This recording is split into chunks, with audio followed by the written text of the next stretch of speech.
I'm sorry, chat. I'm sorry. Please don't hate me.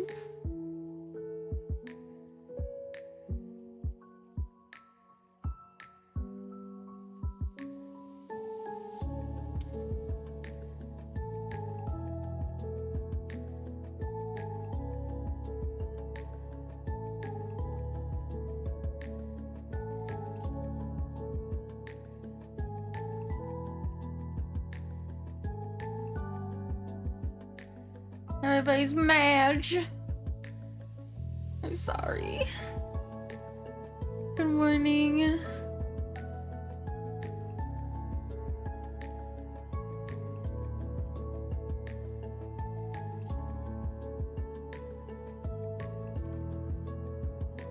I'm being bullied.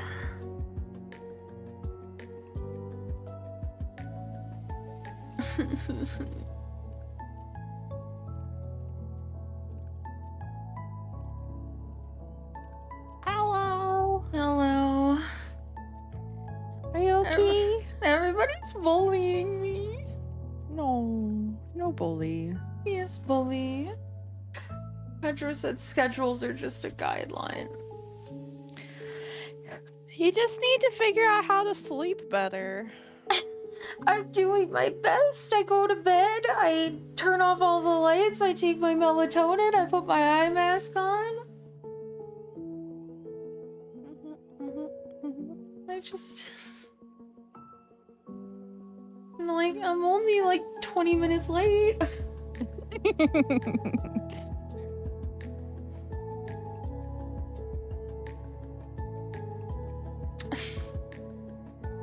I got canceled, you know.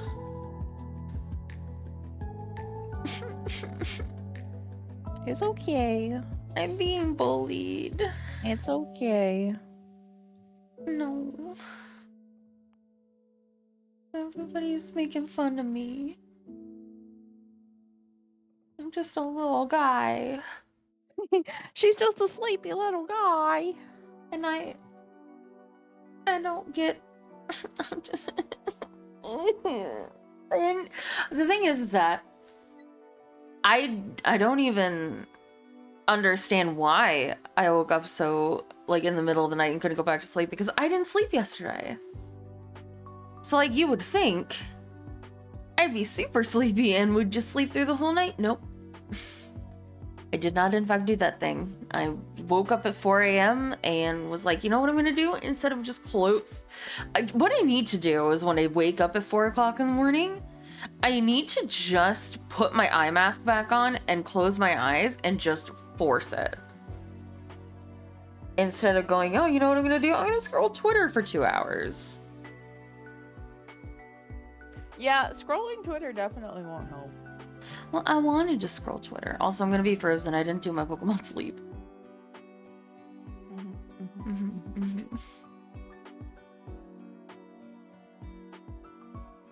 How are you, Token?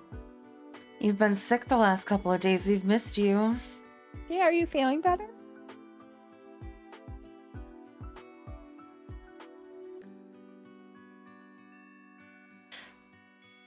Oh, no. Oh, no. I think under the best circumstances, 2 hours of Twitter is a poor use for your amount of time. Yeah, but I use it for networking, I go on Twitter usually twice a day, once before bed and once when I wake up, to catch up on my timeline, because that's how I apply for collabs and stuff. Speaking of, I got accepted into another collab on Valentine's Day. So Yay. I'm gonna be doing a little collab game show. Yeah, I did eventually succeed in doing the first task given to me in the game. It's been a rough one. I can't. My D&D roll is being real bad. It's true. I can't succeed in anything. Even the things that I put all of my points into so I would have like an 80% chance of succeeding, nope, still failing.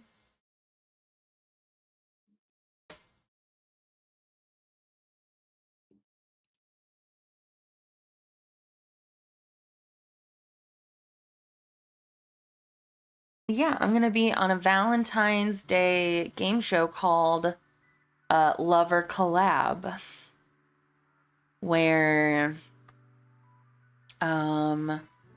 essentially there's a bachelor whom I'm very excited to work with because I've seen them on Twitter and I love their model. And I think it's kind of like the dating game where either the bachelor will ask questions or the contestants will ask questions. And then he'll like decide who he's keeping around and things like that. So I think that's how the game show works. But I'm excited. So I'm gonna have 2 collabs on Valentine's Day weekend. Woo! That's exciting.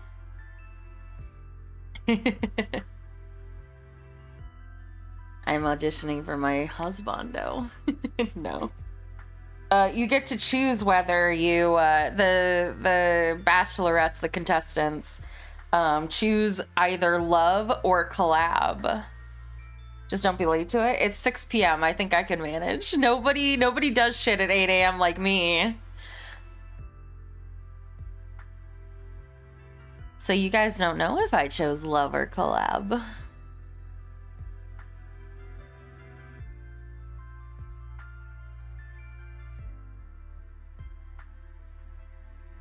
Mm-hmm. I think it'll be a lot of fun. I'm excited. I'm always excited to get to try new things with different people. Because, like I said, my job keeps me very insular, so it's exciting to meet others in this space as content creators that we're both like working on like the same thing rather than me working for them, which I love doing my job, don't get me wrong. It's just, it's nice to be seen as a content creator in my own right sometimes.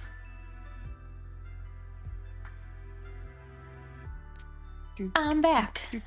And I'm, oh, okay, not yet. I will be back in just a moment. Apparently, this needs to load. Okay. Oh. Oh, sneezing. Sorry. Bless you. Thank you. So, what did we do yesterday? I once again didn't do as much work as I wanted to, but I did do some work. But technically yesterday is supposed to be my day off. In terms of like doing stuff. But I did do a little bit of stuff. I didn't sleep and yet still fell asleep, or still didn't sleep all the way through the night. It's a real sad moment. But I stayed up. Gull streamed. I did my short, so we're getting there, chat. Gull, you saw the short. What did you think? I thought it was cute. It's funny. I'm a genius when it comes to figuring out what it should look like visually. It's all me. I'm kidding. It's not all me. Should I be a Fugi? Oh, yes. There you go. So that short will go out at 10 o'clock in about an hour and a half while I'm streaming. And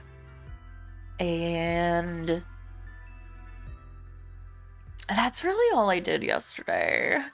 I should have done more because now I have a whole bunch of deadlines coming up this week and I'm panicking. But how can I help? Nothing. It's all stuff I gotta do. Fuck. I could do it. I just Just buckle down. Just gotta buckle down. More buckling down. More buckle, more down. Yes, yes. But yeah, so what was I gonna say? Yeah, and I finished my 3rd book, which I actually have to put into the spreadsheet. Spreadsheet. Oh yeah, I have to say that I started a new book. I mean, that's not surprising.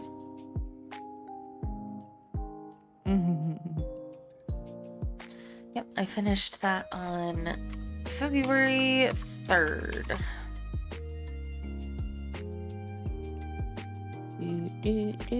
Start date yesterday.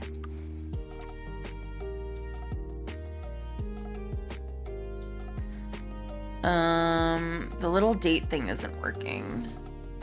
Why not? I don't know. What do you mean it's not working? Well, you know where it is supposed to calculate how many days it took to read? Did you put both dates in? Yes, I did. Did you put them in the right way? Hold on, I come look. Is there a wrong way?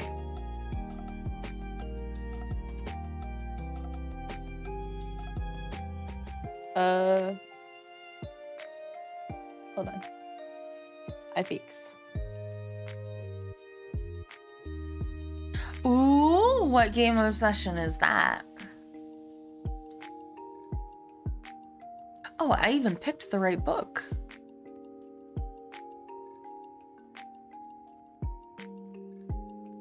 I fixed. Abiotic factor? Okay, thank you.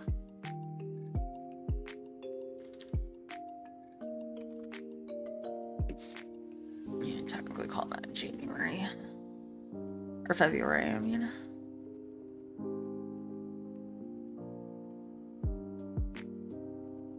It's like Minecraft met Half-Life. That's fun.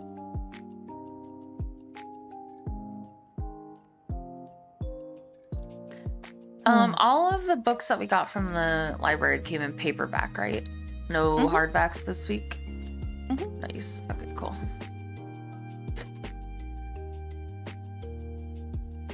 Nice, nice, nice. All right, so this is book number 4.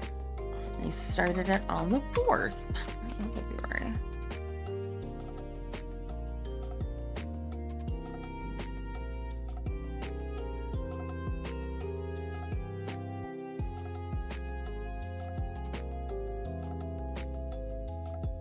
Well, did we get the right book? What do you mean?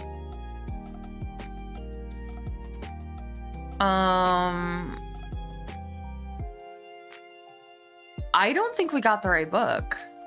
What? We didn't. We got A Cold Dark Place by Greg Olson. Is that not the right one? No, the book you were talking about was by... Oh, well, I guess they're different ones. There's a book called A Cold Dark Place by Tony Anderson. That's also a thriller suspense romance novel. Did they give me the wrong one, or did I ask for the wrong one? That's the question. Yeah. I mean, I'll still read this one. It's not the right book. They have the exact same name, to be fair, and because I was like, I remember being like, oh, I thought that we got mostly female writers, and Greg Olson was at the front of the other book.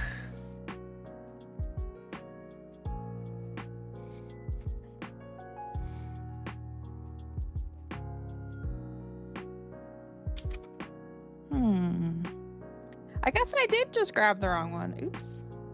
That's okay. We'll have to add the other one onto the list. Maybe you have to read every book that has that title. It looks like they have the correct one in Kindle version, but not paper. But let me see. What's her name? Tony Anderson. Yes. Okay, This one was 2016. And this is 2014.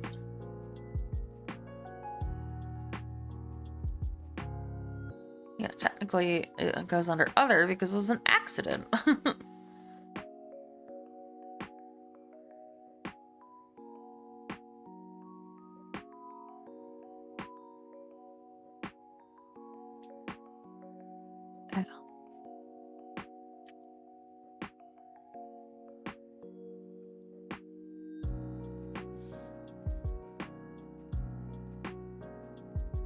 But yeah, I finished my 3rd book of the year yesterday. I finished, it was called Shadow Sands. It was the 2nd in the Kate Marshall series by Robert Brinstad. Very good. I liked it. I think I like the first one more than the second one, but the second one was also very like good, so. And Gull just started the first one, and she's already like freaking out over some things where I was like, oh, I can't wait for her to read this. It's crazy.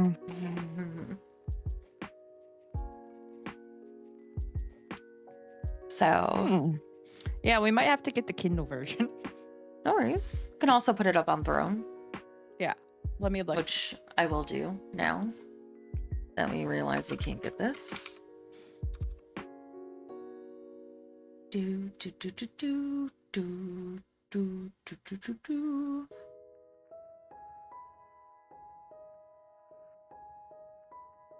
Cold Justice.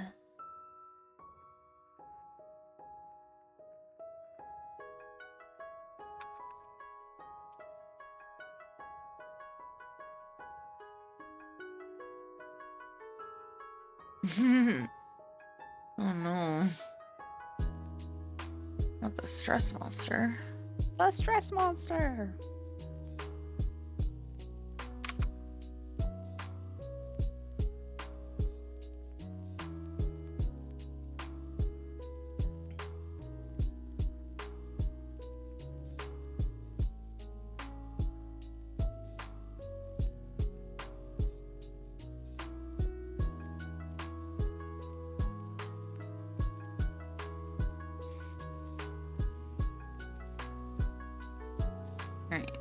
Got that up on Throne. Also, Gull, you're gonna be super excited about this. Something that I saw while I was scrolling Twitter today. Remember the person that I got all those ears from? Yeah. They released bat ears. Bat Link. Link. Link. Give it to me. Hold on, I gotta find it. Oh, hey, guess what? Did I like it? I know what their thing is, and I also have it on my phone. She sent me a GIF.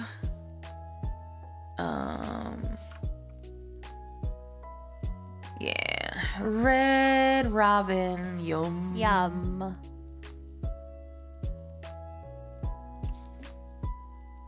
Gotta put these on my throne too. Oh, I love them.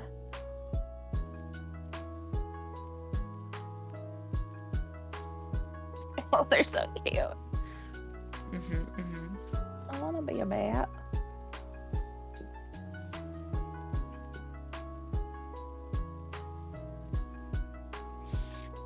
I want to be a bat. I'm surprised you didn't decide to go with being a bat tuber. I didn't think about it. But I'm a cactus. You are a cactus.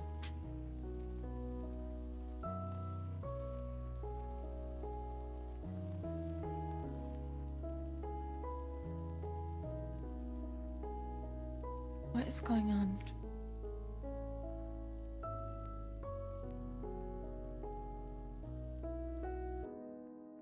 Bacchus. Yeah, Bacchus! like an orc cat. Be a Bacchus. Bat cactus.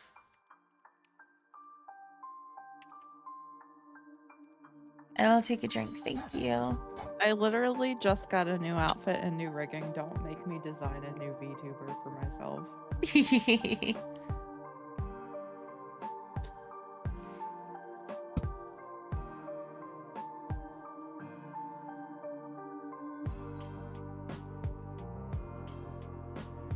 Good morning.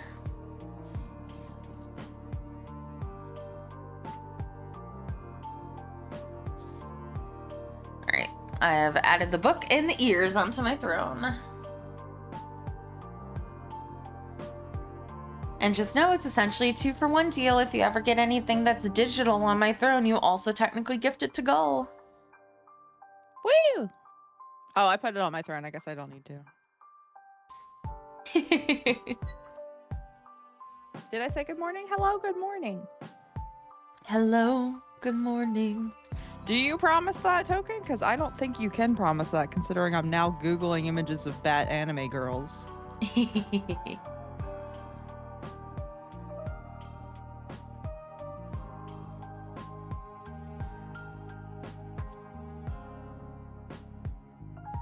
Doing fantastic. And yeah, after I read the book until 10:30 and then we went to bed, so.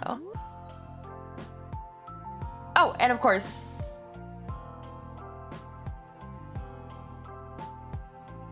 I was gonna say Celine might lose me if you go back, girl. Oh, when is the interview? I don't know. Minimum 2 weeks, because it would go up on. No, it would go up on Wednesday, and I need to get it recorded because unfortunately, my interviewee got busy this weekend or last weekend, and I haven't heard from them about rescheduling to this weekend, so we'll see. Yeah, I'm not doing it on Twitch, no. Sag. All it takes is to be a bat, and I've lost Token. Nobody do any Google searches to find him Batgirl VTubers, please.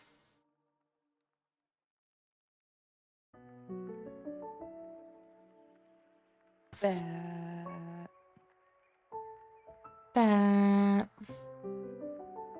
Very specific though. I mean, I'm sure I could find you half a dozen bat VTubers. If it's an animal, people have done it. Yeah, but he wants a cactus bat. No, I think he just wants bat. Because he said Celine might lose me if you go Batgirl.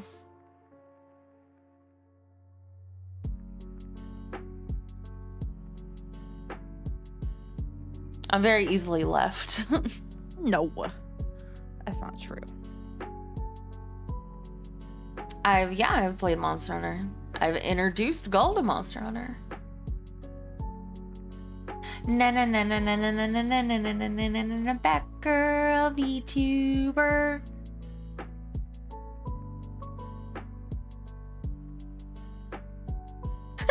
Oh wow.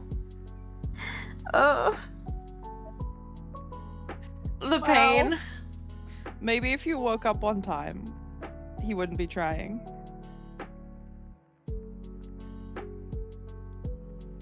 That was mean. I'm sorry.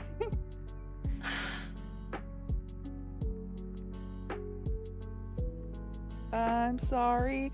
I'm just an anime woman, no accountability.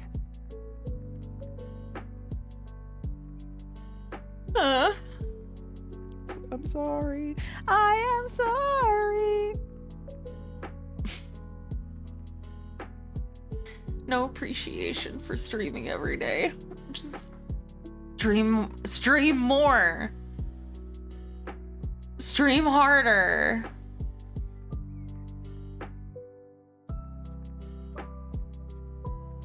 Wacha. Showcase? I don't know. I haven't known that there was going to be a showcase because I don't follow any gaming news. But I'm excited because I want to play that game.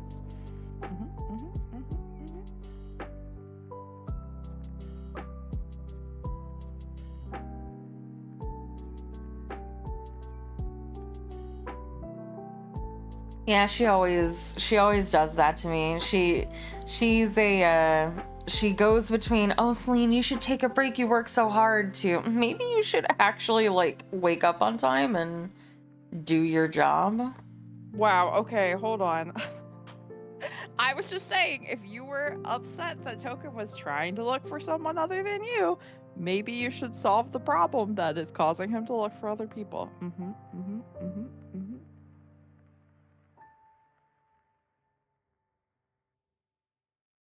I'm sorry. I'm not trying to dunk on you though. I'm just doing it without trying, apparently.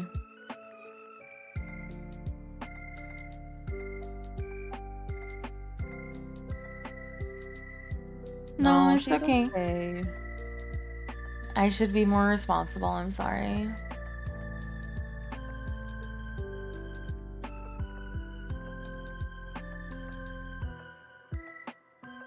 I'm sorry you don't feel good.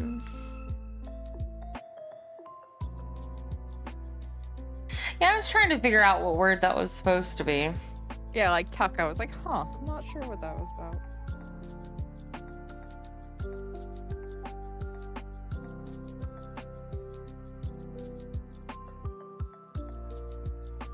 Where is my little drawly grippy thingy?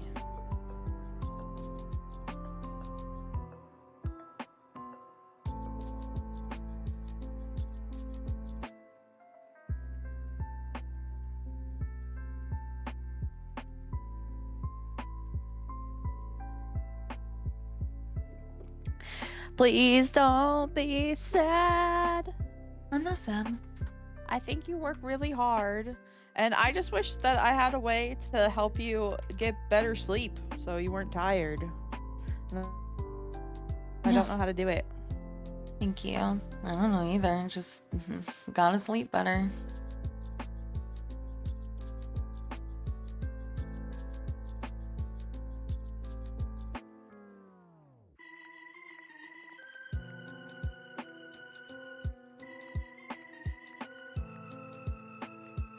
I just gotta work harder.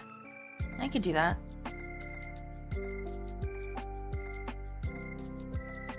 No, you just gotta sleep harder.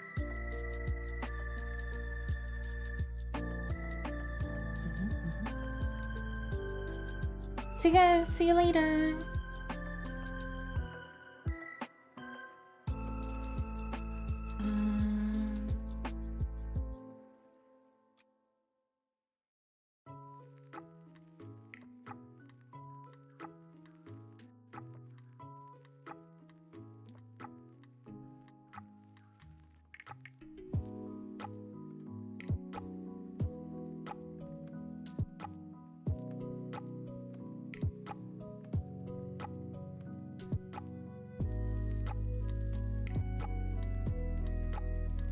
I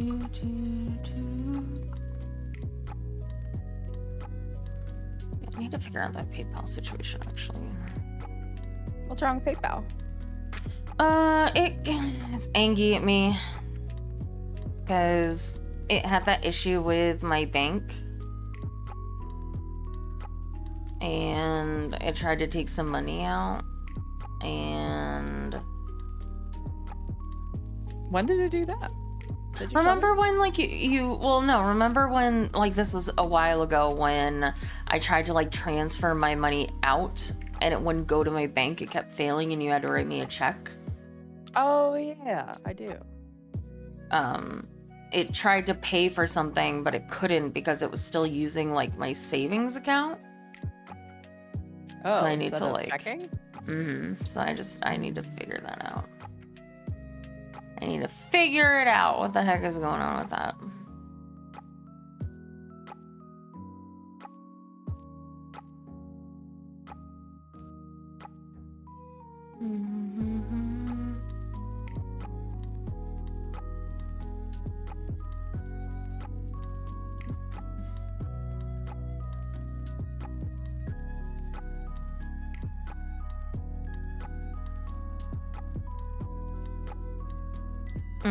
Yeah, it happens.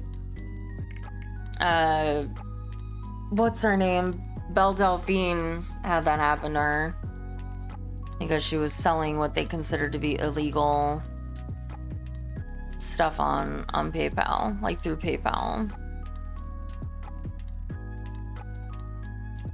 PayPal's so weird. Yeah. There we go. I was like, where are my banks?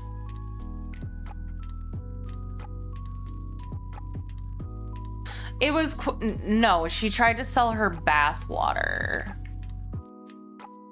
It was like the whole like gamer girl bath water thing.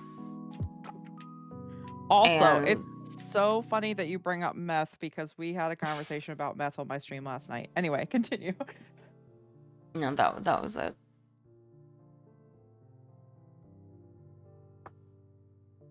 That's all I had.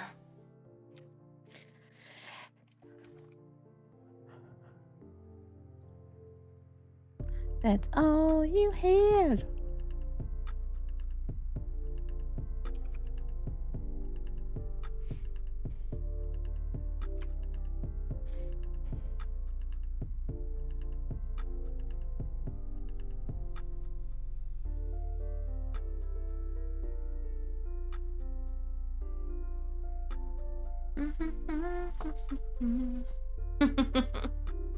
But she's technically taking meth. Just government issued meth. It's not real meth. It's fake meth. And also I was like, I wonder I did wonder. I was like, does meth have the same effect on people with ADHD as it does people who don't have ADHD? Because Adderall is dextroamphetamine. So is the answer yes? I don't know. I didn't Google it because I'm scared to get the Put on the FBI. list.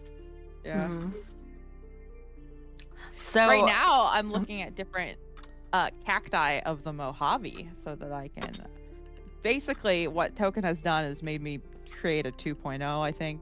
So this is long down the road because I don't have any money. I'm gonna become a bat cactus. Anyway, continue. I didn't have anything. You were about to say something. I think I was gonna say, try to explain what you know about the new, managing company for our apartment without doxing us. God. Well, the good thing is they manage a lot of apartments across the US, so it could indicate that we're in a lot of places. Woohoo! But did you read my message? Yeah, a little. Yep. But yeah, basically. Oh, and Token, yeah, a spider bit me, and I turned into a bat. It's both Marvel and DC tie-ins. Anyway,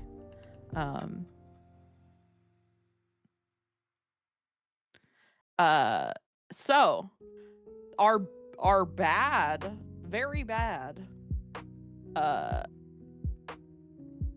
what's it called? Management company for this apartment that we are leaving, and thank God that we made the decision to leave because it looks like it's only going to get worse. Our very bad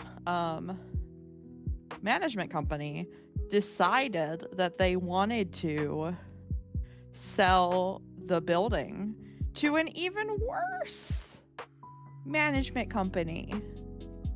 Yeah, I know you're made up mostly of spiders, so that's why I said a spider bit me. A bat bit me and all I got was rabies. Yep. Valid.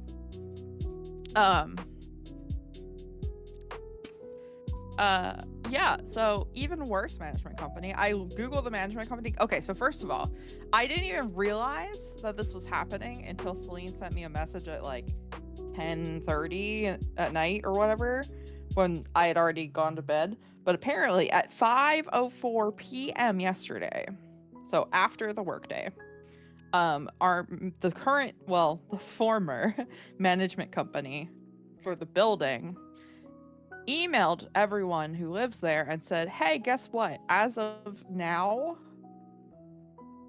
new management company, here's the name. They're going to start reaching out to people. They're going to be on site tomorrow to hand letters to all the tenants. So that's fun. So I was like, oh, good.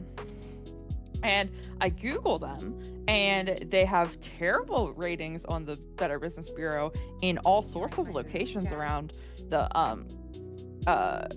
I almost said continent, more or less, but around the country. And one of the top Google results for autocomplete is the name of the management company plus lawsuit result. And so apparently there was a class action lawsuit against these people and several other management companies who were engaging in like what's the word for it?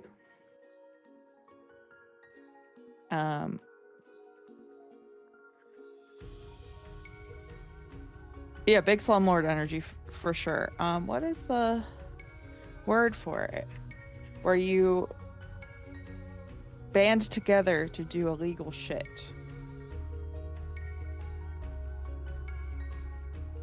I don't remember. There's a word for it, and I'm blanking. But anyway, oh, like collusion and creating a monopoly. So basically, a bunch of companies were price fixing, yes, and making it so that they all could raise rent in an area. And one of their greatest hits of this management company, according to Reddit in multiple different posts, is adding at least $100, usually several $100s, to your utility fees, despite nothing having changed from the utility fees 1 month to the next, like to the like quality or like rendering of your utilities. So that's fun. So all in all, I'm like, hey, we picked a good time to be finding a new place to live. No, we are not locked into. Well, I mean, technically we are under lease with them until the end of March. Yes, we're moving away. We are moving away from these people, so that is good.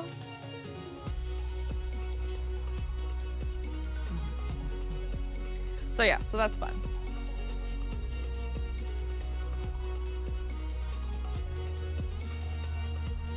No, this is not the new place. This is the old place that we are leaving. So the old place that we are leaving somehow managed to get even worse, if you can believe it. Hi, Pretty Particle. No, the new place, I actually specifically asked this when I was there. I was like, oh, how long has the management company owned the buildings and blah, blah, blah. And she was like, oh, I need to think about it. I don't know an exact date, but it's been at least 10 years. She was like, it's been a while and there's no indication that they are, looking to sell. So it's what we like to hear. Mm-hmm, mm-hmm.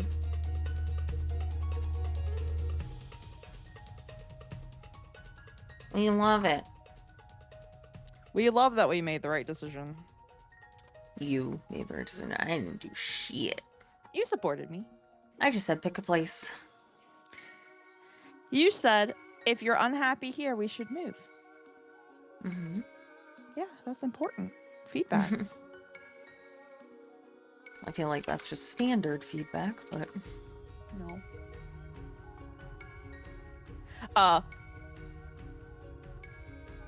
You are the best person ever. It is true. No. I slept well. Unfortunately, Celine did not. I slept fine. I just didn't sleep long. Unfortunately. Aw. I hope you feel better, Token. Feel better, Token. Thanks for biting me and turning me into a cactus. A Bactus. Bactus. A Baptist. Not that.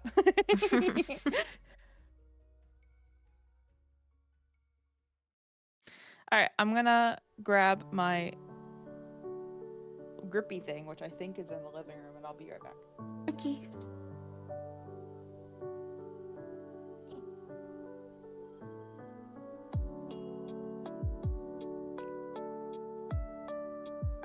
How did you sleep, pretty particle? I hope you slept well.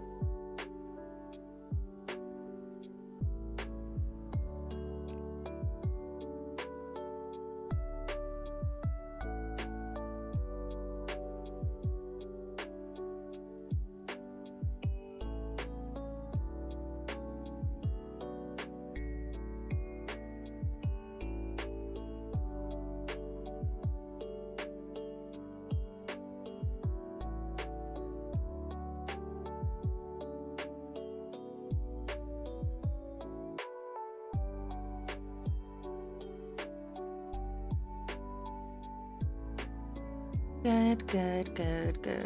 Alright.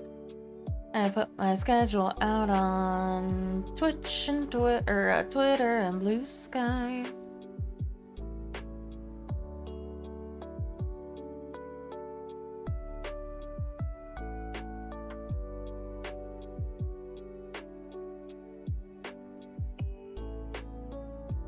There was some admittedly stressful Elysium contests that ended, one of which might have involved a succubus, I know. Do I?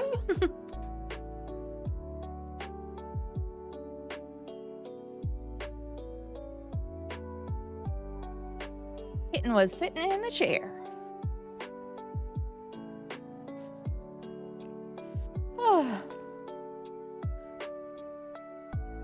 Hello. Hello. I'm back. Welcome back. Yeah, Kitten was sitting in my chair. It's very cute. She's very cute. She is very cute. Very cute. Pretty particle, do you like bats?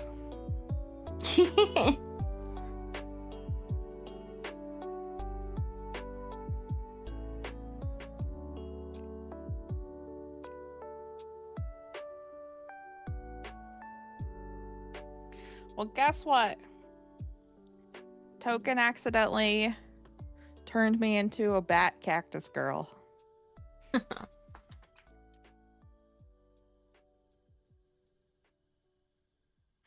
This is just bat slander. Not every bat is going to give you rabies. Sometimes we're nice fruit bats that don't bother anybody. I've already adopted the persona.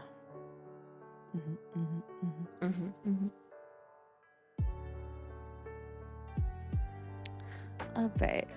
All right. Time to play some Disco Elysium. Disco Elysium. Soon as I set up some stuff to watch. Oh.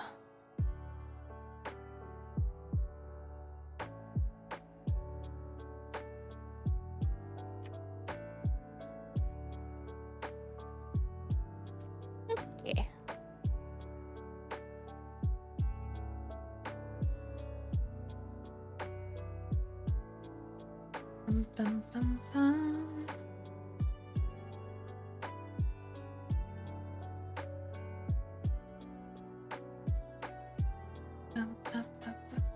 I want to prick your feet. Yeah, you hate. Oh well, you don't hate blood. You hate needles. Never mind.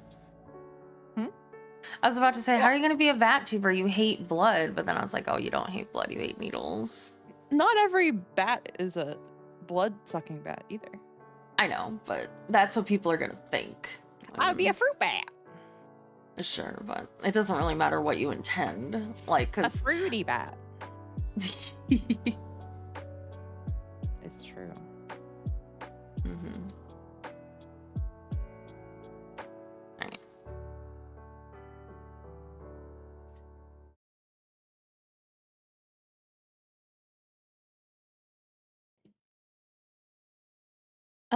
Disco Elysium.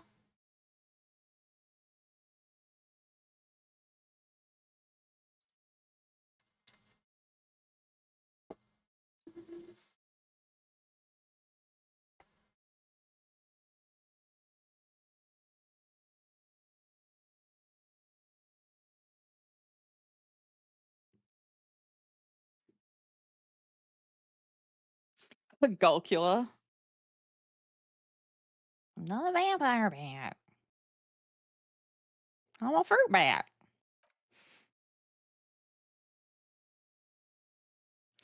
And I need to look up bats of the Mojave Desert.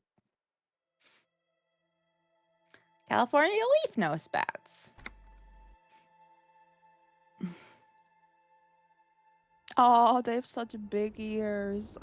You know how I feel about big ears. Yes. The bigger the ears, the better the bat. Alright, let's see. What was I doing? Chances are you guys are drinking somewhere with his buddies. Find him and bring him home if possible. Find my heraldic bird. You have to gain authority. You told Lena Morel is missing because of the broken water lock. Okay. Run the number. Oh, can I talk to her? Because I technically did it last night. Oh, they have little ears. They're so cute. They're fuzzy.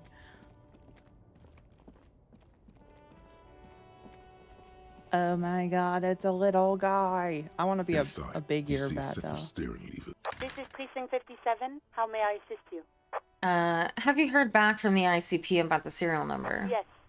The armor was produced by Fairweather in their facilities in Bétancourt, sur la Clé in 42. It was part of a special order for Corps de Pharmacie, a security firm contracted to protect the interests of Oranese pharmaceutical companies in the Seminine conflict. So, it seems the armor went to Seminine. That's where the paper trail ends, though. Even the firm has proven difficult to track. Corps de Pharmacie has been renamed several times over in the years since the Oh my No, god. officer, we don't have any meth. I'm never beating the allegations. Why? Because it's always meth. Oh. Do you know what it's called now? The most recently registered firm that the ICP has been able to connect to the CDP is a military contractor called Trinell, and the one before it was Downwell. I think they might be the same contractor. A suit of armor like this would have been manufactured with a particular person's physique in mind. You should ask for whom this suit was fitted. First, has the firm continued to work for pharmaceutical companies through all these name changes?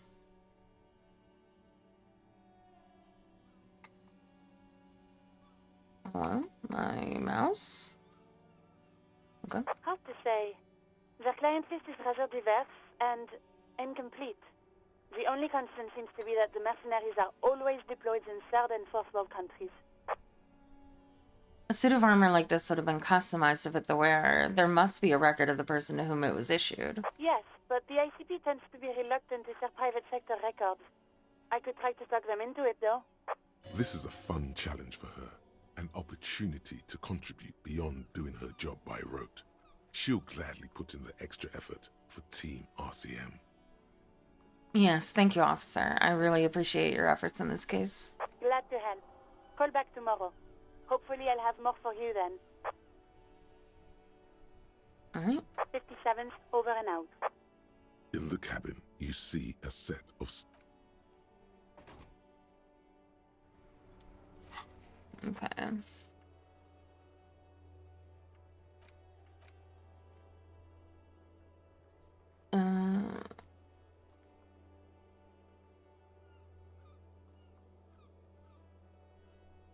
I have to ask him about the case, okay. Yes? Tell What me do you about the want case. to know? Ah, yes. 3 days ago, during that time, they didn't identify. There's a strong prejudice against involvement. Just to be clear, we are police officers. You mean like a brief? There's no reason. 3 days ago, during that time, the victim had been... Okay, then. Good. Okay. I didn't need to hear it again, so. Okay. Where's the rest of the armor? Okay, go back to the harbor gates and ask the Jolly Mesk about the armor. Alright, we should talk to this guy, though, since we're right here. Still here. Stuck in this damn jam, my man. What's up? You seem like a man who knows about drugs. Ah, man. Me and narcotics go way back. Had some good times surfing the psychic waves of my own consciousness, you know? But those days are behind me. There are other addictions in my life now. Why the inquiry, my man? I need to get high and I'm looking for a dealer. Hey, man, that's serious criminal talk. Are you trying to pull some sort of an entrapment thing on me? Entrapment is a practice whereby an officer of the law induces a person to commit a criminal offense that the person would have otherwise been unlikely to commit, usually through some trickery, persuasion, or fraud.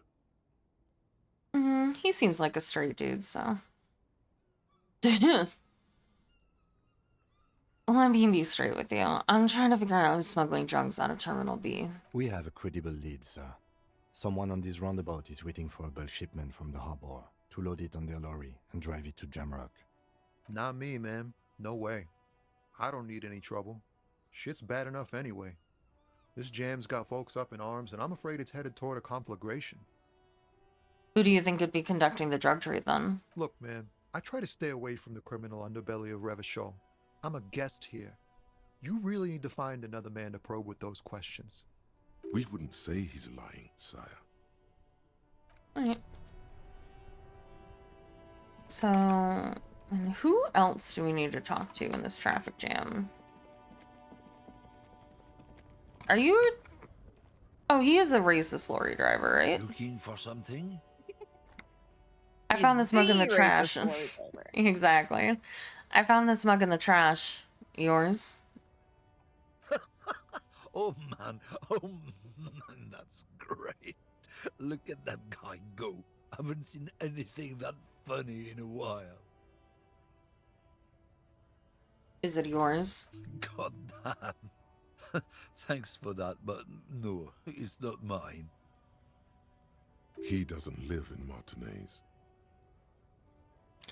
You're a lawyer man, right? What's your stance on drugs? Drugs? They're shit, man. I don't let anything pollute my body. Why not? You know where that shit comes from? Sarah Miriza, Safre, Ilmara. They take the money from our local junkies here and then use it to outcompete us in the manufacturing sector. They know they can't beat us in a fair fight, so they have to get us to weaken ourselves somehow. It's racial sabotage, racial economic sabotage.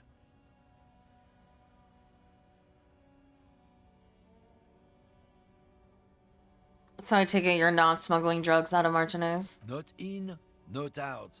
I'll never betray the purity of my tribe. So you're telling us that you don't know anything about drug smuggling through Terminal B? I don't know shit. And if I did, I wouldn't tell you. Then what are you still hanging around here for? Most other Caminos have left. What do you think? I can't leave the lorry unguarded. Stuff's been getting looted lately. It's those little kips sneaking on at night. If they touch my stuff, the bosses will be on my ass like ass cancer. There was a bunch of spilled boxes in the back of a big lorry nearby.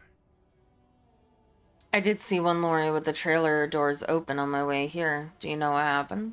Yeah, I knew that guy. He was an honest driver who loved this country. We were having a good debate about genetics at the Wheeling in Rags when some kip boys smashed his lock and took damn near everything. Lost his fucking job over it. Since he left, I haven't had anyone to talk to. If they were getting drunk inside the whirling in rags, how could they know who broke into the lorry? If you all were at the whirling, how do you know it was Kips who broke into the lorry? What? Aren't we allowed to say that he's the kips who do all the stealing around here? That's not road to science, man. If it's not you, then who's running drugs through the Terminal B? Isn't it obvious? Fucking Celine, that beady-eyed South Samaran. His little side business is a scam. I wouldn't be surprised if he was peddling drugs as well. Wait, the street vendor south of here? That guy's a lorry driver? Of course he's a lorry driver. What? He tell you he's just some simple businessman or some shit? He's selling his employer stuff after he broke the seals on his Humanox lorry. His tribe are natural liars. It's in their blood. He's your man, all right. 100%. I wouldn't be so sure about it. Not until we've heard what Celine himself has to say. Guess we need to have to pay Celine a visit then. Yes, so. Mm-hmm. How convenient that the guy that you're super racist against is your primary suspect.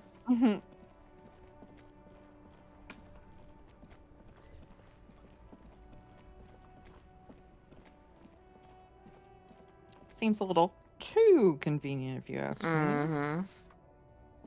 Everything's still cool here, officer. So, Celine, what's your stance on drugs? Drugs? I don't go in for that, officer.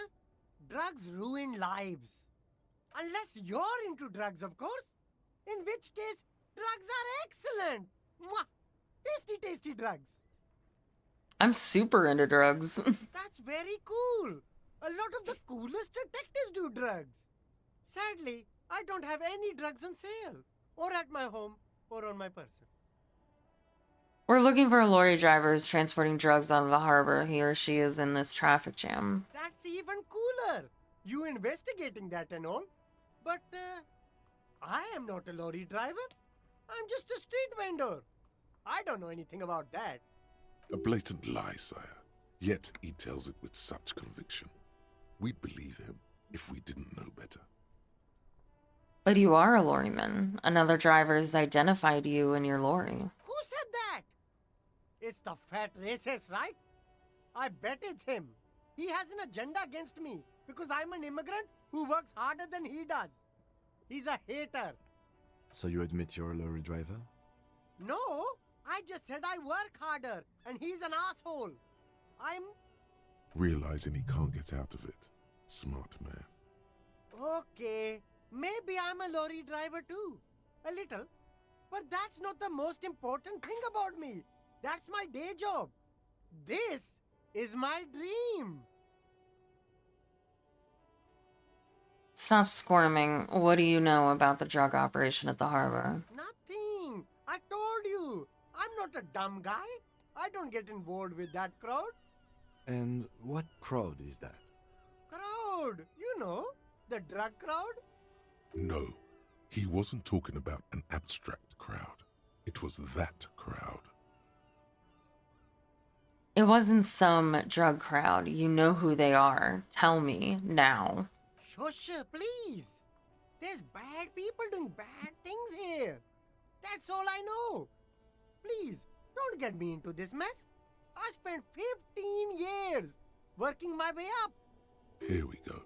There's a tiny bit of truth on the table. Zoom in on it. If you don't want to get into this mess, you have to give us a reason to move on. It's a she, okay? The other drivers call her the lady driver. You're better off staying away from her. The way they talk about her, she's no lady. Interesting. Could this driver be connected to the Hardy Boys? Who are these other drivers who talk? All of them. I don't know. I told you all I know.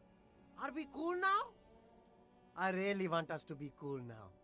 Who exactly is talking about this lady driver of yours? The racist or the other one with the tattoos? All of them. Even the ones who've left. I don't hang out with them. I don't remember who has tattoos. Is the lady driver the old woman over there? Dazed out strange? I don't know. Maybe. If she is, I haven't gone near her. I don't get involved. I told you. It could be. She was strange. He's not ruling her out. Could she be associated with the Hardy Boys? I don't know. The I'm not Hardy local. Boys. I don't know anything about Nancy Drew. No, they're bad guys. They murdered the hanged guy. Oh no. Okay, we're cool now. that. All right. I scored. Let's cap this off with a purchase. You can walk away from here with funky sunglasses, detectives. Both of you. You deserve it. Start with a little Nice. compliment, then work your way up from there. This is about business. Money. Remember. Hey, you seem like a really successful entrepreneur. Would you like to support a member of the local police force? Oh, okay. But why, officer? After all this mess, the broken seals, lying to you, come on. Think of it as an investment. An investment? What kind of investment?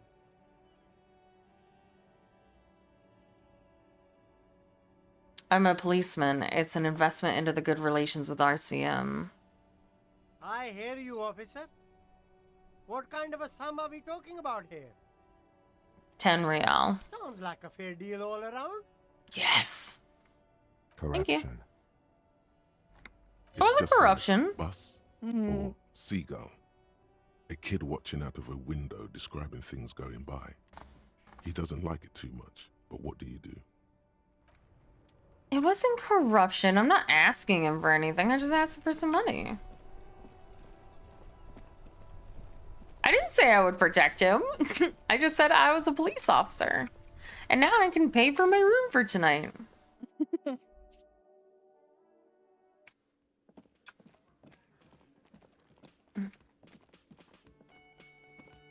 Can I help you? Got the 20 real? Good.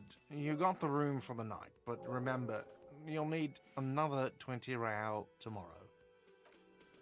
Listen, dude, I'm just thinking about today.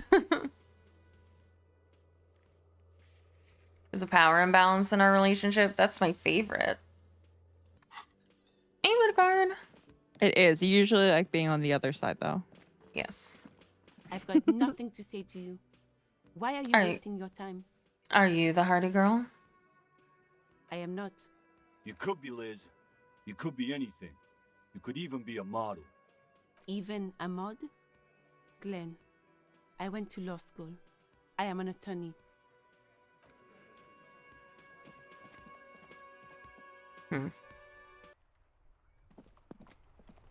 Alright, let's go talk to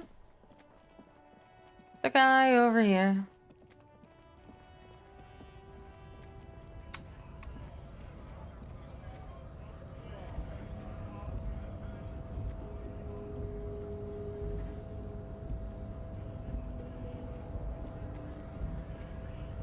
Celine, give me 20 bucks. I need to pay for a hotel tonight. Unfortunately, I just had to give all my money to Gold to be able to pay for her rent, so. But I think I could scrounge up 20 bucks for you, Pedro.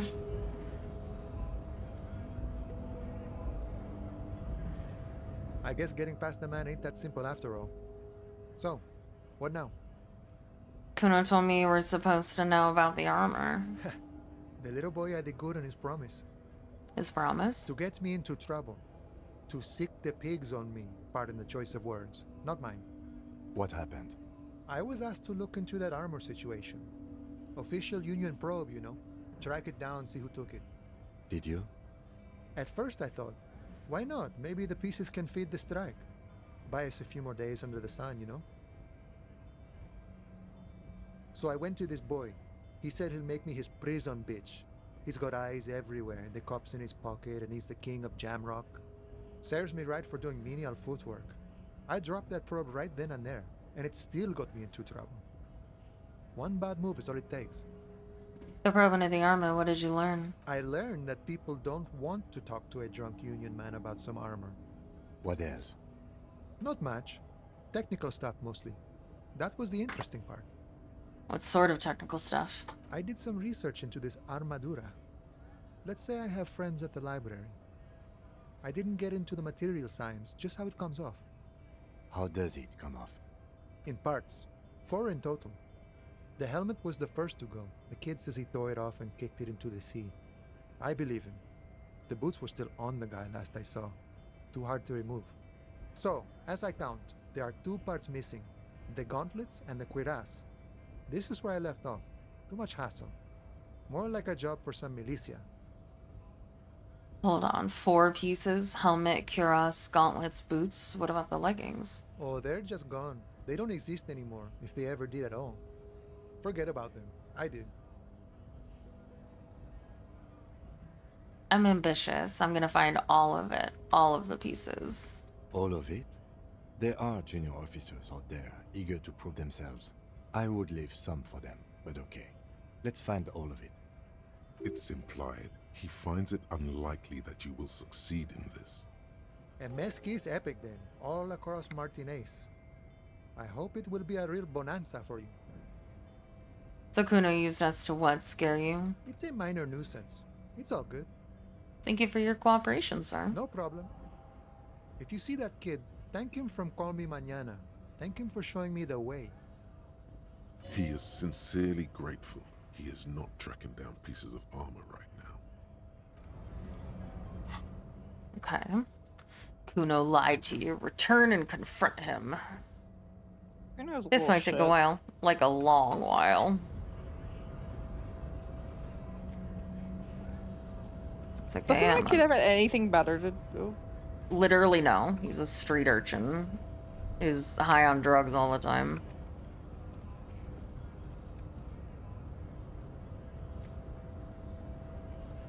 No. Oh my god, dude, go down the stairs. Thank you.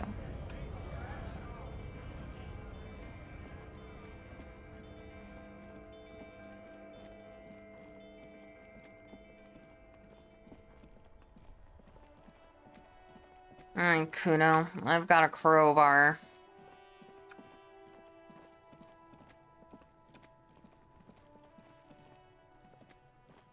Fuck does Kuno care? I talked to Mignana about the armor. So? You told me you promised to sick the pigs on him. Yeah, so? Kuno did sick the pigs on him. Kuno's a man of his word. Kuno sent your fat ass running around like jello. Look, pig. Kuno sent you to rough some people up. Kuno played you. That happened. Now you and Kuno should move on. Whatever, kid. What is this? Trying to be cool with your new asshole? Kuno was just being nice to you. You got fucked bad. Now limp the fuck out of here. After this shit, you better have something real interesting to say if you want to stay in Kuno's face. Yeah, real interesting. Kuno doesn't fucking care. Good lord. Children, I hate them.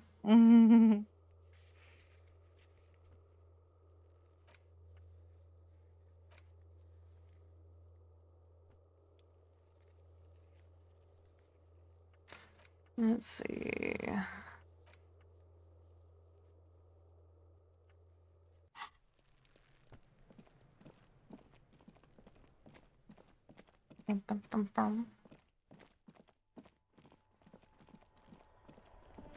Oh, wait, no. We have to access the harbor from here. No, we don't. We access the harbor from this way.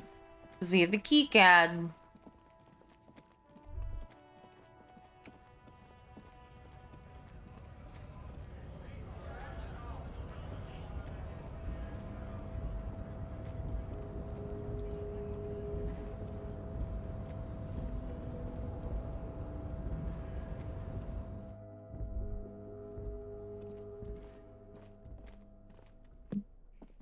The file cabinet stands steady as ever, and the drawer slides. What were The the two already checks? familiar cold touch of plastic welcomes you. Interface.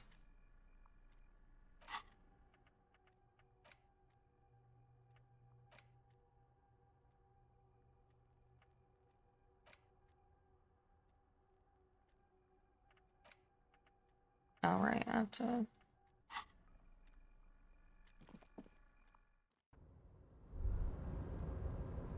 Beep beep.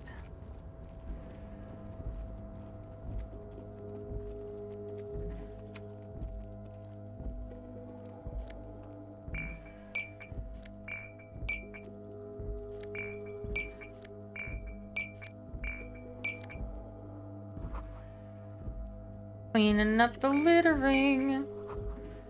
Snow is quietly covering the numerous wine bottles and cigarette butts on the ground. Someone partied really, really hard here. Wait, how hard? Well, they went through 6 bottles of potent Pilsner, 3 bottles of Commodore Red, and almost 4 packs of cigarettes. It must have been pretty hard. Did I do this? Well, yes, I think we can say with relative confidence that it was you. This is really sad. I must have been miserable.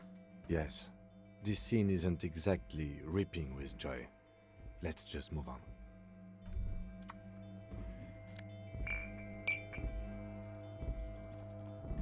Oh my god, so many bottles.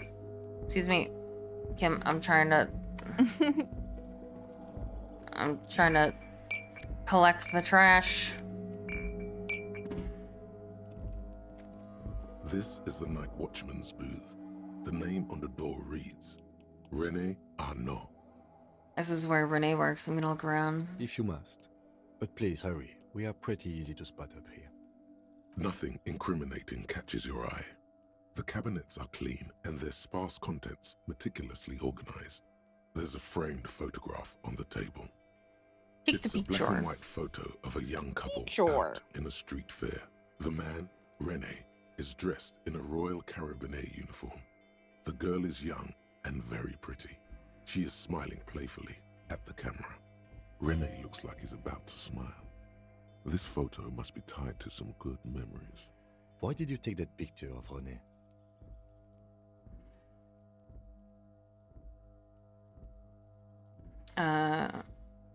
I'm a cop. It's instinctual to collect evidence. Fine. But let's move. I don't want to be seen snooping around here. I don't know who Renee is. I don't remember.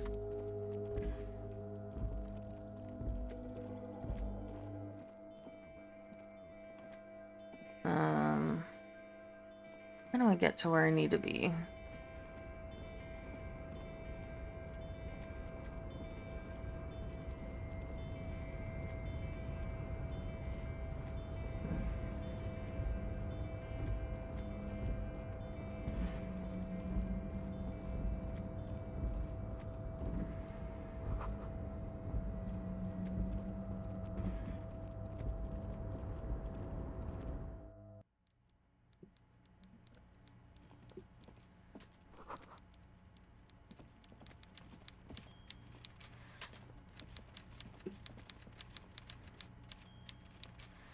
Before you is a walrus of a man seated behind a large desk. He looks up That from his chair work, looks not the comfy. least bit surprised to see you. Comfy. With great effort, he straightens himself up in his chair, yet says nothing. He simply stares at you. Are you in charge of the dock workers? Welcome, Mr. Dubois, Mr. Kitsuragi. It's good of you two to stop by. Please, have a seat. Shit, I now know my name. It's Henry Dubois. I'm Everard Clare, head of the Debarders Union here in Martinez. I'd offer you my hand. You got but a name. unfortunately, my health prevents me from getting up. You understand?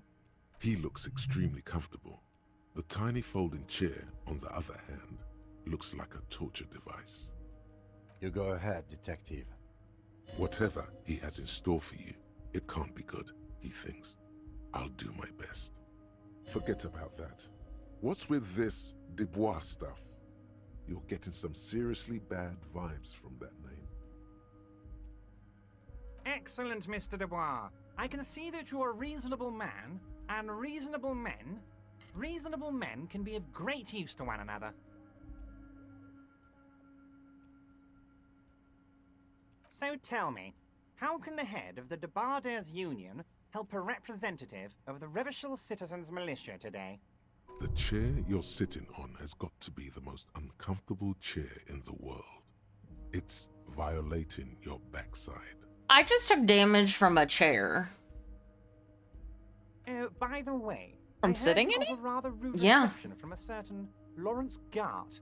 Apparently it's Some people very know uncomfortable. It pains me I was to gonna say. ask. This should take care of that nonsense.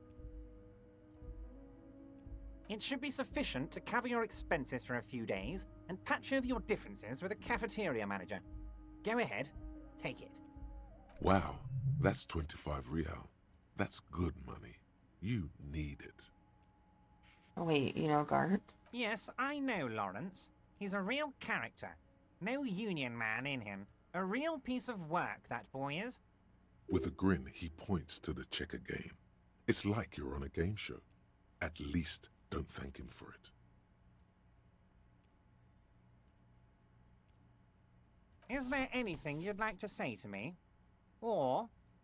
No. No, it's cool. Cool? I wouldn't go that far. I'm sure there are cooler things than delivering a comically oversized novelty check to a cafeteria manager. But, sure, if that's what's cool nowadays. Now, I'd like to set your mind at ease about one other matter. Your lost gun. Let me assure you, Union people are on it as we speak. I've got my best hounds looking for that lost gun. His slug-like lips move, but all you hear is an echo. Lost gun, lost gun, lost gun. The world is swallowed by a black hole of fear. Only 2 words escape its gravitational pull. Lost and gun. When he said, "Don't worry," he actually meant, be very worried. I would appreciate any help you could provide. Are you all right, Harry? You seem anxious. Don't be. Everything's going to be all right. It's not like you left it loaded. You didn't lose a loaded gun. Local children aren't out there playing with it right now, pointing it into their own mouths. It's in a safe place. I just know it. I have a feeling everything's going to be all right. Officer, we will deal with this later. We don't need Mr. Clare's help with this. I wouldn't be so sure about that. Okay, don't panic. God, you're sweating. Your knee is jerking. You're about to cry, aren't you? No. You're about to cry because you lost your gun and those children are gonna shoot themselves with it. Oh, I'm not. No, I'm not about to cry. Mr. Dubois, you don't look so good. What is this, Mr. Dubois? He keeps repeating. What is he trying to pull here? You need to cool the fuck down. Chill. There is an upside to losing the gun. Mr. Dubois! Harry! Mr. Dubois, are you okay? Can I get you a glass of water or something? Are you I'm fine. Stop asking. Emergency? Maybe you could use your hands somehow, in a kind of throw-in motion, like you're throwing that Mr. Dubois act right back at him. He's Mr. Dubois.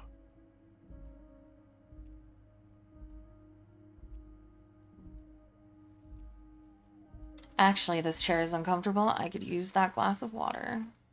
What an odd demonstration of... you got me, Harry. I don't even know what.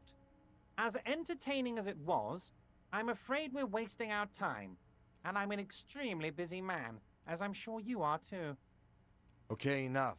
We are here to ask you some questions pertaining to a murder investigation. Quick, here's your window. Get yourself together and ask him questions. Police officer questions. It is about time to stop embarrassing yourself. Questions will help you regain some of your lost dignity. God, okay, there's so many questions. All right. I'm told the union is involved in local drug trade. What? Harry, how could you say that to me? You know I appreciate a joke as much as any jolly fat guy, but I can't take slander. Are you actually investigating this? The reaction appears to be sincere, but it's impossible to tell with this guy, honestly. I am. You've hurt me, Harry. Me, a friend. But you know what? I trust you, like I trust all my friends. And I know you'll never talk to me about this again, because you don't want to wound me. So do what you want, and let's change the subject. He's hiding his real reaction beneath courtesy. Thank you for your understanding. We will continue to do what we must. You too, Lieutenant. You know, I like you, but you never were my favorite. I'm a Harry guy. I'm Team Harry. None taken. Did we have anything else to do here, Harry? Could you help me get a dead body down from a tree? You might have noticed there's one hanging on a tree behind the hostel cafeteria. Why are you laughing? Because you need help to get the body down still. It's just funny. Every time I try, I shot the dude in the chest. Oh my. And you're just asking Don't the take big, this question like, personally, gang but why would I get mafia involved in dude this matter? to He's help. the union leader. See, I don't have the... I can't hear the stream, so Yeah, I was just assuming he was a gang man. No, he's the. I mean, technically maybe, but no, he's he's the leader of the union. Mr. Clare, I see. the man was hanged with a cargo belt, a steel-reinforced cargo belt. It's safe to assume the union had something to do with the murder. Besides, getting the body down would benefit all of us. It's a stain on the neighborhood.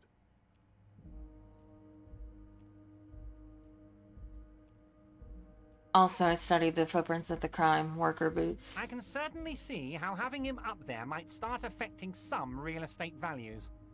But of course, all joking aside, I am going to help you. Jean-Luc, my boy, I'm sending 2 police officers down. They have a dead body in a tree problem they need help with. Namely, they need it to be taken down. And Jean, please take it easy with the race science. That's a yes to getting the body down, no to the race science. You can find Jean-Luc down at the gates. He's the big impressive one. You know, tattoos, muscles, ethnic looking. Can't miss him. Great guy. Oh no. The fucking... Oh, so wait. Oh, okay. I was like, wait. Alright. Oh, man. The guy I tried to punch twice is gonna be the one that's gonna help us get the body down. That's gonna be so embarrassing. Alright, let's talk about my lost gun. Yes, your lost gun. My best men are on it. They're turning every stone, searching every playground, asking kids, grandmas, everyone. Your gun will be found, Harry. Let me assure you of that. It's just a matter of time and effort. The only way to find it seems to be working with him. He might even be holding your gun hostage.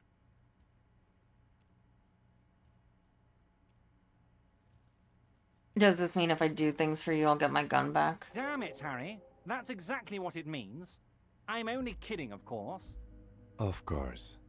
I understand. We help you, you help us. I want to talk about the hanging. Oh, of course. That's your main thing here. That's why you're in Martinez. I know everything that goes on around here, and I would love to help you like I'm helping you with the body and your lost gun. I mean, it's no secret that the lynching is connected to the strike. So much to talk about. Honestly, it's been weighing on me so heavily. I understand you need to interview me, but there's a thing that's been keeping me up at night. I want to talk about the hanging. I mean, if we could just calmly talk, exchange information, we could blow this thing wide open. Yes, that sounds good. Let's do that. But I can't think straight with this thing weighing on me. You're police officers, aren't you? I have a crazy idea. You guys are basically door-opening machines. Incredibly talented at opening doors. Yeah, are we? Because I don't think I've opened a single door in this game successfully, and I've tried. You've heard wrong, Everett. We're not. Oh, you're being too modest, my friend. But don't worry. This annoying thing I have is completely legal. I just need you to open a door. An excellent opportunity presents itself, sire. You could win the trust of the arch-liar, pretend to play into his hand. Then, should you wish, bend his efforts towards your own. Whose door is it? Oh, no one's. It's just a weasel. A weasel lives there. Nothing for you to worry about. Why don't you just open it yourself? Harry, I'm a very busy man, and more importantly, I don't have that extraordinary physique you do. You look like you could run around all day. I do run around all day. You want to send someone a message that the police are working for you. I repeat, I'm a very, very busy man, Mr. Kitsuragi, and therefore I must occasionally enlist outside help. So what will it be, Harry? What do you mean by a weasel? A loud blabbering weasel. When weasels feel no one is watching, they start acting foolishly. Just go there, unlock the door, and leave it open. It's been such a burden on me, Harry. I just want this to be over so I can discuss business with you. Fine. Fantastic, my friend. Just let me know when it's done and we can take our friendship to the next level. Hey, Zeus. You can get the key from Manana. He's down by the gates. Manana's like a free agent in the Union. Special operations. Hardened socialist. A real free thinker, too. He'll tell you precisely where the door is. One last thing, Harry. Just open the door. You don't need to go in or anything. I just want that weasel to come home and see the unlocked door. Weird. Okay. I met Joyce, the company representative. Oh, that's very nice. I haven't gotten around to her yet. I'm very, very busy, you see. I hope you're getting along. One thing I want to make very clear, Harry, is that this is not some kind of union versus corporation situation. Everyone is just pals here. Just pals. We're all trying to do what's best for Martinez here. Don't feel like you can't cooperate with her because you and I are such good friends and I'm helping you get that nasty body down from the tree. And with finding your lost gun. I'm not a jealous guy. Uh-huh. What happened to the previous negotiator, Mr. Gamal? What do you mean, Harry? Nothing. I let him go. He made concessions for the company in previous negotiations. Why would he let an ally like that go? He's an old man, Harry. I wanted him to spend more time with his family. God knows how long he's got left.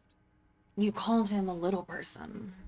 Harry, I have little people in my organization. I would never call someone a midget. What is this?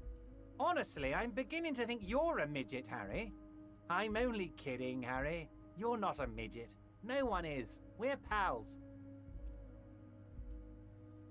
Joyce said the previous union leader vanished under suspicious circumstances. Vanished? Harry, the woman left her casserole in the oven and couldn't make it here in time for the voting. Oh, did I leave my casserole on? Better go home and check. The election can wait. When she got back, the whole thing was over. That seems sexist. Wait, there was no mention of a casserole from Joyce. Funny, Joyce didn't mention any casserole. Harry, Harry, Harry. Do not fixate on this little matter. Maybe it was a rabbit stew, or a hairdryer, or an iron. The point is, her heart wasn't in it. Mine was. This particular brand of humor he has, it makes for a fine distraction. If it's spilled blood you're looking for, then there certainly isn't any in his expression or demeanor now. Why haven't you let her in to see you? If she actually wants to see me, she will find a way. Any good negotiator would. And I just don't have anything to discuss with a bad negotiator. He doesn't want to see her. It's as simple as that. Of course, Harry. Let me just assure you one more time. It's perfectly okay to share anything we discuss here with this Joyce. This is a completely transparent organization. I have no interest in what she is doing, but I myself have nothing to hide. Your business is your business, and I respect your privacy. Just remember, none of this is secret. Tell her about all of it. My brother's picture, my singing swordfish clock. Tell her how overweight I am and how I'm helping you find your lost gun. Tell her about everything. Everett doesn't mind. It is rather interesting to tell people things about each other, isn't it? It was nice telling him about her right now. What's in the container that's outside your office? My dear Harry, there are literally millions of containers in this harbor. I couldn't possibly remember what's in all of them. There's something special about it. It was attached to the Calzoon crane. Harry, you smooth-talking son of a bitch. Time is a precious resource, and I don't have enough of it to count containers with you. Smooth talking. Maybe that's the way to go about opening the container. You should at least try convincing it. I did. It didn't work. Aren't you gonna ask me how I got in? Harry, honestly, I'm just relieved you didn't get a hernia. A man your age. The big man peers at you over the rims of his glasses for a moment, then interlaces his fingers and rests his chin on his hands. Anyway, I assure you, I am a very well-informed man. Information reaches me before I even get the chance to request it. Of course, let us dispatch with the formalities. You call me Everard, I call you Harry. That's what the hanged corpse called you, Harry. My God, so it's true. I didn't want to believe it, but you are a fantastic... I think the odds of that are... It might be a good idea to hide your... So good to hear that, Harry. Words flow like a river. I guess word has already... Are you trying to tell me you've gotten hold of some of our documents? Mr. Kitsuragi, would you mind? Me and Harry are talking about his lost identity right now. Don't just jump to the folder. That's not smart. Shows you're on the edge. Do some probing first. As you look at the folder, Everard covers it with his hand and pets it. He's hiding it from you because it's not a real RCM folder. It's just another one of those brown folders you saw in the file cabinet. It's not an RCM folder. Okay, Harry, you got me. This is from the Census Bureau, not the RCM. Those Census Bureau people are absolutely corrupt. You should do something about them. He got the name from the Census Bureau, and everything else from your actions here in Martinez.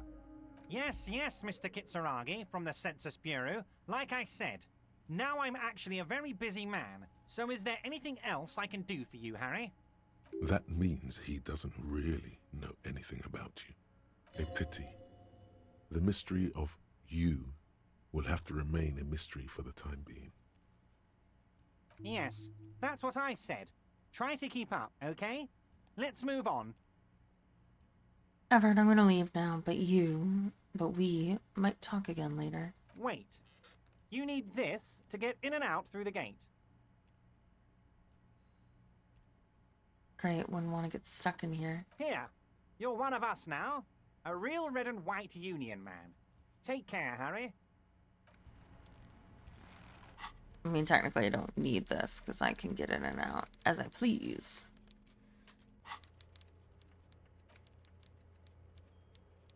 Okay.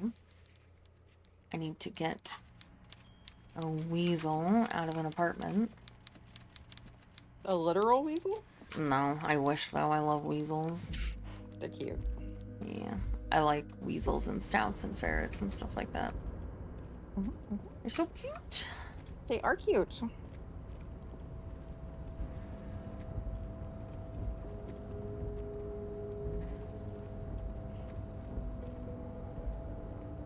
You're back before the cargo container.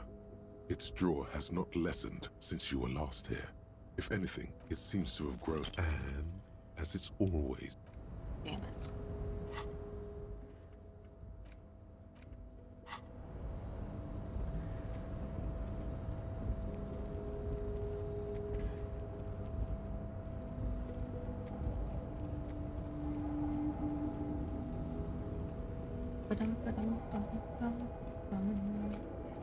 Have to go talk to a guy about a weasel. No, that's not a euphemism.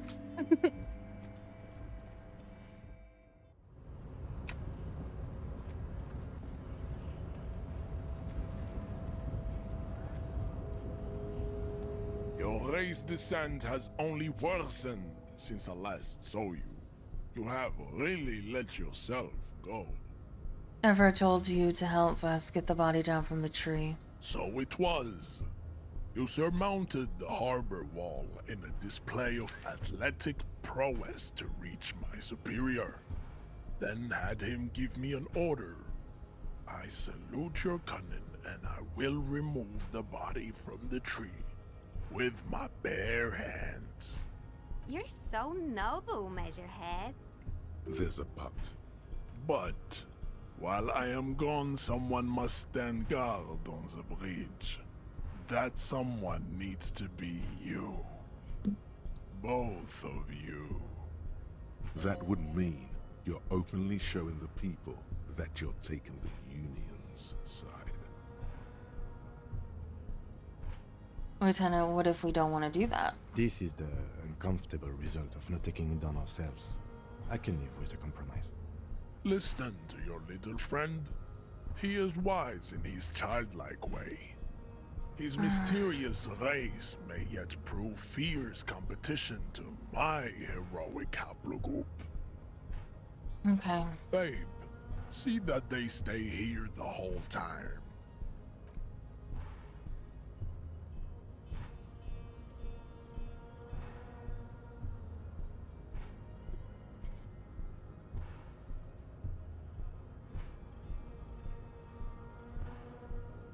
The woman's gaze follows Measurehead as he leaves. So, you guys are like cops or something? Apparently so. Cool. I like men with guns and power. I'm Katya, by the way. You hear that? That sound. He's breaking something. Yeah, Jean-Luc must be really tearing it up over there. I wish I could see it. I also wish I could see it. Look at you! RCM rent-a-cops! Guarding that bridge like Everott's lapdogs! Is this where it's at now? The RCM is for sale! And who are you? What is your business here? Why are your clothes 4 sizes too small for you? That's none of your business. A shrill laughter interrupts you, echoing across Martinez. It's Kuno. Then what? the man turns to look behind him at the behemoth appearing around the corner, approaching him, walking past him.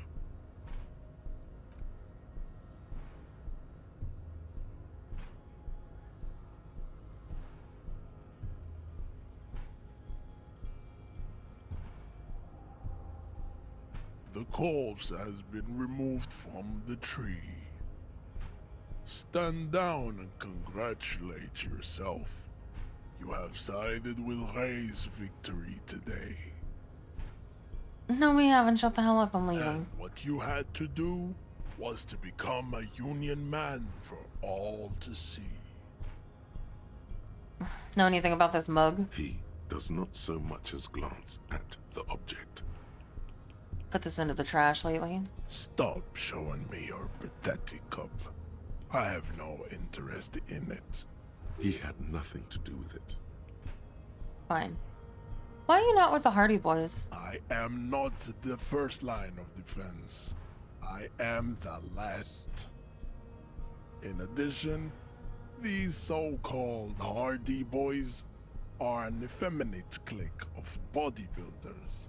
Their company is spiritually degrading. You pick up on something artificial in his tone, like he's putting on an act. This is unlike him. He is usually more himself. There's more to it. What have you got against them? Fine. They have recently fallen under the influence of a possibly sexually perverted female vagrant and a narcotics peddler. It's shameful. Who do you mean? Find out for yourself. Endomorphic blob. Interesting.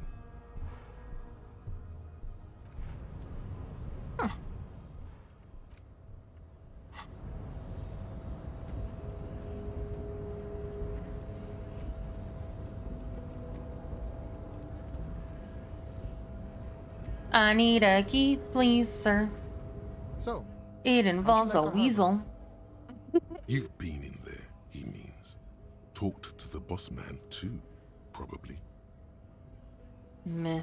It's but a rest area on the path leading across open plains. Right. You talk to the boss, eye to eye, like men of the plane. If you have any more questions, I'm set to talk. Everett said you have a key to a door involving a weasel. A key, huh? What door is this key supposed to open? He said it belonged to a weasel. Oh, say no more. I got you. I got that key right here. And let me tell you, it's mighty good of you to help us out during the strike. Working class solidarity, as they say. I'm not really doing this for political reasons. Oh, so the none of the above type, are you? I get it, I get it. I like to keep my distance too. But it doesn't matter. It's a good thing you're doing. Thanks. What you're looking for is a basement door behind the greenhouse. That's behind the whirling in rags. That's all I know. Our organization is what you call compartmentalized. Means we keep out of each other's business. Okay, but where did you get the key from? The janitor gave it to me. Nice fella. We talked about life and things that really, truly matter. None of this mess we're in, this jiving and juggling. What's it for? To feed our children, I guess. Anything else I should know about this task? This weasel person, when he'll be home? I'm more of a philosophical dock worker. I like to talk about the big picture stuff. Who I am, who you are, what we are fighting for. He means he's not going to tell you cause he doesn't know. But he will shoot his mouth off with you now that you're working for Everard. Who he is and what they're fighting for. This is interesting. Actually, do you know anything about the Hardy Boys? Los Ardis? They're an independent militant group. A bit too high-strung, but it comes with the responsibility. They're sort of like you. Preserve the rule of law and all that. Except it's Everard's law. But really, they're just like you. Is he actually comparing you, an officer of the law, to some neighborhood vigilantes? Come on, he's just trying to keep the peace. The man whispers a jaunty tune. A coastal breeze ruffles his hair. Why are you striking? We're negotiating our share. Your share? Aye.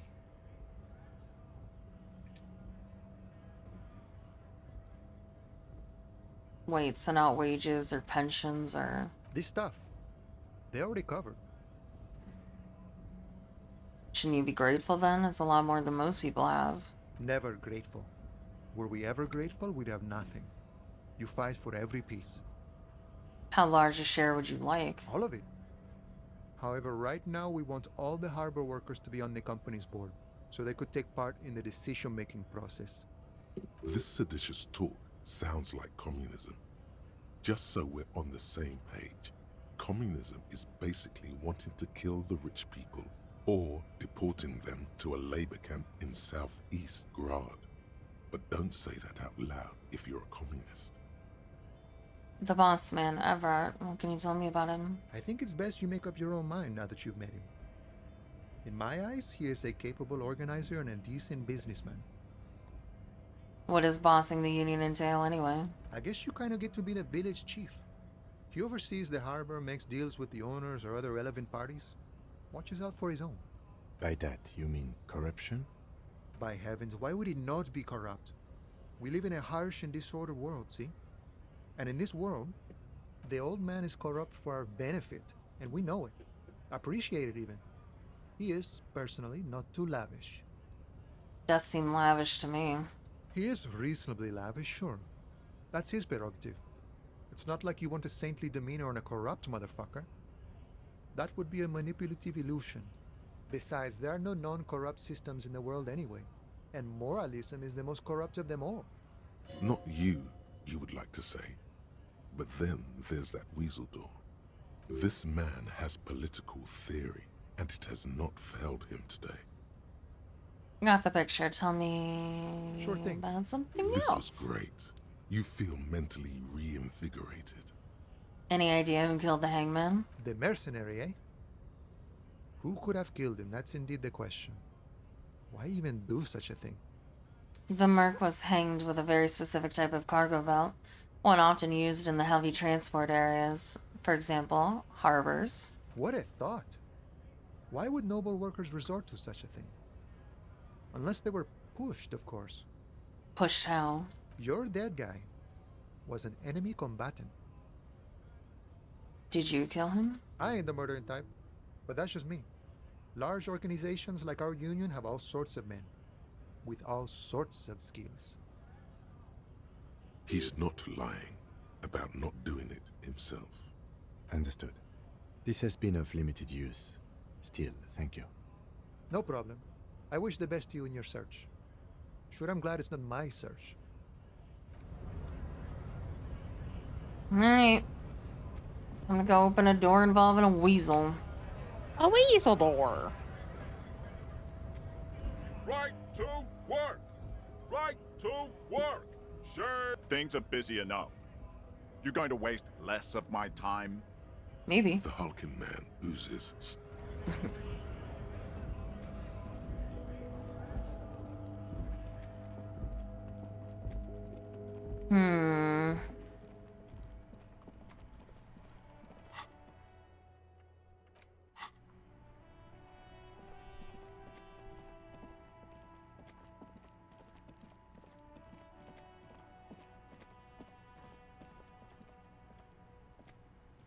Oh, God.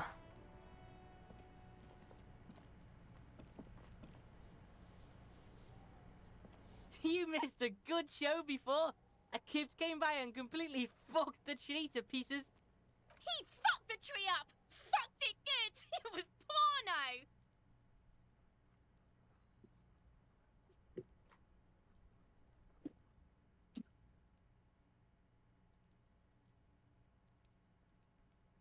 Shoot that shit at Kuno, Pigonaut. Kuno doesn't fuck.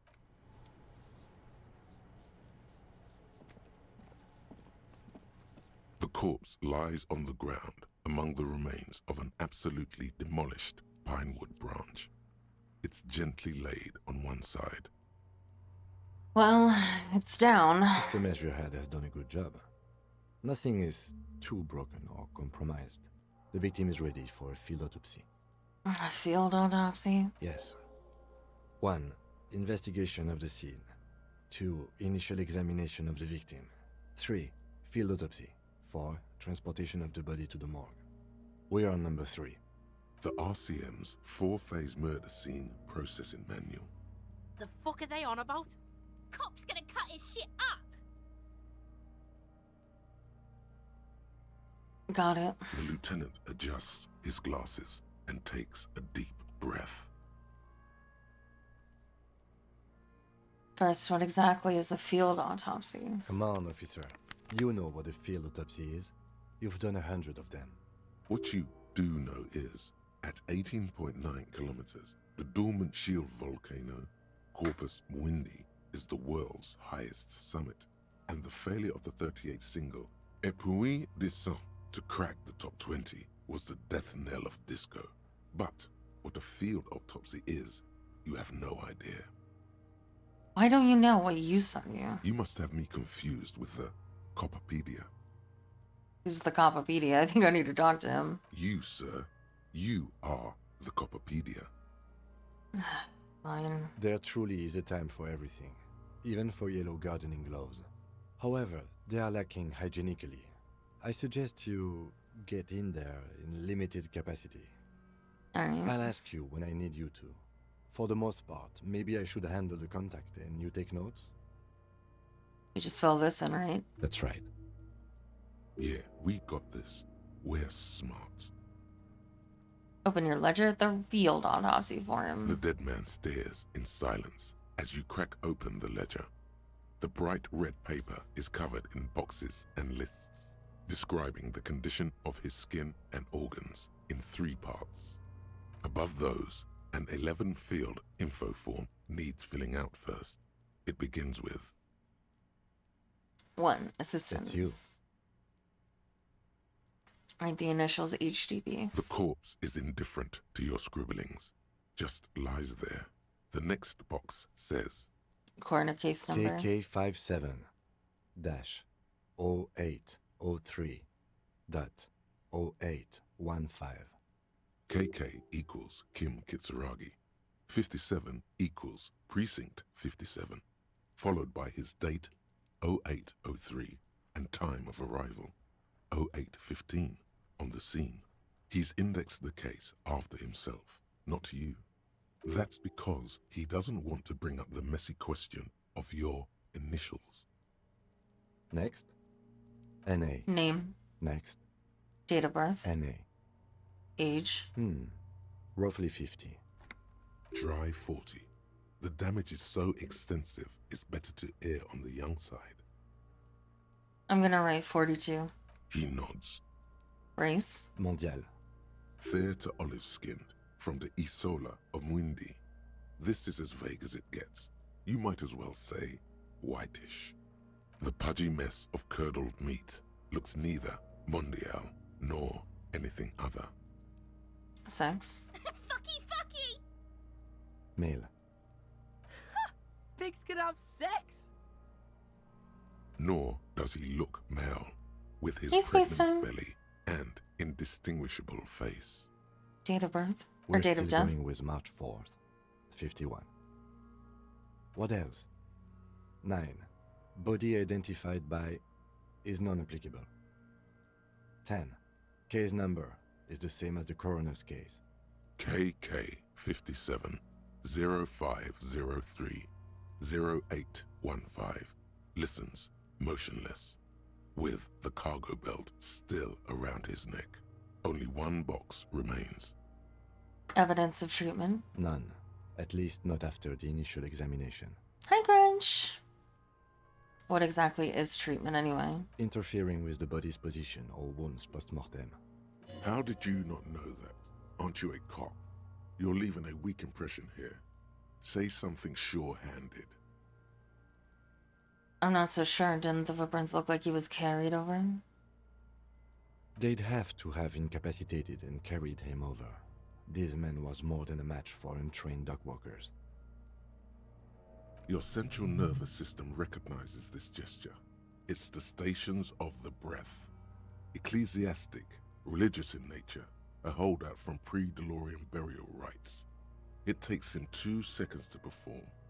Then, somewhere in Jamrock North, a small wood shed behind Rosencrantz Row, Lieutenant Nick Feuerbach puts his hand to the chest of a small corpse, no larger than a monkey.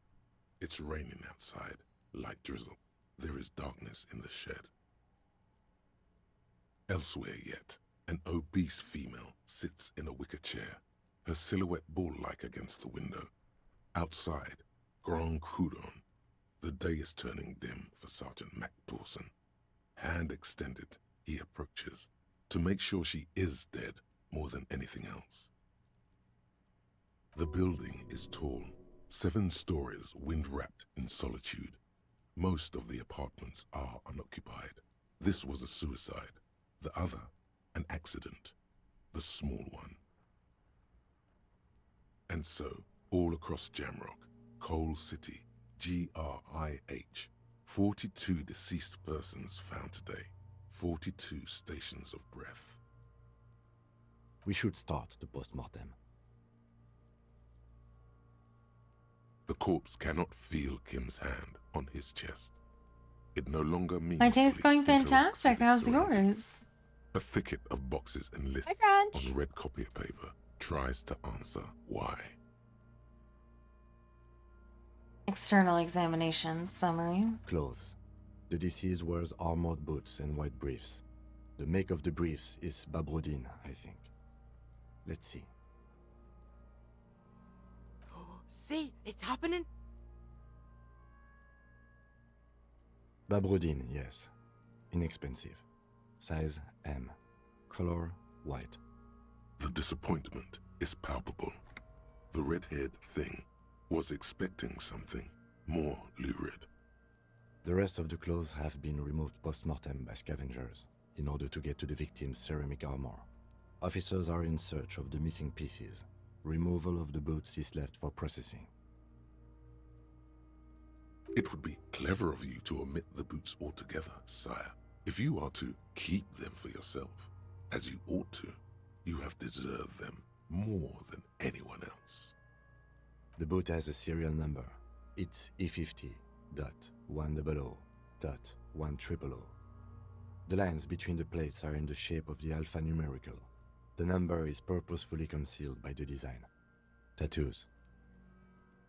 The upper torso is covered in a single, continuous tattoo, resembling a map of the night sky. It reaches from the right shoulder to the heart. The ink is blue and white. The assistant has a color photograph of the markings, to be added to the case files as document A1. The photo is taken on the scene, using a Trigat Mini. The deceased has a belt for airlifting cargo around his neck, tied with a hangman's knot. Color, yellow. Length, 3 meters. There is a buckle on the other end.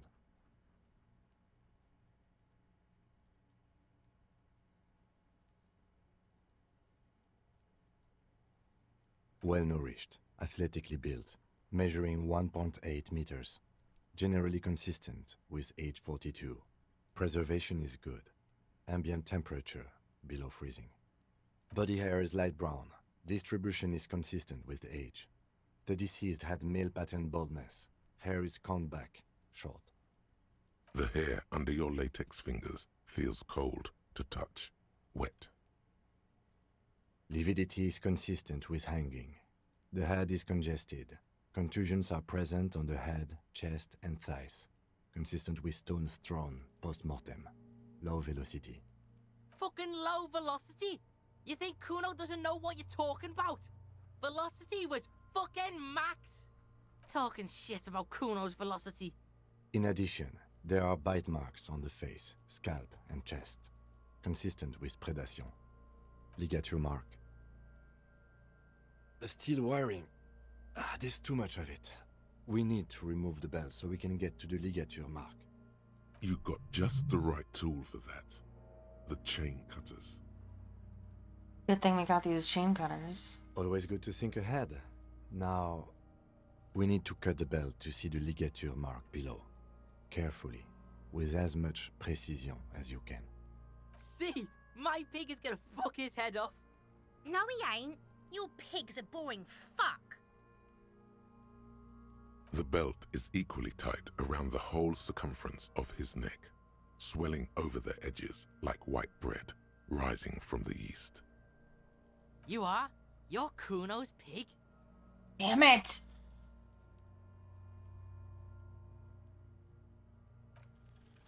You jam the cutters right under the knot. That seems like a smart idea. Yeah, somewhere there. Already they're buried deep in the man's flesh. Then you rotate them to get a better hold. Then a really, really bad smell is coming from there now, and some kind of cracking sound. Yeah, fuck him! Fuck that faggoty! Corpse fucking time! Told you my pig was hardcore. I should have a go first. I think I have a strategy. Okay. He sinks the cutters into the knot, preparing to perform the cuts, with his elbow to his knee for precision. Snap. The knot is slashed. Another cut and the belt falls apart like a flower bouquet, revealing the dead man's neck and the dark red ligature mark around it. Here. The rope rises to a point, leaving a gap in the ligature mark. The suspension point is in the back of the neck, on the nape. Hemorrhaging is observed on the skin, above and below the ligature mark. The mark is well pronounced, consistent with a drop from 1 or 1.5 meters. Chest is intact, normal contour. Abdomen is protuberant, pelvis intact, genitalia... No! It's gonna happen, see! I fucking knew it! This is clearly what they've been waiting for, ever since the autopsy began. The lieutenant is trying to make it as boring as possible. God, these kids are weird. Genitalia is male and unremarkable. No evidence of injury. The dead man's penis is average-sized, congested from the downward collection of blood. The testicles are uneven in length, hanging underneath. The genitalia is greenish. Marbling is present around the crotch. Back is symmetrical and intact. Upper and lower extremities are intact, but asymmetrical. There are combat injuries on the right hand, thigh, and hip. In addition, I see smaller, residual scars. too numerous to count, covering about 30% of his skin. From wounds sustained over 2, maybe more decades, dispersal and accumulation indicates long and active combat duty. This scarring is extensive, way more than a law official's. We have a real museum here. Of battles, wars. Last item, hands. His flesh is cold, icy. Pleased to meet you. Where are you from and what's your name? I'm only fucking with you. I know where you're from. From Cappadocia. And your name is Il Corbo. What can I do you for, Il Corbo de Cappadocia? Nothing does. This was pleasurable. I sincerely thank you for touching my hand. We should do this more often. Be close like this, I mean. Hands are clean. No sign of injury from struggling. Were you expecting any? I was. Maybe I'm just not Excuse seeing me. them. Honestly, this stench is making it hard for me Sorry, to I was think at the sneezing. moment. I didn't know if you could hear me. No, didn't hear you. So, also, you're covering me. Oh, I'm sorry. It's okay. You can be the main Hi, Crunch. character. No. You don't want to be an alcoholic? No. Ooh. That's all for the external. Well done. What next?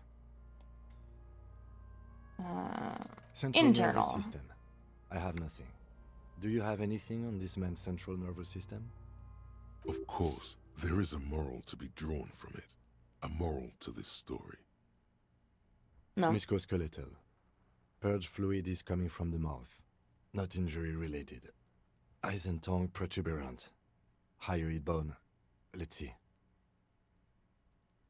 With his eyes almost closed, the lieutenant puts his hand on the dead man's throat and begins to massage it, gently.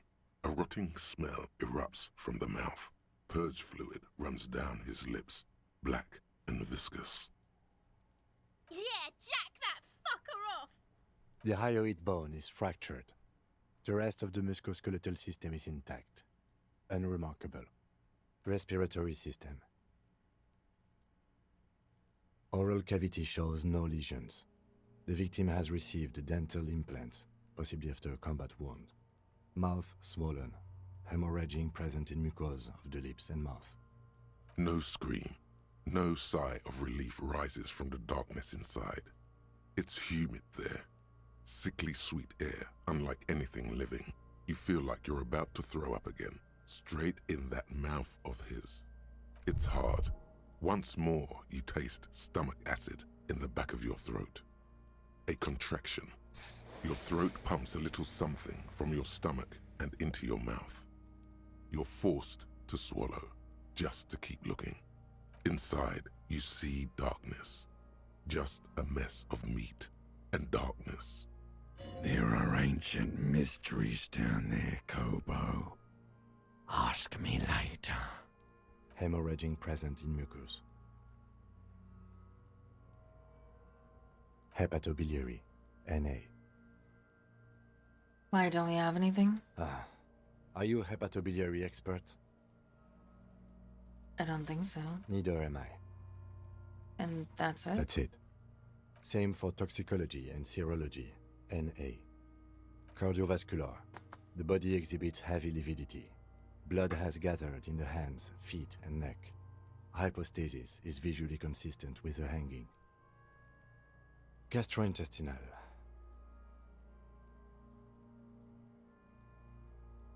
This will do. Digested semi-solid food in stomach. Voila. What's next on the list? Description of injuries. Summary. Let's see. We have bite marks, contusions on the head and chest, and a ligature mark encircling the neck. You'll need 3 fields. Leave a 4th one too. What's the 4th injury field for? Nothing. Just in case. What about the injuries we've inflicted? Oh, so we inflicted them? Okay, I inflicted them. Okay, so there's a spin-stabilized munition from a Kiel A990 muzzleloader lodged in his lung, and an incision on the thorax from a chain cutter. I wouldn't mention those. Better not to muddy the waters. But isn't that sloppy? Be pedantic if you like, it doesn't matter. No one else is going to investigate this man's murder. And if they do, such details would only confuse them. See?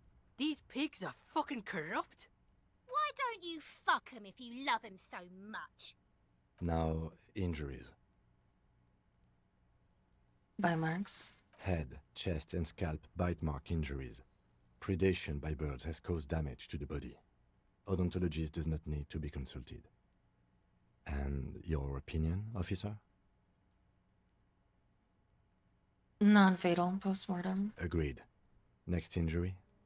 Contusions? So, the scalp bleeds from a postmortem head injury, a stone.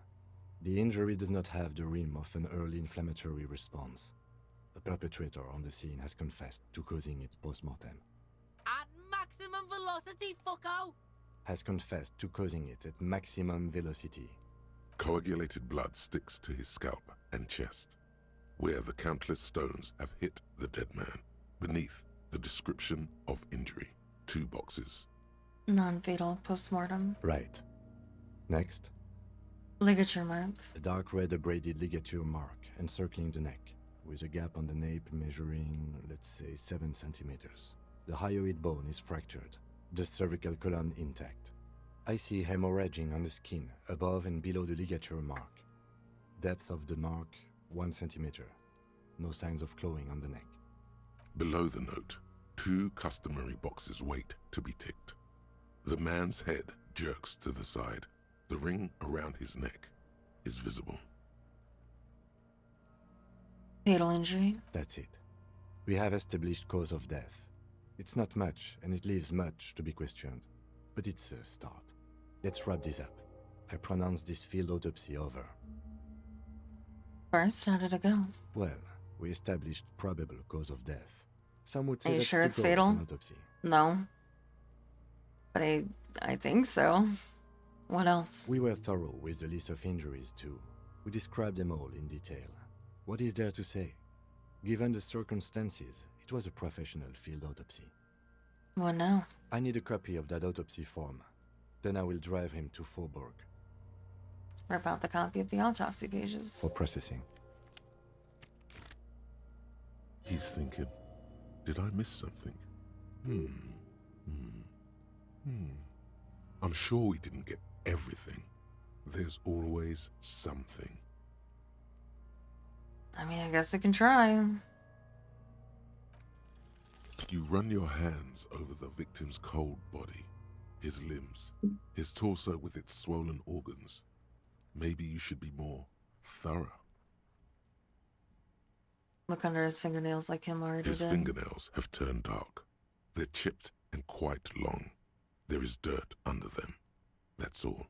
Do you think we missed something? You can't shake the feeling that there are more secrets concealed in the flesh before you. There's something we're not seeing. Okay, well, we are in livor mortis here. He is disintegrating. We need to refrigerate the body if we want to conduct another examination, and we need to do it fast. Okay.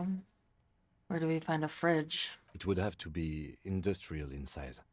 Let's start by asking Gart at the Whirling in Rags and the Fritz store down at the gates. If they don't know, but only if all else fails. Fuck are you looking at, Beano man? You want a piece of the Kuno? Wanna get fucked? Only if all else fails. Kuno looks like he gets around. Knows Martinez. And its fridges too, probably. Or, remember the buttons on that intercom over there? On the side of the building next to the Whirling? One was for Revachol Ice City. Perhaps it's a clue. This is one task we cannot sideline. With every hour, whatever we are looking for will become harder to find. Okay. Let's go. My stance on spoilers. Story spoilers, I would prefer not, obviously. but if there's like something I could have done otherwise, that I have no ability to go back and do because I'm not gonna play a second playthrough, I'm fine with that. People being like, oh, if you had selected this, this would have happened. I've been like, oh, that's cool.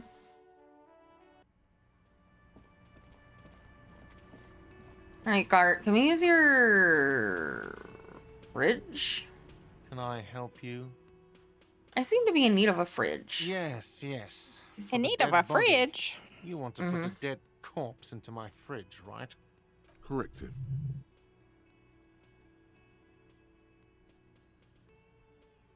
I mean, yes. Well, I have a fridge, and you're not putting it here. Why? Because this is a culinary establishment, not a morgue. I can't believe you even asked me. It would only be for... Lieutenant, you too? You're asking too? No. The answer is no. I will not turn this place into some kind of macabre circus. Wow. Turned the lieutenant off like he was a busted old radio. He really is the lord of his realm. Let's go talk to the fleet clerk. Okay. Fleet clerk. Wherever that is.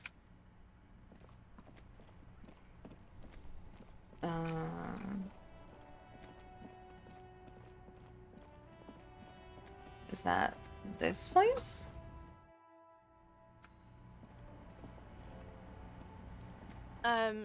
Is this about the questions again? Because I don't really know anything. Wow. I didn't know you worked for the Union, sir. Anything else I can do for you? No, you don't work for the Union. The Union works for you by supplying you with cash. Do you have a fridge? Mm-hmm. Right behind you. I need to store a corpse there. You're joking, right? No, I'm not joking. I need to store the corpse of the hanged man in your fridge. Okay. It wouldn't even fit, you know. Now that I'm looking at it, maybe a glass-doored fridge in a public grocery store isn't the best option for storing a corpse. Well, thanks. Okay. We are gonna have to ask him, aren't we? Damn it. I should have just shot Kuno when I had the chance. No, we have another option. We're gonna... Any option that isn't Kuno. An old call box. East Delta Commerce Center. This must be the name of the doomed commercial area. Where's... Ice? Silence. No one answers the doorbell. Official Ice City. Oh, okay. Oops, I didn't mean to do that.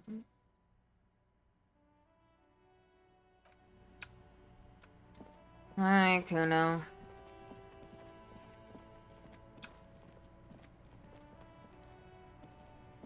Fuck does Kuno care? You know, I need a fridge to stash the body. For the fuck imp. Good thing you asked the Kunmeister. Kuno knows a fridge. Perfect for freezing. I thought you would. Where is it? Bacon Man's in a rush. But what's in it for the Kuno? What's the return on Kuno's investment?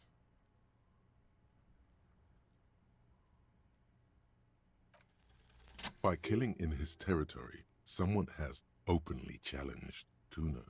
It's in his best interest to put them in their place.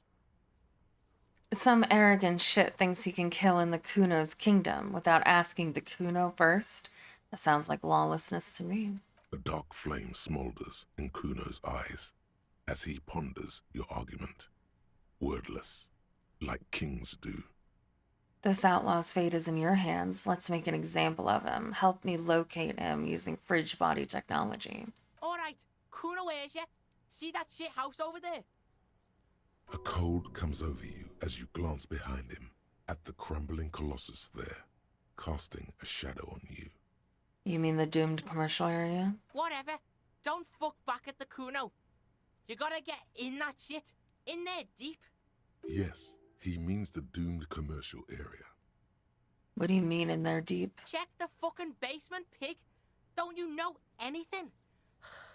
Always check the fucking basement, recon style. There's a giant fridge down there. Fucking will fit, no problem. It looks like a white bear or some shit. Try not to piss yourself when you see it. A white bear? A polar bear? Thanks. You didn't hear it from Kuno, pig. But don't forget where you heard it from. Kuno owns you now, pig. You're Kuno's property. Kuno doesn't fucking care. Do we pick up the body first, or do we just find The the... man is decomposed. The lieutenant adjusts his glasses and takes a deep breath.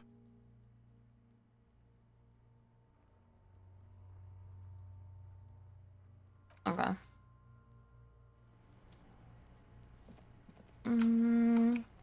Oh. That, I don't know if I ever went in there. I don't know if I ever got down to that area, actually.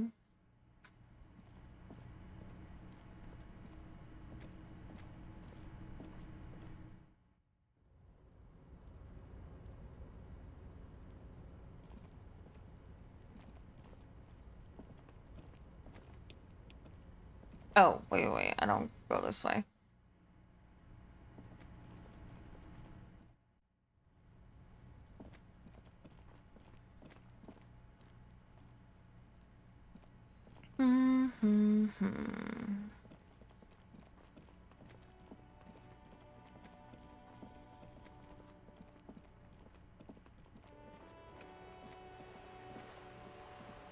Can I go around this way? I think I have to... Oh. Whoa. What have we here? A bridge? A bridge with loose nails and rot-infested wood that creaks in the wind. A construction code violation if there ever was one. Ooh, Benny's? Gosh, you're so fancy. Wow. Looks good. I've never had an Eggs Benedict. Kim, it looks like we've got a construction code violation here. True. They never cleaned up the war damage. The rest of Revachol looks better, though. But Lieutenant, think about the splinters. The bridge is fine enough. Locals use it all the time, after all. It's nothing to worry about. Shall we? We're definitely gonna fall through that bridge. Because you said it was fine. Just an ordinary wall. Nothing to see here.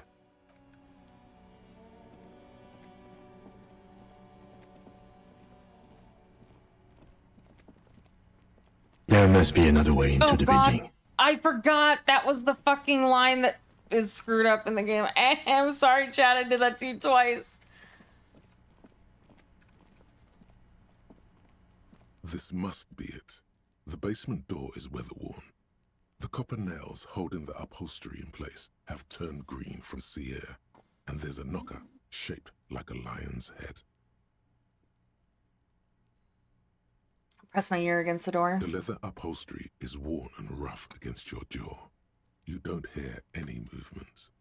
In fact, it's oddly silent in the yard around you. No birds chirp. Carefully knock. You knock silently. The upholstery muffles the sound. No response comes from the apartment. I guess no one is in. Lieutenant, what's your opinion on this task we're undertaking? Let's be honest. This isn't what I joined the RCM for, but every day tells you something new about yourself. Apparently, working with the local union boss to get info on an investigation is not something I'm squeamish about. So you don't mind if I unlock the door? I mind that the local thug is using the RCM for his busy work. But if this gets us to the bottom of this hanging, then I'm willing to look over it. On the other hand, we could just leave and tell Evrart we opened the door. No one seems to be tailing us to see if we actually did it. Lie to Everett? That's also an option? Yes. Presenting a fabrication is known to get results here and there. You took this task. You make the call. The door is right here. You can just open it and be done with this. Besides, if you never open it, you're never gonna find out what's behind the door. Well, this thing knows exactly how to use me. He said I wouldn't know what's in there if I don't open the door. Of the handle to loosen the bolt. Finally, the door unlocks with a small clack. Thoughts race through your head. There might be important information in the apartment. I mean, there might. As you hold the open door, you can feel the air moving. A little draft, a whistle. Mm-hmm.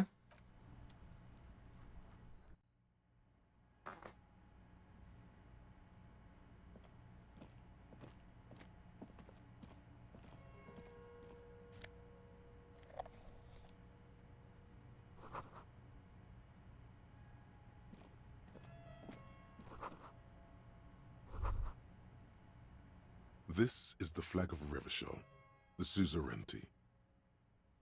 What's with the sun? This isn't just one sun, but there are little suns dancing around the big sun. This is the sevenfold sun miracle. What's the sevenfold sun miracle? It's an optical atmospheric anomaly the first settlers saw. Happens in cold weather. 6 small suns around the big one. This complex halo phenomena is how old Revachol got its flag. Lieutenant, the old flag of the suzerain. Mm-hmm. The tenant is an old-fashioned guy. By old-fashioned, he means very right-wing. The flag doesn't seem to mind. It's just a colorful fabric with a sun sewn onto it. Like all feudal flags, it looks like a children's drawing.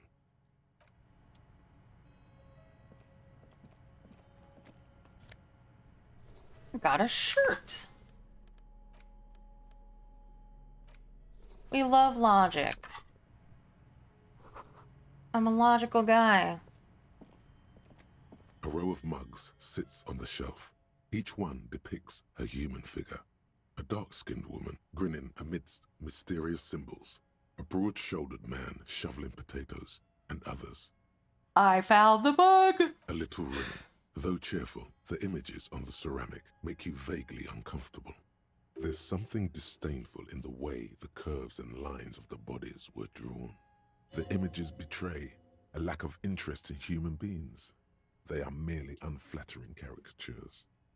What do you mean uncomfortable? The owner of these mugs doesn't like people of other ethnicities very much.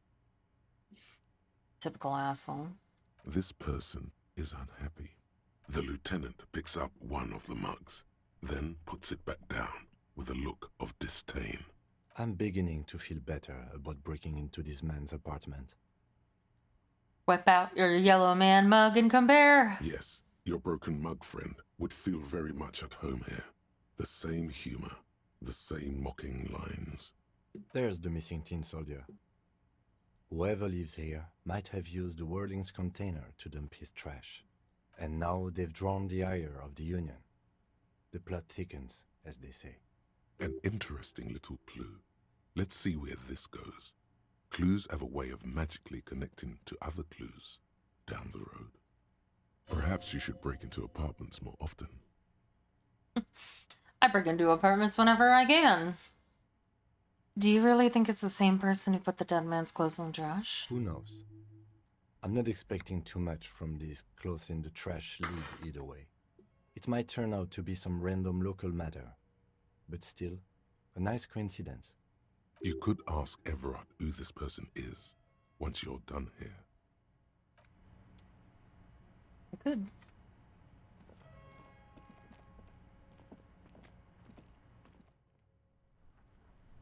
Well, that wasn't the basement that they were talking about.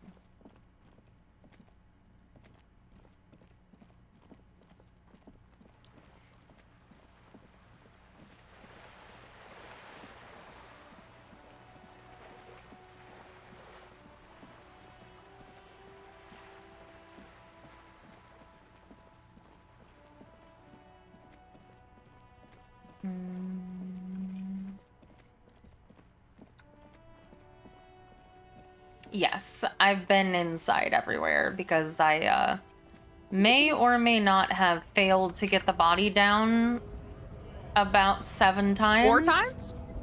Yeah. It was a lot of times. So 5th time's the charm. I've basically done everything in this area that I could to farm XP. I had like a 70% chance like 3 times and just kept failing it, unfortunately.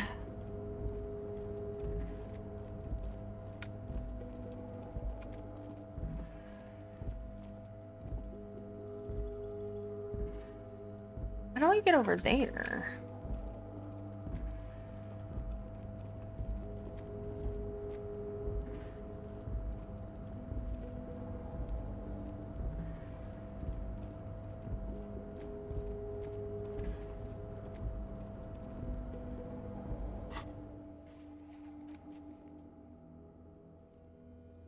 Oh, the commercial building across from the whirling.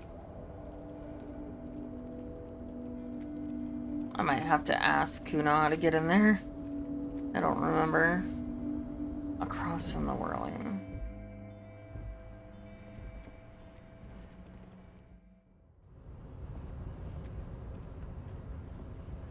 It's a building on the other side of the whirling.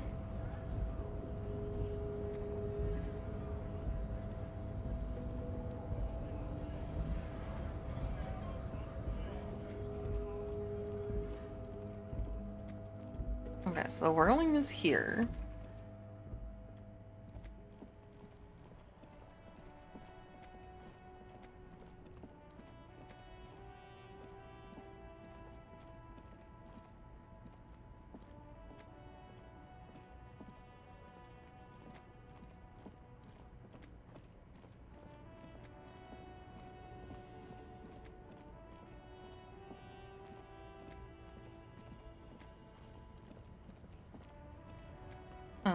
Do they mean like all the way across this road?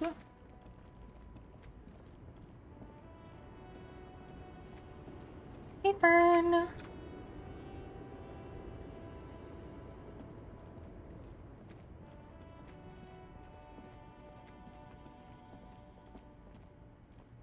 Okay, I'm gonna have to go back to Kuno and ask how I'm supposed to get there because I don't actually know where I'm going. The commercial building.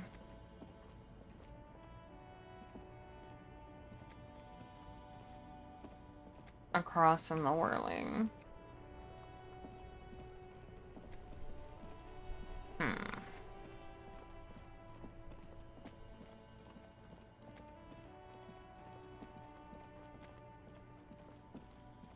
Is the commercial building the bookstore?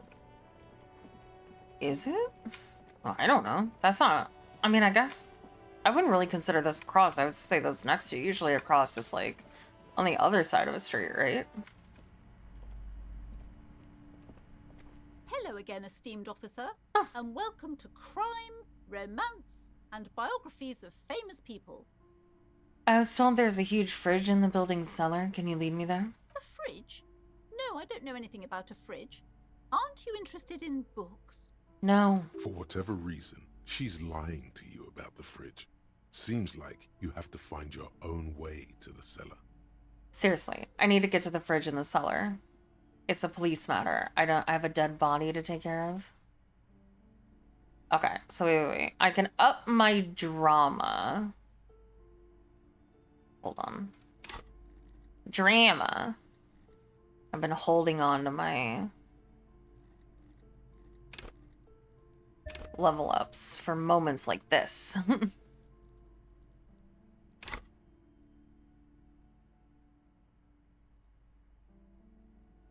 Yeah, hold on. Hello again, esteemed officer, and welcome to... Slither up to her, you silver-tongued fiend. Show her what world-class perfidy looks like. Ma'am, I came here to help. I've handled paranatural situations before. Are you sure? Don't think I haven't seen charlatans before.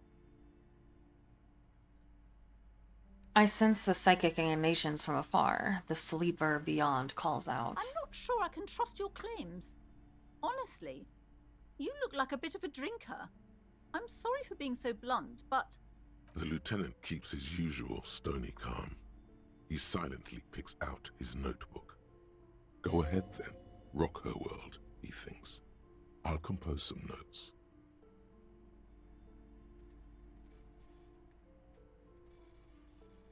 I admit I've had my share of drinks, but only because the spectral realm is parapsychologically taxing. How do you know all this? Here we go.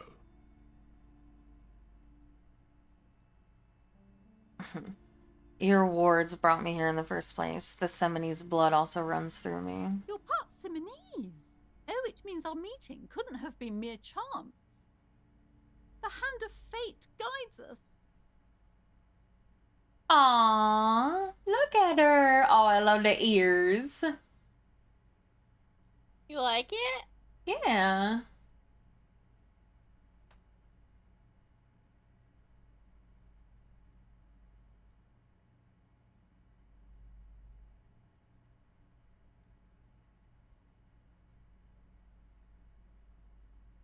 Did you give yourself tattoos? I might steal the tattoo from the goddess version that you're not using. But that's mine. That's okay, mine. Then No, I don't have to use it. No, it's all yours. I love the hair and the ears. It's so cute. Thank you. I think he came out pretty good as a sketch. I might do something insane. And well, drawing it myself in live isn't that insane because I've done that before for yours. But I might try to learn to rig it so I don't have to pay any money to get it rigged. Hey, it'd be a great skill to learn. And you might like it. I might like it. Who knows? You'll never know until you try. But this is I am Token's not the only fault. one at risk. I have to think of my I sent daughter. the sketch to him and I said, "Look what you've You wrought." are certain you can help us? Keep us safe? I can't allow any collateral damage to hit us. No problem whatsoever. Your family is safe. The phantoms are no match for me. If you promise, good officer, then you might be our last hope. Do you swear it? On my honor. Thank you, sir. There's one more thing I haven't told you about yet. The entity. Do not act surprised. You know of these things, sire. Of course, the entity, for I have sensed its presence. You have? The entity takes the form of a woman, a witch probably. I've suspected that she must be connected to the curse ever since I first saw her. Did you know that she lives inside the chimney? Chimney, the passage between heaven and hell, of course. Yes, that chimney is part of the building's central furnace, and it's enormous. She has barricaded herself behind some metal security curtains. God knows what she's doing there. Some unnatural magic, I assume. You should go find the entity and ask what happened to all the companies in the building. What is the source of this curse? Here's the key to the warded door behind the curtains. Take it. What's my body at? Body yaddy yaddy yaddy yaddy yaddy yaddy.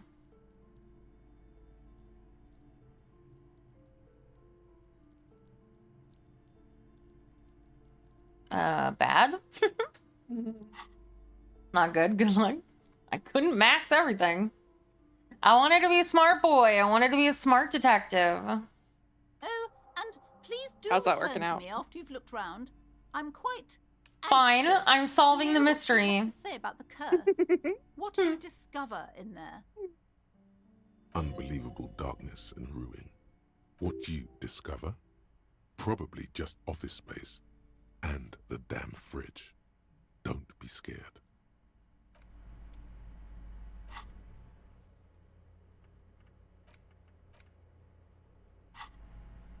I'm not scared.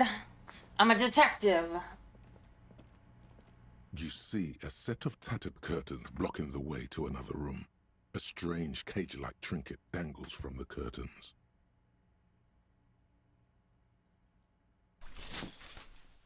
You see a dimly lit room full of dusty furniture and trash. A doorway stands in the back, covered in dozens of scary little Seminese wards, your shadow looming over it like an omen. Oh!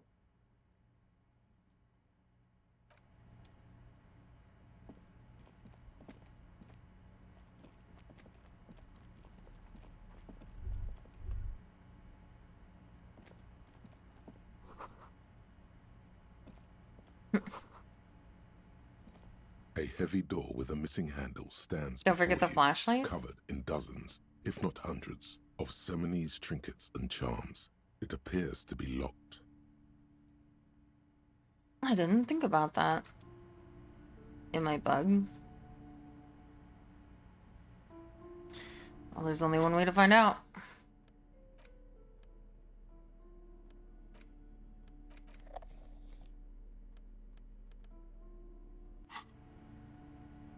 Hell yeah.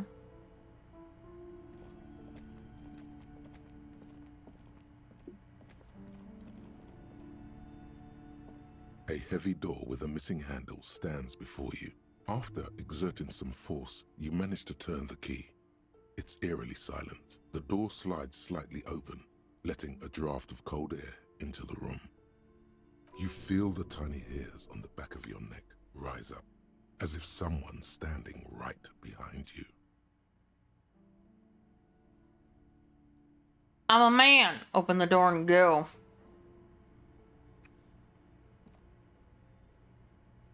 Oh, Kim wants to talk to us. What is this place?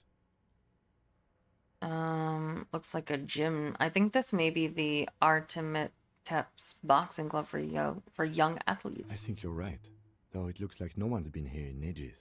I doubt the electricity still works. Good thing we have a flashlight on us. Yeah, we do. An eerie feeling rises in your chest. Let's just keep going. I'm sure it's just a regular abandoned house. Nothing mysterious here. Sounds good. We don't believe in that ghost shit. Ooh, a ball. I'll be right back. Also, you have a meeting soon. I do. It's true. A long one, or? I think it's half an hour. Half an hour.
Do you intend to come back, or are you gonna pop off for today? I might pop. Huh? I might pop off. Okay. so that I can lie down and drool. I had things I was supposed to do, and then here I am.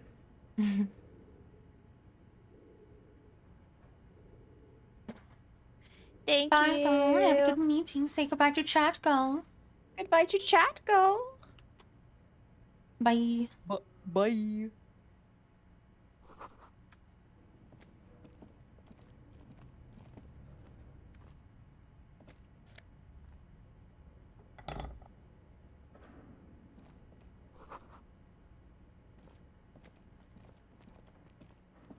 Let's see.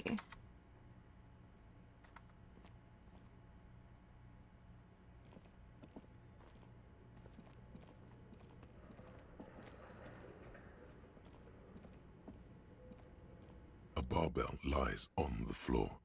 The color has worn off its weight plates. It's 60 kilograms. Your triceps hum at the sight of these weights. Show the world what kind of beast it's dealing with. Lift them. There are no collars on the barbell. This is a safety hazard. Why does it feel so familiar?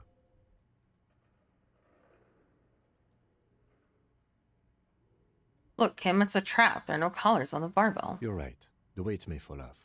Better not touch it then. What kind of bastard would just remove the collars, which should be a felony? It would be a violation of EPIS safety regulations if the gym was still operating, but it isn't. No one's supposed to come here anymore.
Gross.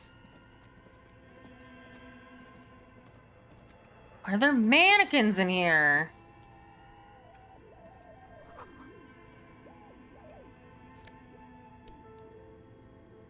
Easy money. Itemus.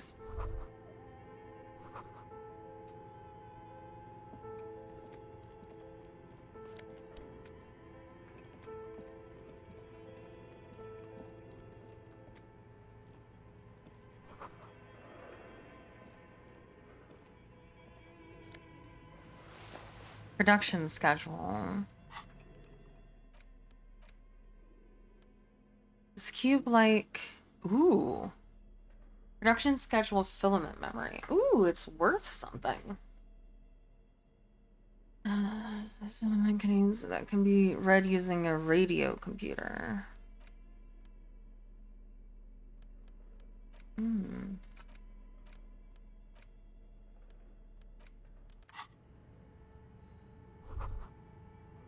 Looks like someone tried to reconceptualize their business here. I don't get it. Look, the skis and rotor blades both bear the same Slipstream logo. It seems likely that they started out making one, failed to turn a profit, and then pivoted to producing the other. But the question is, which did they start with and which way did they pivot? That's a good question. What a strange leap of imagination, and yet they still failed. How sad. Reality is ruthless.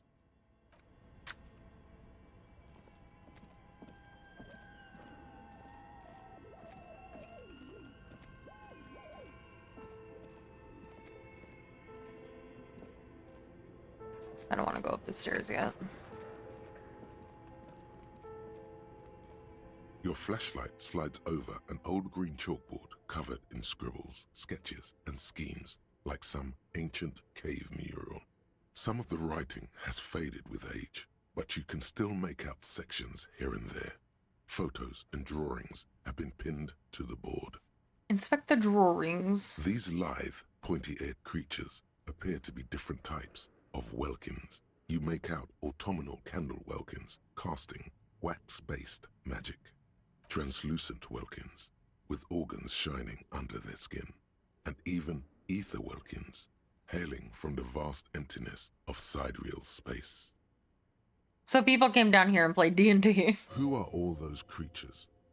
Fantasies of a tortured, feverish mind? You should adopt one of those Wilkins as your persona. No longer a mere man, but a Welkin. One of the Welkins, towering among the rest, appears to be different, however. Examine the Welkin. This is important. It's Vara Hamira, a high Welkin, his face white and scarred like cracked marble. This is clearly a Welkin supremacist. The note says, all non-Welkin races will be purged. The Haldor, the Twarg, Well, that's an elf for you. and even headless men, all of them, purged. Imagine a world filled only with Welkin, Green Welkin, Dread Welkin, and the High Welkin to rule them all. An inordinate amount of time has gone into drawing these little Welkin creatures.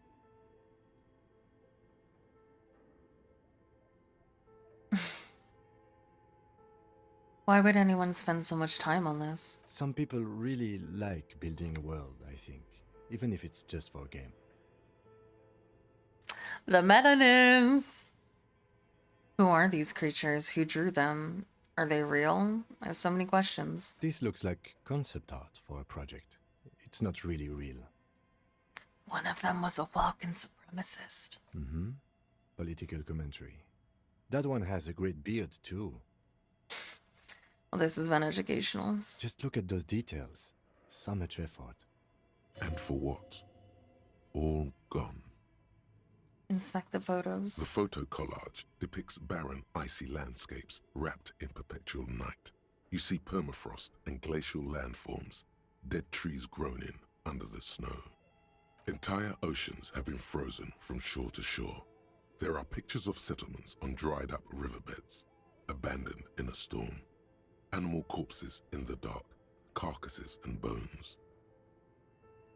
You see primitive oil rigs built into glaciers, boreal dvorg, yurts under the snow, great mammoth-like beasts of burden. A pinned postcard reads, "The heat death scenario. A desperate fight for geothermal energy engulfs the world as Wirral becomes untethered from its sun, drifting through the universe." This is a monthly calendar from the year 50. Cryptic words like sprint, daily minimi, and GPI span the marker-drawn grid, the grand scheme of production and money. Minimi stands for a mini-meeting. It's part of a bigger framework for managing work called RUN. Station 41 tried to implement it a few years ago, but failed. As time goes on, the numbers in the boxes grow rarer and rarer. The board becomes an empty snowfield in the final days. Only failure and regret dwell in this region. Looks like they didn't make it. A note in the bottom left corner of the chalkboard says, "See the prod schedule filament for details." The handwriting is only partly legible, but you can still make out 3 slogans: "Call in, tune out," "Wirral untethered," and "Heat death of the universe." Outside, a cold wind wraps the building in its bosom. Snowflakes in the wind. An old woman passes what the locals call the doomed commercial area. She tries hard not to look at the bookstore windows. It's unwise. Okay. This appears to be some kind of machine with a cube-shaped heart and a wired framework. The keyboard has a rectangular on-off button. A piece of paper still hangs from the printer. A radio computer. Just sitting here without anyone inside. But we are looking for a fridge, and we are pressed for time, so... On the other hand, it's not the time not interested in abandoned radio computers. I have a thing. The machine lights up like some prehistoric animal stirring from its slumber, revealing fluorescent play and print keys on the keyboard. The hatch on the machine's central compartment is wide open. It's empty like a beehive without its brood. Some cables have been left dangling, disconnected. The filament you have would fit perfectly inside the compartment.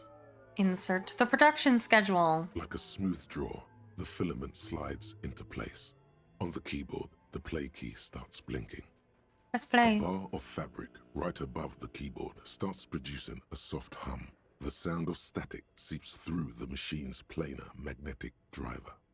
Have you stirred the ghost of the doomed commercial area from its rest? Could this be its dismembered heart beginning to flutter?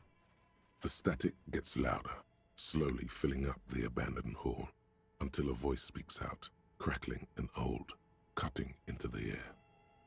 Good afternoon. Fortress accident en rue de Saint-Ghislaine. This is East Insulindian Repeater Station 1. Please repeat. Is this the production schedule? What's the production schedule? The filament you have inserted into the reader. You mean that glowing thing I put inside? Yes. Is that the production schedule? Yes. Good. Please repeat the password. Password? Of course it would have a password. That's why there's a human administrator involved. You should ask her for a hint.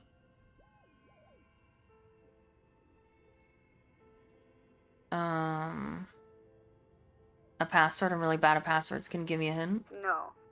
A hint system is not part of the protocol for repeater stations. Is it my birthday? Still no.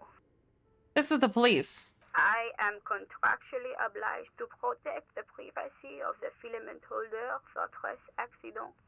Without filing a warrant with Lintel, I cannot give you access to this filament. I'm afraid we are not doing that, unless we want to wait for a month.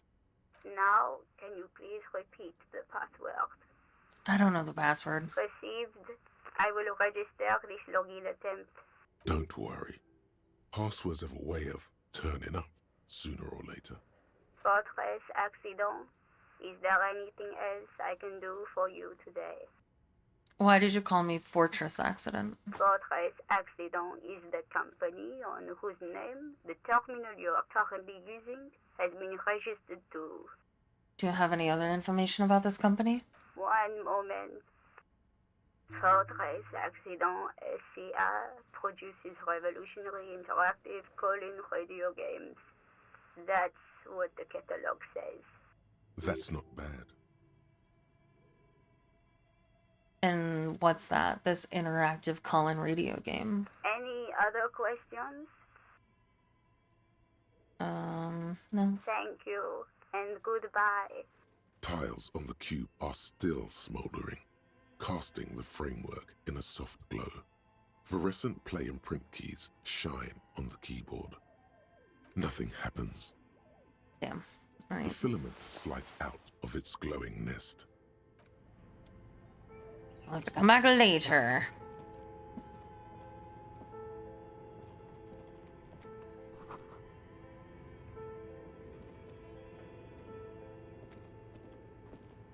This old fireplace is covered in lines drawn in blue and red marker, the mesh spreading over the stone like blood vessels on alabaster skin. It looks ghostly and strangely ancient. The whole thing resembles Kadran mosaic tiles. Very pesantic. What am I looking at? Radio frequencies, it seems. UKV 123.6, UKV 123.7, UKV 123.9. Some written notes, too. Sparse and cryptic. Radio frequencies for what? Unclear. It looks like a cardiovascular system split into veins and capillaries. Very advanced. So we're dealing with something medical here? You think so? The web is comprised of radio stations, all lead back to one red heart, titled The Game Master Frequency. A note says, This one can listen in on any station it wants. Wait, who's the game master? Someone very important. The leader of a massive on-air game built by these people. A conductor for the hundreds of story threads that pass through the Game Master's frequency. If it's a game, then who's playing? Whoever decides to call in to a call-in station, it looks like. All of this is gone, left unrealized. There's no way a little basement studio working here could pull anything like this off. My God. It's as if the less money they had, the more ambitious their project became. Why do you say that? The schedule. I know doom when I see it. The company was running out of funding. What else? Nothing. It's just lines on marble. An echo from times long gone. No one has used the fireplace in ages.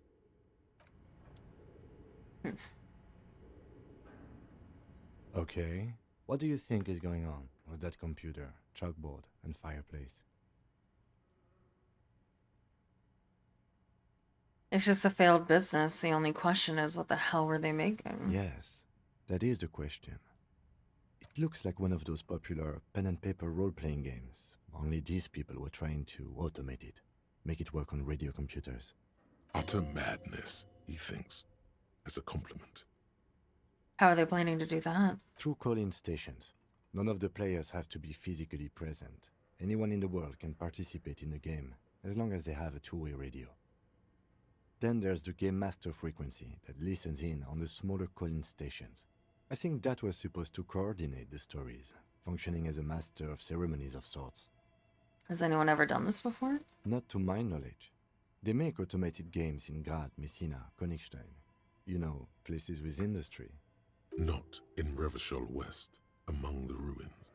But I don't think anyone has attempted to create an inter-isolary game before.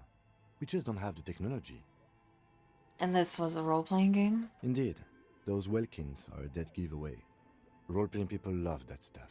The world looks like a modified version of the WeWorld board game, with hit death thrown in. Super cool. Someone should give them millions of real immediately. This game is too good to be left unfinished. What do you think happened to the company? No idea. They stopped filling out the schedule on the chalkboard. Indeed, it's ambitious and untethered from reality, but...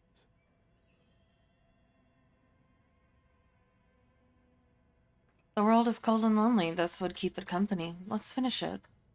It's too late for that, I'm afraid. Okay, let's keep moving. Let's do it. Let's stop being detectives. And open up a game master.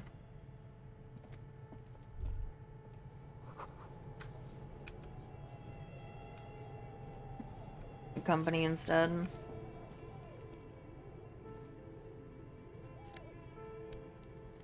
Oh, I'll take a drink, thank you.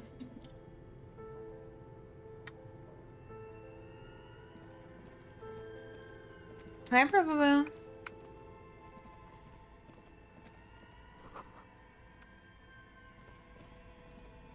You see a terrifying ice bear with a strange compartment in its belly. The door is covered in frost, and the bear's eyes are glowing red. The bear looks oddly realistic. Is it taxidermy? A gust of freezing cold air rushes to greet you. You hear a low grumble as the bear regulates itself. This is the inside of a refrigerator. The lieutenant takes a peek inside. His hand has found the holster of his gun. The shelves are empty. All you see are crumpled ice cream wrappers with the brand name, Revachol Ice City. A handwritten note has been attached to the door. The fridge is huge. This is clearly the fridge. It looks big enough for 2 corpses. It's certainly an eccentric choice, but it is capacious and cold enough, too. But the optics on this are awful, he thinks. We need to be as silent as we can. Your visual confirms you could fit 2 more bodies in the ice bear fridge. Shall we go and get the body, then?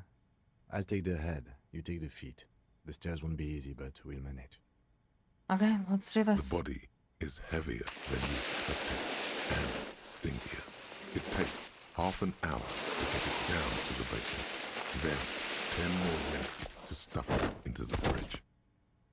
The lieutenant takes a step back to admire your handiwork. Beautiful. A dead body in a nice bare fridge. This is some of the best police work I've ever done. I'm not sure I believe you. Of course you don't. Look at that. What have we done? We stuffed a dead body in a nice bare fridge. This does not leave this room. He means it. He doesn't want to be the ice Hello. cop. Oh, thank you. Done with your meeting already? Yep. Oh. We did our best with the means at our disposal. Did we though? Okay, maybe we did. At least we've stopped the body from decomposing further. Now you can conduct another inspection under controlled circumstances. Inside the icy realm of the ice bear fridge, the corpse stands slumped, waiting.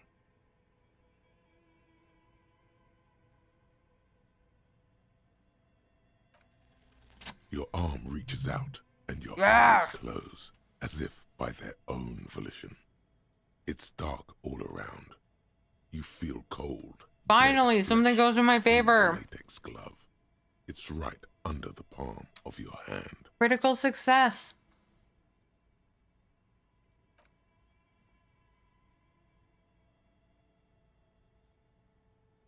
His face, his cheeks, his nose, his fat, swollen lips. Like a rubber spider, your gloved hand crawls on his features. Everything is silent, all around. I'm eating a chocolate peanut butter granola bar.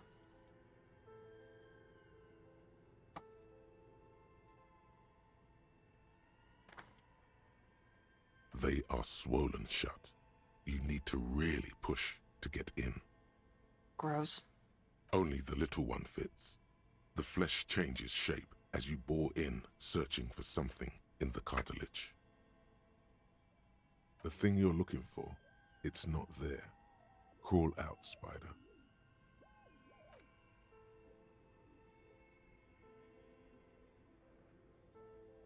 The oral cavity is cold and moist.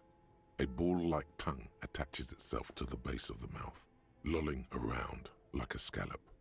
You're on the right track. The tongue moves freely in the cavity. The mucus of the mouth is slippery, fragile, even through the latex.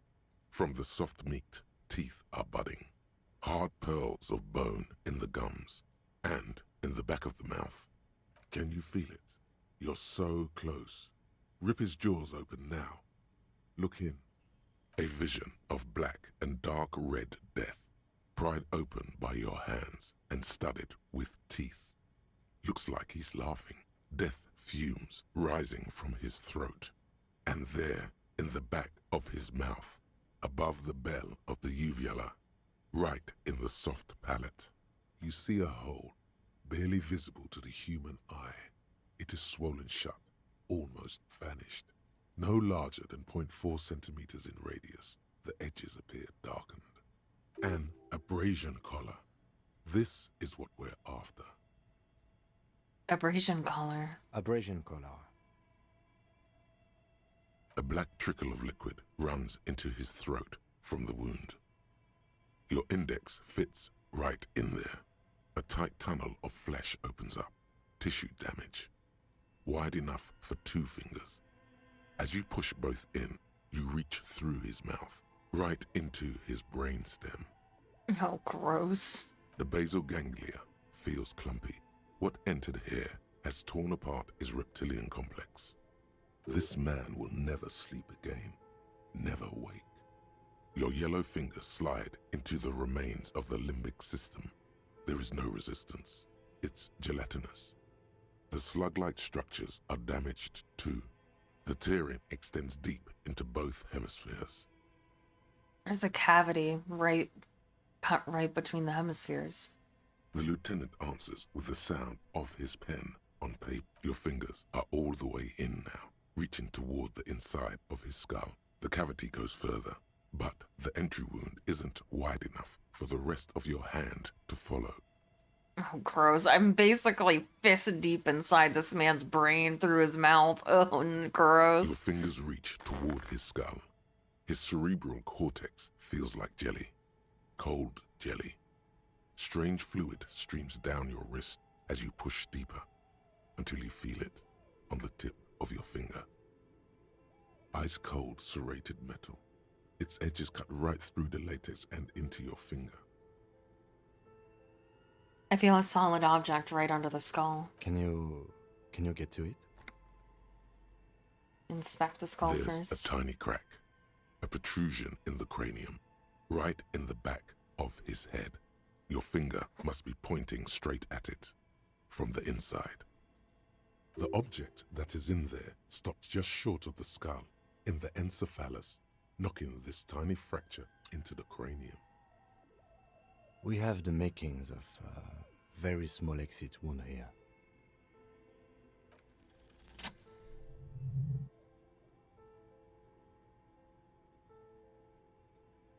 Yay.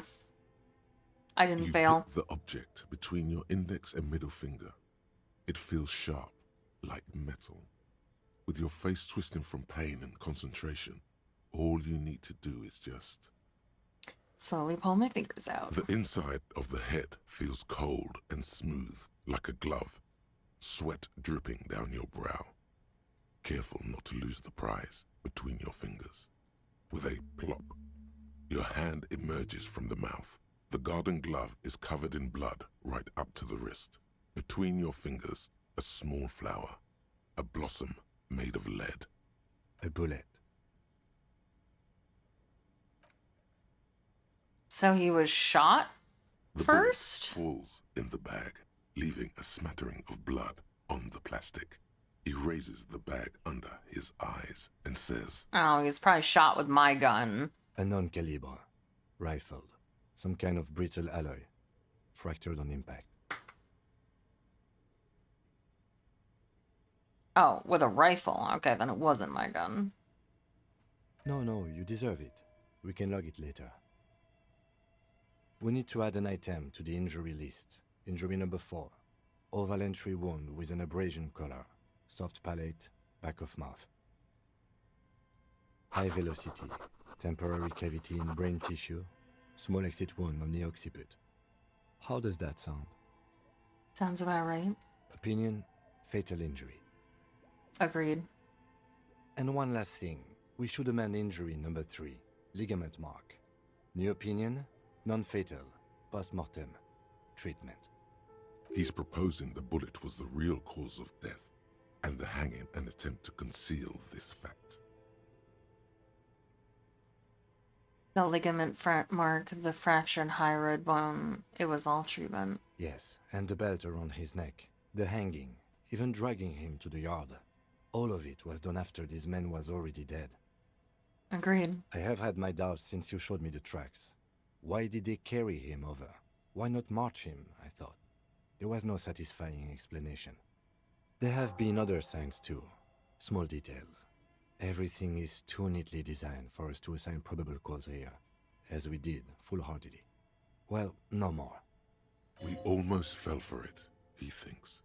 Almost. There is, of course, the very real possibility he was both shot and hanged.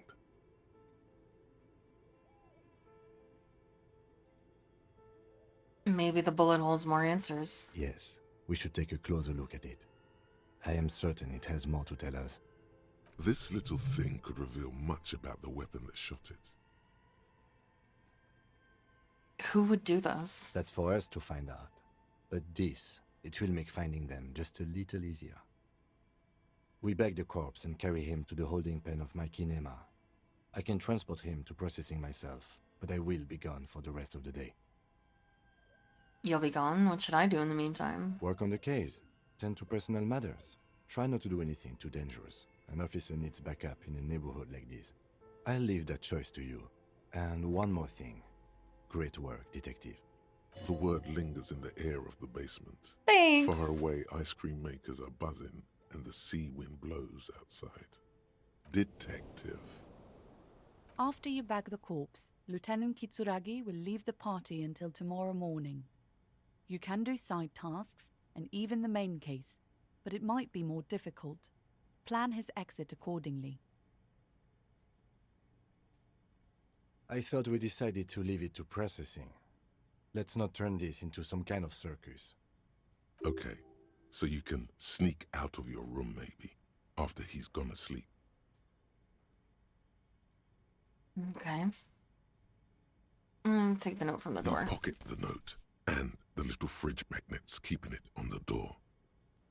Examine one of the ice cream wrappers in there. A friendly cartoon bear smiles back at you from a glossy cellophane wrapper. No, we're not gonna get drunk. We're trying to be clean. Or the decomposing We don't want to disappoint Kim. What is a giant bear-shaped fridge doing in an abandoned cellar in the first place? Good question. It looks like an ice cream fridge. So they tried to sell ice cream from this hyper carnivore? I know.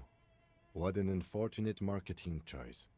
What is even worse, the bear is still costing them money to this day. The electricity bill must be catastrophic. On the other hand, it did help us with a certain corpse situation. Lucky us. Lucky us.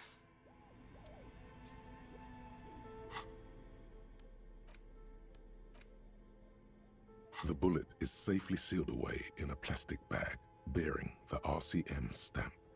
Kim has filled out the label on the bag with the item number, case number, and date and location the bullet was found. Beside his orderly handwriting, the bullet looks especially sad, like a tiny, shriveled head of cauliflower. The squashed bullet has some sharp edges where the jacket has split open. It feels cold, even through the bag. You wouldn't ordinarily have cause to handle jacketed bullets. The citizens' militia uses cast bullets only. Little pebbles of metal loaded from the muzzle, usually in a cartridge. What do I do with you, Bullet? What? I said, what do I do with you, Bullet? Well, if I was the bullet, which I'm not, I would say find the weapon that shot me. Good idea. If we find who owns it, we will have likely found who used it, possibly to kill our victim. In conclusion, the more we know about this bullet of yours, the better. Inspect the bullet closer. The jacket of the bullet is made of a yellowish metal. It has blossomed out to reveal a dark grey core. The base of the bullet is close to 5 millimeters in diameter. You can just about make out a few striations near the base of the bullet. Little hairlines, linear. It feels standard. And the core? It's quite destroyed. Some of the fragments are still lodged in the wound. What can you say about the bullet so far?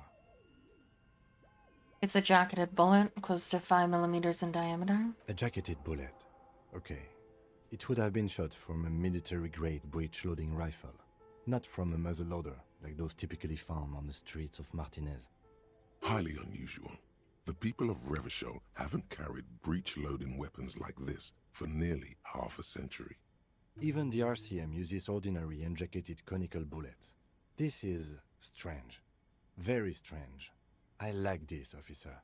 Strange means unique. Unique means incriminating. We need to find the gun that shot it. Something tells you that won't be any time soon. This'll have to be one of those epic tasks that's open for a while. Well, let's do our best. You can't remember what happened last week. What makes you think you're going to remember arcane firearm models? Me. The note is written with a blue pencil on a piece of lined office paper. The kitchen magnets have left spots on its surface. Does it say anything interesting?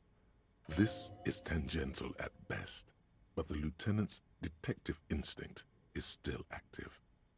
Someone has scribbled, S. I can't believe the off-site copy is still here. The illiterate ginger kid keeps stealing stuff from the studio, so I had to hide it somewhere safe. You'll find the filament memory with the off-site copy in the frozen ice cream maker. Please take it home, ASAP. It's important. I'd do it myself if I lived in a civilized place with a freezer. Take care, Sully Swaff. I wonder who wrote that note. Looks like someone from that radio game company upstairs. I'm a little surprised they just left their property lying here. Maybe they had to leave in a hurry. That's a plausible hypothesis. What's a filament memory? It belongs inside a radio computer, storing its memory. It's like a tape. You listen to disco tapes, right? It's like one of your disco tapes, only for a computer. It's like the production schedule you found. Only this one's an off-site copy. Really? You don't have a single guess? Oh, I'm sure that child would love to get his hands on a filament memory. Even if he doesn't know what to do with it, he'd probably try to pawn it for speed, based on our encounter. Do you have any idea where the frozen ice cream maker could be? I don't know. I assume it's somewhere close to the ice bear fridge. Nodders.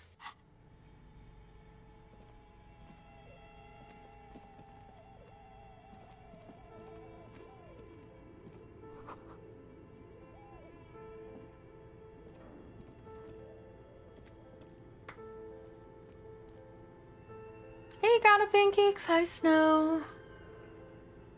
Ugh, I'm trying to get sleepy out of my eye.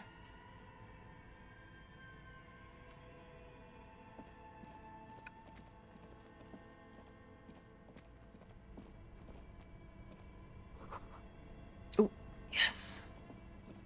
This orange machine is buzzing like an old submarine. It has a hand-cranked ice cream churner on top and an electric freezer that appears to be frozen shut. I'm enjoying it. How are you enjoying the playthrough?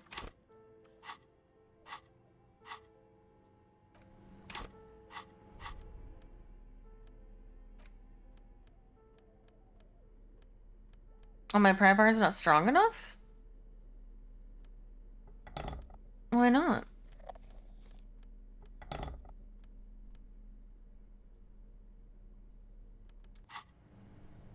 This orange machine is buzzing like an old submarine.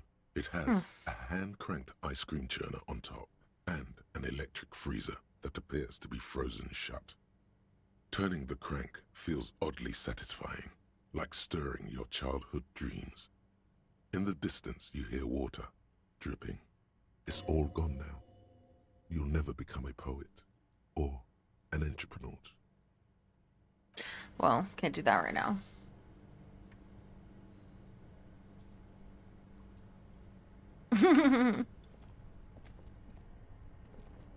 Two cables are plugged into the breaker box.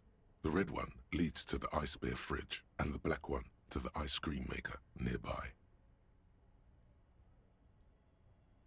Something close to you dies with a soft electric purr. Why did you do that? I don't know why I unplugged it. I do things without any reason. The lieutenant raises his brows, but doesn't say anything. I don't know if it'll make it easier to open. This orange machine is dead still. Okay. I'll turn it back on and I'll unplug it when I can come back Only and the red have a cable is plugged in somewhere. A machine. better crowbar, I guess.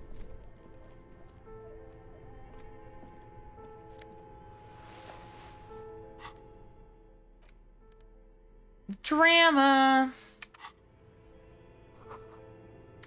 Okay.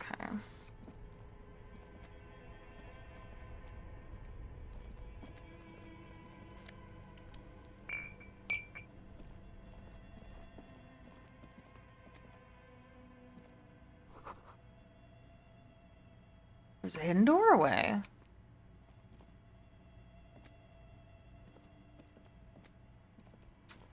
Hell yeah.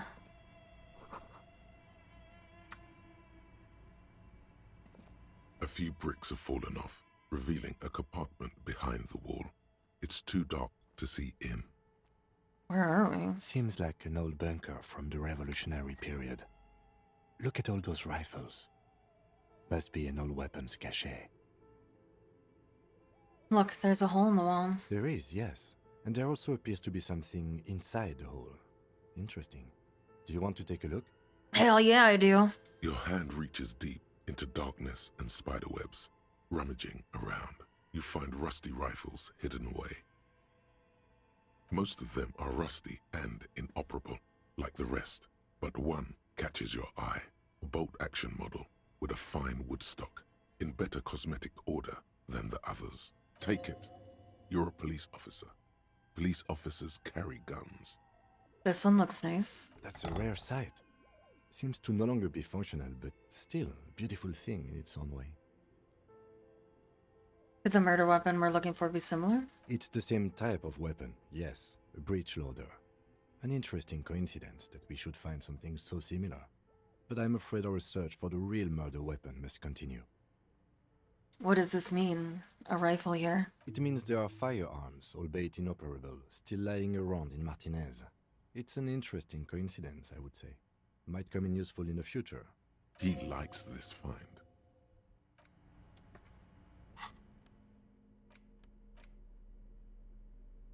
Okay, we found an antique gun.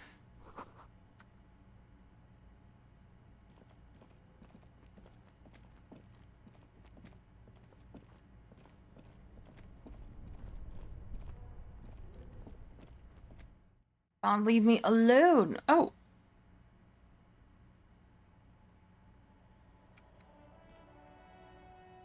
Oh, cool. We can come back through here easier. I see. Well, there was two things I needed to look at still. This. A thick layer of coal dust covers the furnace, That's a coloring furnace. it pitch black. Looks like this furnace has a face, and it's a face of agony. What is this thing? Is it a furnace? Looks like it. Looks like an old central furnace used to heat the building. It's connected to the chimney. No one has used it in ages. No signs of any recent fire. Only dead rats. Look inside the furnace. It's dark and grimy here. In the darkness you can hear chatter. It's coming from above. A voice or several voices talking to each other. Near the smoke chamber. Upstairs. What are you doing? I'm not sure, Kim, but I think I can hear someone talking upstairs. Wait, really? We should investigate. See if someone's upstairs.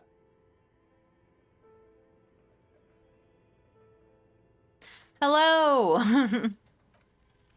You muster all your strength and yell. Your dehydrated, hungover throat can produce little more than a dry croak. A lifetime of smoking and drinking will do that to you. The chatter from the chimney continues on as before.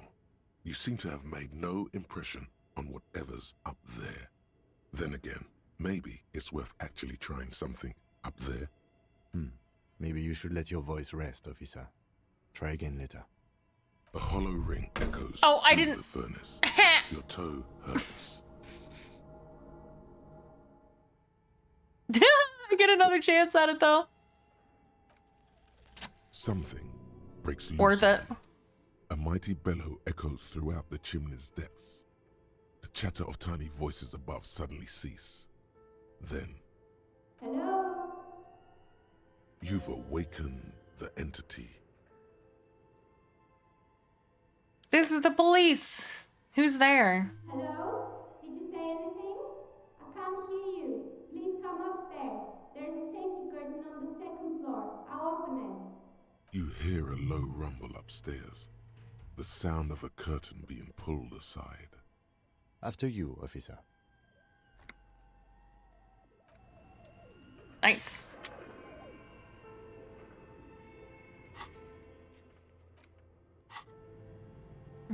All I had to do was almost die. But I did it. There was also a set of stairs, or like a different way to go over here.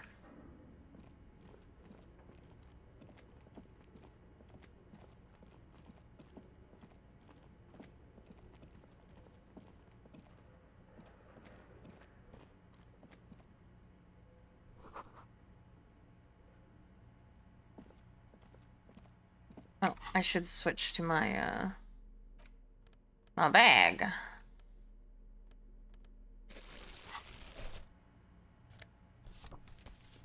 Oh, I got a postcard.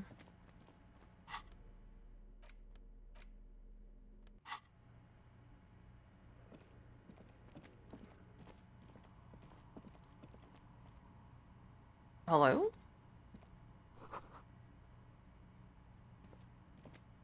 He's a dice gremlin. Hello, I'm Nia. Did you try knocking on my window? I must have missed you. I've been listening to my Milius.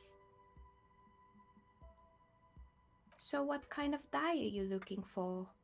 Could this be the malicious entity? Perhaps it's wise to go along with this masquerade for now. She's got a direct view to the backyard. You should interrogate her about the lynching. What do you mean, the Milius? Yes, Amelia is like a call-in station. You need a two-way radio to access one. That's why I have these. Mostly, they just teach you to swear in different languages. But some of the stations can be quite interesting. I was so absorbed, I must have missed you knocking. You must have me confused with someone else. I haven't knocked on your window. Then how did you get inside? By the south entrance? You know what? It doesn't even matter. What matters is that you're finally here. Let's talk dice. Did you have something specific in mind? Why are you asking me about dice? I'm a novelty dice maker. Tell me the name of your role-playing system and I'll make the die you need. That's why you're here, yes?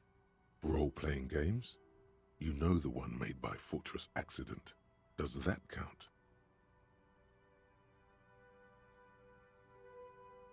I'm not in, I mean, I love dice, so sure, I like role-playing games and I need some dice. Very good. My rate is 10 real per set, unless you want something really unusual. Take a look around and see if there's any particular stone you want to use. It almost looks as if the stones and dice are a natural part of the room, growing out of the shells like stalagmites. This person means you, or no one else, absolutely no harm. She will answer freely and honestly. No falsehoods are present. She's a novelty dice maker and doesn't have anything to hide. Ask what you need. How did you become a dice maker? How did I become one? It was a business decision. I was a regular jeweler at first, but that's an unfocused field with too much competition. Some of my friends were role players. They asked me to make some polyhedral dice out of cobalt. That was my first order. I grew it from there. Do you like role-playing games yourself? Not especially. I like working with rare materials and a steady pay. And role players as customers? They're nice people. Some of those nice people have big bucks to spend on novelty items. Yeah, they do. She's thankful for the security they provide her. What do you know about the man who was lynched behind the whirling in rags? Nothing really. I didn't know him. Who cares about the dead body? We might be dealing with a malignant entity here. Shut the hell up, Inland Empire. I don't even know what you're supposed to be. The lieutenant looks at his notebook. Then the woman under the large window. Your window looks directly onto the courtyard.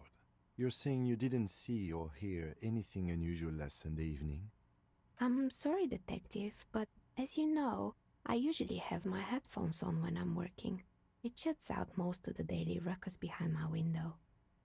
What do you mean by the daily ruckus? Well, there's always something going on in the Whirling's backyard.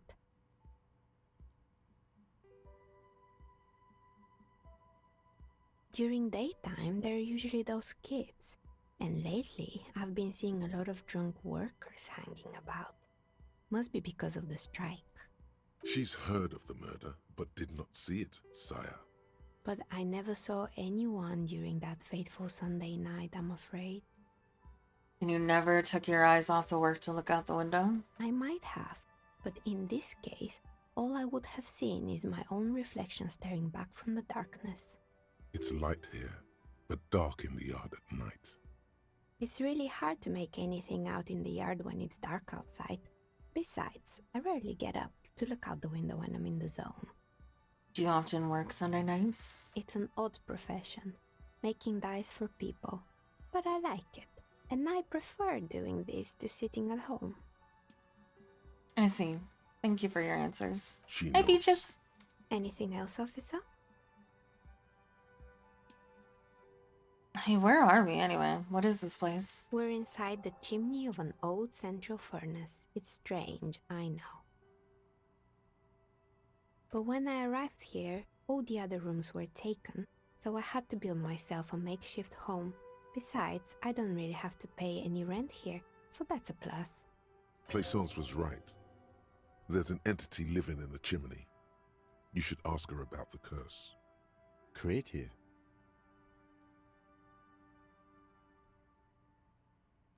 Do you know what happened to the other tenants? Everyone else is gone. More or less. Are you interested in anyone specific? Oh, quite a lot of them spring to mind. Rats scuttle in the dark rooms, under the abandoned blow dryers and dusty mannequins. Cobwebs cover rotors and radio computers alike. So much failure. There used to be a hair salon here, right? Yes, I think it was called Androgynous Orlando or something similar. They weren't a big hit around here. Turns out that working class men don't like genderless haircuts. They're scared of that word. A bit of experimenting every now and then isn't bad.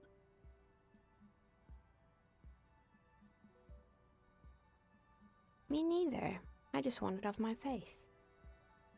What happened to the gym? It wasn't merely a gym, it was Artemiteps Boxing Club, a community project created to steer at-risk youth away from drugs and crime. And who was Artemitep? A kind man from Zemsk. I heard he had some trouble with the law when he was younger, and that's why he wanted to start the gym, as his way of giving back. Maybe that's what Kuno needs, a community-centric boxing club. Kuno? Who's Kuno? He's a little ginger gremlin who wants to defile dead bodies. Oh yes, you mean the kid with the sailor's mouth? Yes, I've heard him yelling profanities in the backyard. I think it would take more than a gym to help that kid. How did that community project work out? It didn't. If anything, it made the youth situation in Martinez even worse. At some point, someone started a rumor that the punching bag downstairs was full of amphetamines. It's not really full of that. No one would store their drugs like that. Eventually, the coalition took away the funding and the club went bankrupt. This was a few years ago. It's gotten much more peaceful around the plaza ever since. What's up with the broken windows? Oh, this one's a mess. There used to be a company that promised to repair windows 24 hours a day. What could go wrong with this one, right? Turns out, the business was actually set up as a front for an illicit group that was producing snuff milieu. Who would have guessed? What's the snuff milieu? And they never cleaned up the debris either. Now it's just littering the hallway and I have no idea how to get rid of it on my own. What's a snuff milieu? It's a sub-Rosa radio station that broadcasts real murders with real victims. Some people pay good money to get off on it. Nothing changes in her tone as she says that, as if it's just another piece of information to lay out for the world. Don't worry, the ICP has a separate division that deals exclusively with unlicensed sub-roses. This isn't our problem. Good luck with that. It's not easy catching those perpetrators. Did someone here make stuffed animals? I saw mounts lying around. You mean Mr. Fabron, the taxidermist? No, he mostly just did drugs. Anything else? I found creepy mannequins. There used to be a fashion atelier here, but I have forgotten the head designer's name. They were doing well for a couple of years, until the insect rights activists came. I didn't know insects had any rights or activists. Yeah, the atelier didn't know it either. They produced a certain collection that used chitin among the materials. Apparently chitin is made in the Occident, where it's extracted from beetle wings. And you know how all kinds of political movements are big in the Occident. The activists shut down the biggest chitin supplier, which of course caused the price to skyrocket. And, naturally, all the most fashionable tastemakers refused to be seen in chitin from then on. The atelier went bankrupt before they could finish the collection.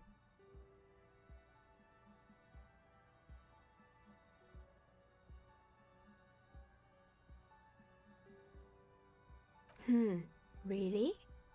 Anyway. Poor guy. Suddenly, you get a feeling that insects are important to the case somehow. It's hard to say why.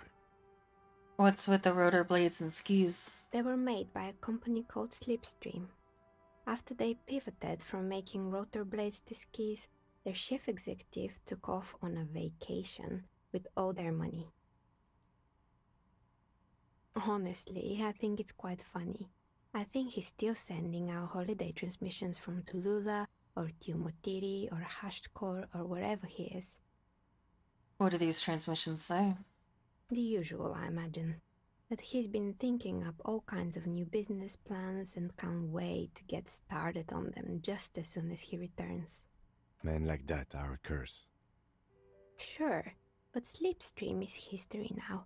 All their remaining assets got seized by the bailiffs in 47. I have no idea why those skis and blades are still lying around in the house. Not much use now, I guess. They were just the props.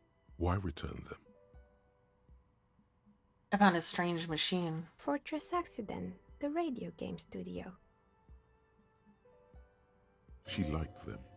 They were an interesting bunch. We talked about role-playing systems every now and then. Once, I even saw two of them get into fisticuffs over Wirral. They certainly took their work very seriously, even if they seemed to be chronically liberal with their schedules. What do you mean liberal? What happened? The usual. They ran out of money and couldn't get the project done on time. What went wrong? Well, I did hear them talking at times. They seemed to believe they were historical individuals on some grand quest.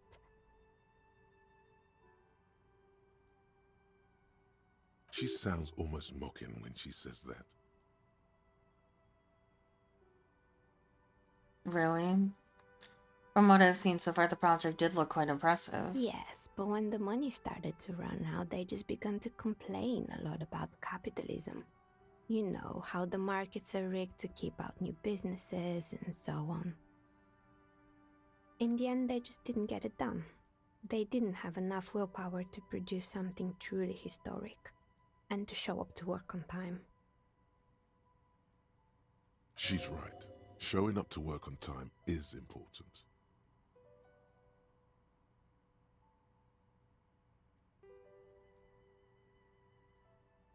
That's too bad. I would have supported them. The project looked great. Not the wisest decision. You would have lost all your savings. The result is 1 on a 20-sided die. The dice is black and filled with little silvery flakes, like snowfall. Anything else? There's a terrifying taxidermied bear in the cellar. Oh boy, the fabled Revachol ICT. You're in for a treat here. The place was owned by two guys Morning, who had chicken. some rather innovative ideas about marketing. The bear was one of them. Now ask me about their other ideas.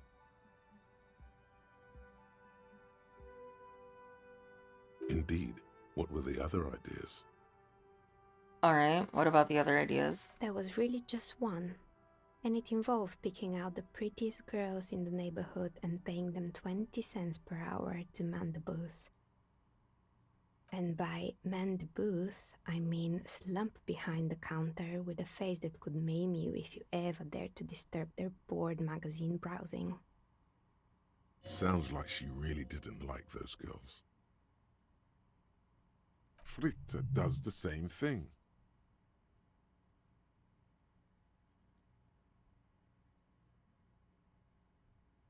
I know know a girl just like that. She works in Frite as a cashier and she's not particularly friendly. Employing silky teenage girls is a widespread practice, yes.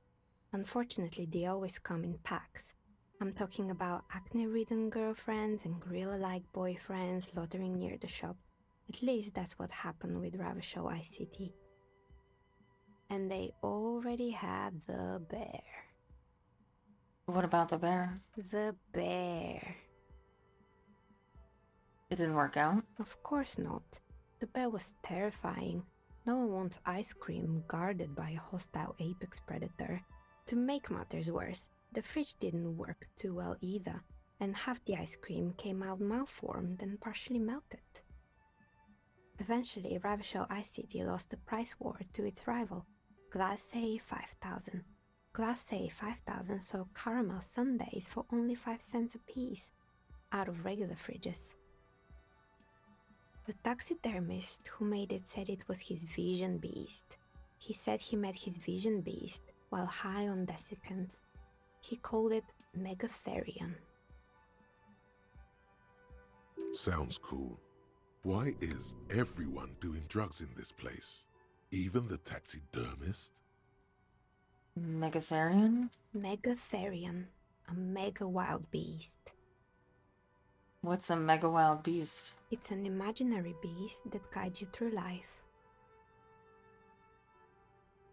by telling you to do more drugs, mostly. I don't do drugs. Very good. You shouldn't do them.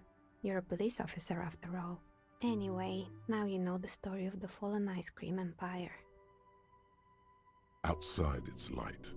Light scatters from the low-hanging cloud cover. There's always the threat of snow. Anything else? Another failed business, perhaps? I've been here for a long time. I found the building's intercoms, but it's not working. Oh, right. I hope you didn't try to ring me. I think none of those doorbells work, including mine. I'm still in the middle of connecting the wires. Sorry about the confusion. The doorbell with the empty name card must belong to her then. So you're telling me that the doorbell with the empty name card was yours? That's right. I haven't even written my name there. As I said, it's quite useless right now. It doesn't work yet. I was wondering about the Whirling in Rags. Is it part of the same building complex? You could say so. Both houses were built at the same time and under the East Delta Commerce Center project. That explains why you can call the Whirling from the intercom, albeit I doubt that anyone responds. If the Whirling is part of the same building, then it's part of the Dune commercial area. The darkness of this place is there, too. I saw a name East Delta Pinball on the door. Right. It used to be a gaming arcade. This is an ancient failure, before my time. I'm not surprised, however. My advice, don't base your business on a fad. Hypnotism, floriography, trick-track, especially pinball. Agreed. Pinball is the worst. His disdain for pinball could not be clearer. A strange thing happened when I tried calling a company called Slipstream SCA. Someone answered. It can't be true.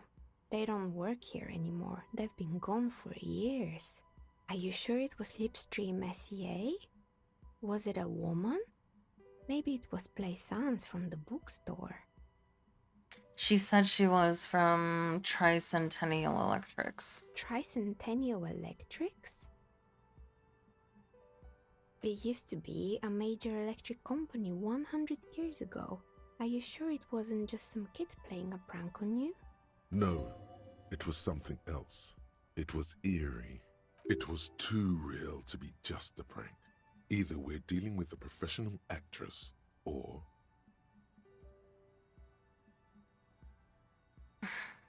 It may have been some sort of rare electrical anomaly. A prank is more likely, no? Oh, the kids these days. We were just one of them, and now they're terrorizing us. No solidarity. Sure, I'm listening. Good. I hope it clarified things a bit. What else? I've heard this place is cursed. Did you know that people call it the doomed commercial area? I've heard the stories, but I don't think those stories are true.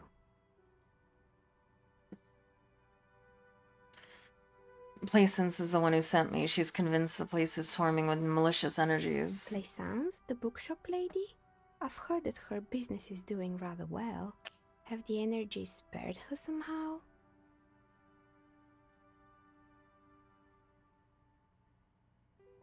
Actually, the bookstore isn't doing that well. There are hardly any customers, and she has to exploit her own daughter to keep the company going. Oh, right. But it's not just the bookstore that's still up and running. What about the whirling in rags? Some people say it's part of the building complex. No, the whirling isn't doing well either. Its waitress just took off and customers have trouble paying bills. And then there is me.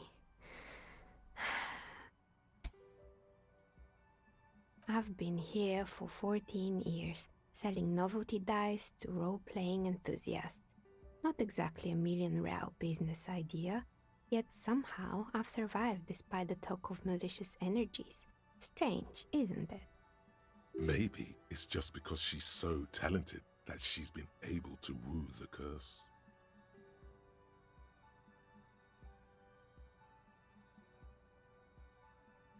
It's because they're... I'll be the first to admit there are many inconsistencies in this so-called curse. I was just about to ask, what do you think? Do you think the curse is real? Time has come to face the source. Fear not, for the forces of the universe are supporting you in this psychic quest. I'm starting to see that there is no curse, only business decisions and natural market fluctuations. Exactly. Truth is always so disappointingly mundane and boring. But I'm glad we got this sorted out. Anything else I can help you with today? That's all she has to say on the subject. She's been thorough and truthful, as far as we can see. Plaisance is not going to like what you have to tell her.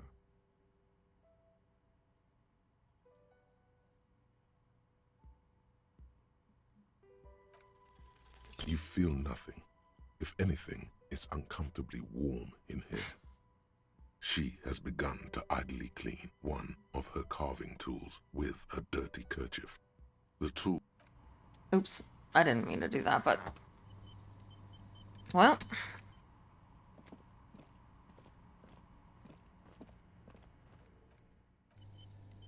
It's just a normal thing. How do I get out of here now?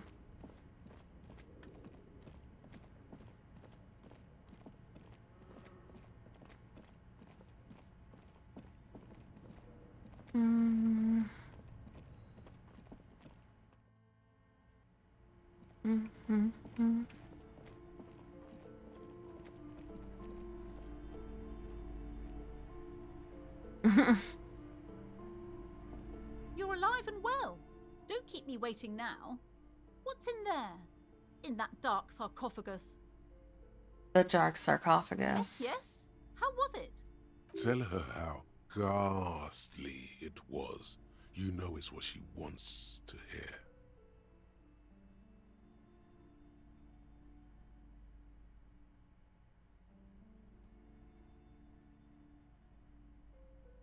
Honestly, a dump. Nothing to see there, just heaps of garbage. Someone should let the sun shine in. But what else did you find?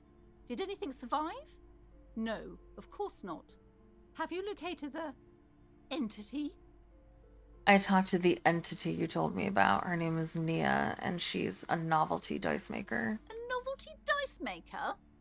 Well, spit it out. Why does she need the dice? For some kind of sorcery? Sometimes they use the ankle bones of sheep. She's not a sorceress or some malicious entity. She's a businesswoman like you. I don't understand. If it's not her, then where is the source of the doom? How did she explain the curse? The narrative she's built herself, it does need tearing down.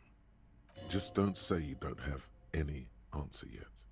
The uncertainty is killing her. To hell with it. Perchance you ought to just lie, sire. She says there is no curse because there are too many inconsistencies. Too many inconsistencies? What kind of talk is that? Good luck persuading her. Some people can rationalize anything. As I said, she's a novelty dice maker. Her business has been up and running for a long time now. Yes, because her business consists of the psychic leech that's been feeding the curse. I see that you've fallen for her manipulation, Detective. The investigation is over. I just hope that you haven't made anything worse by going in there. Thank you for nothing. Please do buy some books or be on your way. Wow. Total psychic collapse between you two right now. There was never any other way this could have gone. She's just too far gone into her own mind. I am sorry we had to disappoint you, ma'am. Can we go now? Yes, we can.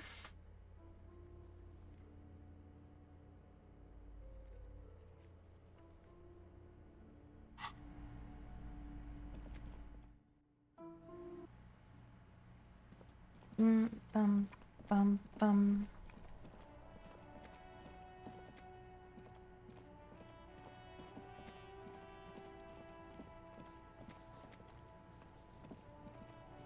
Isn't there, like, a lady upstairs?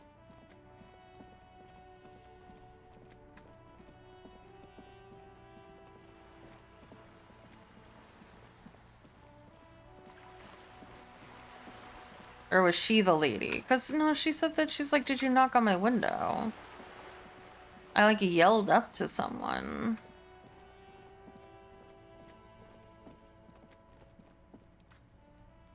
Now I don't know. Just an ordinary walk.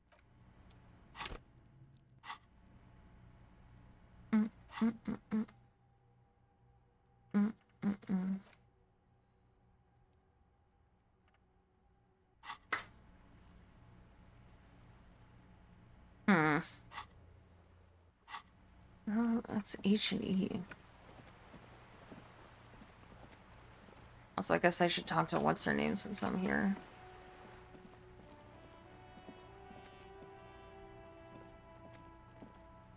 Hello again, officers. Have you come to admire my mural? So you won't talk about the murder, but maybe you can tell us something about the murder victim's missing armor? What do I care about some fucking tin eggshells? Is an armor art for the body? Ugh, alright. Sad piggy. I'll give you this one. I saw a little girl in the fishing village running around with military-grade handwear. Looked cute as hell. If you haven't been there, the village is a shithole down the coast from the main plaza. Have a good time! And there's a little girl wearing the gloves there? No. That's all the snitching Cindy the Skull does for today. Actually, I don't even know why I told you what I just told you. I have a weakness for animals. It's the animal thing again. Damn it. Or a weakness for police officers, miss. Thank you either way. Okay. A sturdy metal door guards the southwest entrance to the apartment building.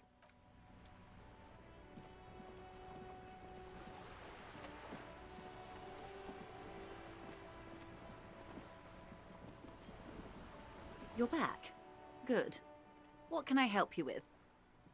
I talked to the lorryman at the roundabout. Word has traveled, yes, but nothing of real substance has surfaced yet, I gather. Wild Pines has eyes on the intersection, but not ears. One of the tall buildings overlooking the roundabout. It would give them a read on the entire quarter. It appears we are being monitored every step we take, colleague. Did we have any other business here? By the way, I've talked to Everett Clare. You have? And how did you like Mr. Clare? I didn't. Oh, come on now. He has his uses. How else would he have stayed in power all these years? Or wait, actually, corruption. That's how he's done it. Fantastic, Verm-like corruption, reaching into the bowels of the earth. The position of my unusual colleague does not reflect official policy.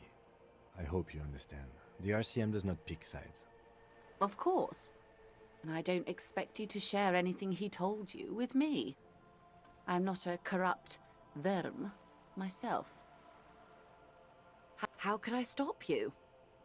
Are we not human? Are we not curious to hear another person's take? It's only natural. We would only be gossiping. Intellectually speaking, it would be quite interesting to hear what she has to say about these things. Mr. Effort is helping me find my guns. Oh. That's so helpful of him. The lieutenant looks at you, and you can swear his jaw muscle is trembling. Unconventional police officers sometimes lose their guns. They then go around and tell people about this, to gauge their reactions. It's all part of detecting. Incredible. Simply incredible. And how is it going? Has this detecting produced a gun? No. Well, maybe he's not as helpful as you thought then. Is there anything else? That money you gave me, would that make things weird if I shared information, I mean? Weird? Oh no. One of the positive things to come from the revolution is the unhindered exchange of information, you see, even when it comes to trade secrets. Which isn't to suggest our talks constitute corporate espionage. Even if they did, it would be fine. But they don't, since you logged the money as a donation, and this is clearly just gossip between friends. The lieutenant might have, but I don't remember you logging anything as anything, Harry. Of course, Detective. Should something come up later down the road, don't be afraid to drop by for a chat. Until then, is there anything I can help you with?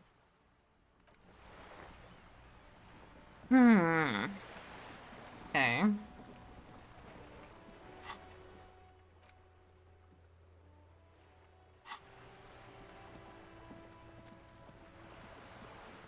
I don't know if I can... Is there a fishing village I can get to? Down the coast.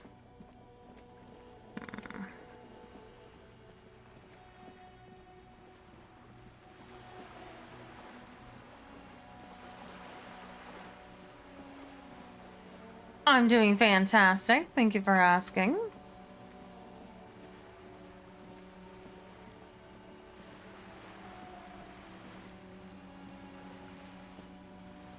I'm getting closer to solving things.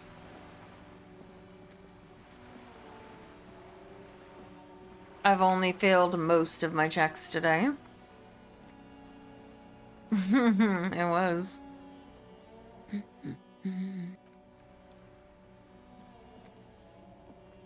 Hello, sir. How is the investigation going? Found any curses yet? Yeah, I found a way into the Doom commercial area. Oh, that's great! I hope exciting adventures lie ahead. Crime fiction is about murders or, Crime is what we were... It's exciting. You don't look much like a Didn't mean to offend, sir. What's that mean? And everything's better now, sir? Why is that? Sir, please, sir, don't say things like that. Don't be sad, sir. I'm sorry I said that thing about Dick Mellon. She looks at Doc. He isn't even... She exactly... Sure you can, sir. Maybe you can show me some real It's the type of... Or there could be a... It happens. Those are unhappy books. These are not very... Well, maybe... That's really not in romance, but I haven't read many. I don't think it's a... Yes. What was that? Maybe some about other books? The girl keeps her hands folded, hidden. Why is that? Why do you keep your hands folded? What do you mean, sir? She knows where this is going. You don't need to be worried. I'm here to help. She looks around anxiously. Her hands remain folded in front of her. She doesn't want to show them. The lieutenant stands by, looking at the two of you with little interest. A facade of true professionalism. He is far more intrigued by the situation than his poise reveals. It's okay. She brings out her reddened hands, her nails frayed, nearly chewed down to the flesh. You bite your nails. And you knew this from me keeping my hands folded? Yes. Well, that proves nothing. Anyone could do an easy deduction like that. She actually is impressed. This is more like a defensive reflex. One more, but I can figure out why you bite your nails. I got a few reasons in mind. She nods, half provocative, half enthusiastic.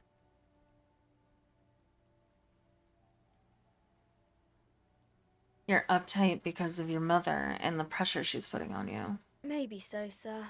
Okay, I know it's a bad habit, and I shouldn't. I hope this entertained you. It was okay, sir. There's more that can be achieved here. Ask her to do the same. You think so? Fine, do better. To do something about me. You're quite sober. The lieutenant does not flinch at the comment. He does not flinch even a single bit. He is intensely not flinching. It takes effort. I'm also sad and my head hurts. I'm sorry, sir. I hope things get better soon. There she stands, swaying on her feet, assaulted by the early spring breeze. She smiles at you. The whole situation suddenly feels familiar, somehow. There's something you're missing. Because you know each other. She's been talking to you so openly because you've talked before. Hang on, so you know me? We've met before? Yes, I stand in this spot all the time. You've been running around all week, sir. Sometimes without your shirt on, asking people questions. I haven't really understood what about. Did I ever talk to you? Of course, you stopped by a few times. You certainly look better than the last time I saw you. Thanks, I'm trying. Yeah, I can see. You don't have party eyes anymore. Party eyes. Yes, of course. That makes sense. I'm not surprised children have seen you running around with party eyes on, he thinks. Not at all. Party eyes? You know, like a cat in the dark, all big and wide-eyed. It certainly looks odd on a man. The swiveling eyes of a loony drug addict. That is what she meant. You were probably gurning too. Fuck yeah. You should get some party eyes right now. Snap those sequins on you, boy. Does that mean I've been partaking in narcotics? Oh, baby, that's not what you have to worry about. Worry about the important thing. So why didn't you tell me you knew me to begin with? I didn't know I had to do that. Thanks, I've learned something about myself today. I'm glad I could help you, sir. Okay. Bye! No, we're clean. We're trying to be sober. All around you, rain falls on the great city of Rivershore. Rain drips from the eaves and floods the gutters, washing the filth away. Buy some more help, maybe? Nah, we like living on the edge. No, I will. I don't have any money. The spring thaw must be here. The snow is melting. What am I doing? Looking up at the sky, cold water dripping from your hat. What do I see? Grey sky like great battleships, clouds colliding with one another. Rain falls down on the world. How does it feel? Humid. Your coat shields you from the rain while the city shivers around you. What's in the north? Capeside apartments. Tower blocks crowd one another. 4.46mm bullets. $3 is a still lot. lodged in their war-torn stone walls. Hallways collapse from the mortar hits of a war that was lost long ago. Clotheslines go to waste in the rain. Radios play. The news at noon.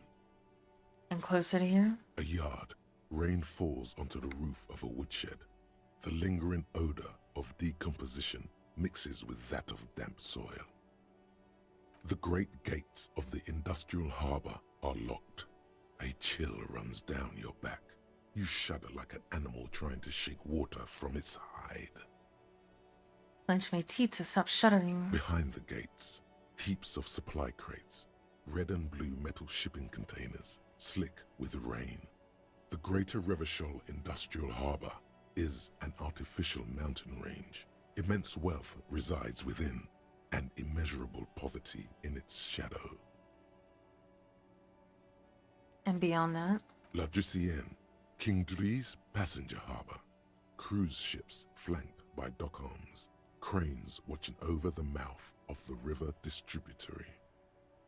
What is across the distributary? Couronne, the lower middle class.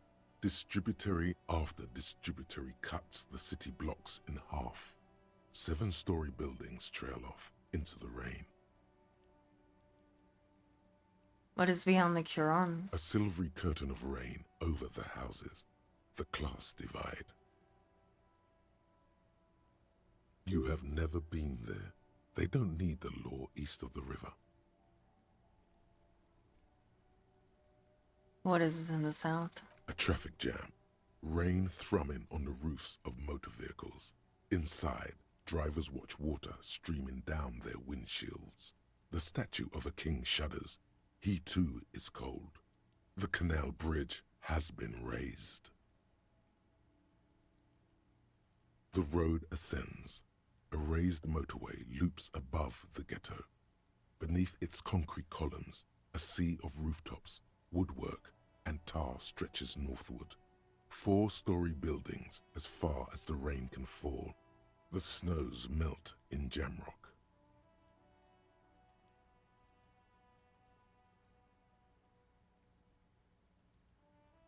In the rain-swept distance, above the rooftops of Jamrock, a repurposed silk mill stands perched above the motorway exit. Precinct 41 hunches in the rain. Your vision blurs. You wipe your face with your hand. The rain stings your eyes, making you look up and blink. What's above? Coalition aerostatics hang like apparitions under the cloud cover. Way up there, where rain forms, rotors flutter silently. Your sight clears.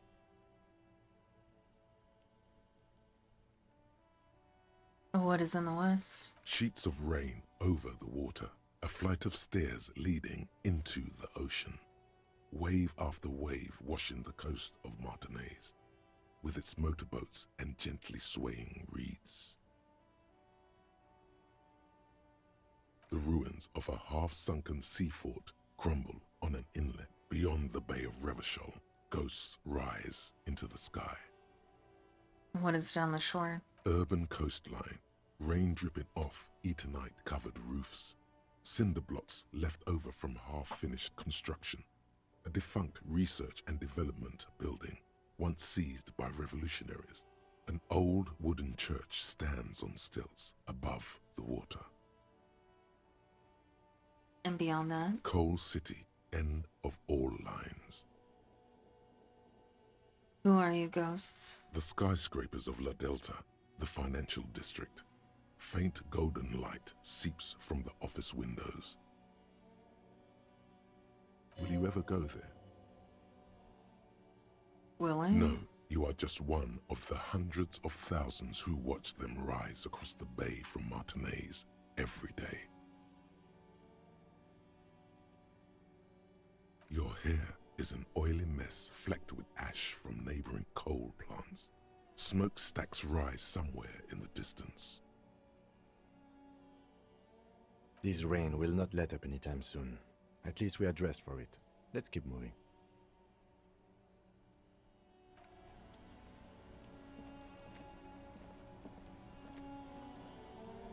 The dented yellow mailbox greets you with its graffito and bullet.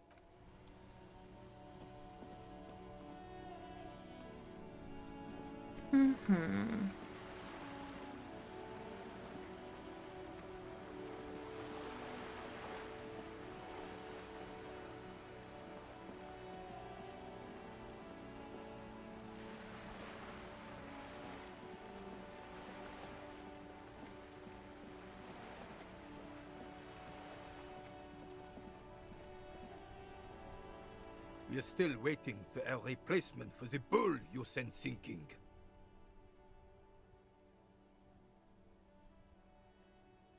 Is there anything you can tell me about this rifle? It's a Bell McGrave. 4.46 caliber. Breech loading. Revachol made. Good weapon. Accurate and reliable. This one's inoperable. The bolt spring is missing and the mechanism is jammed shut. Still a beauty. Where did you find her? In the basement there. I'm not surprised.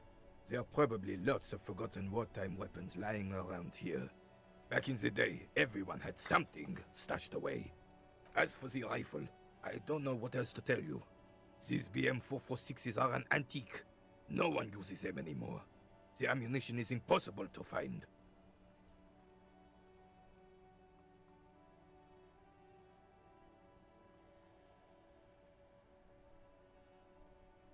I found you guys a new bull.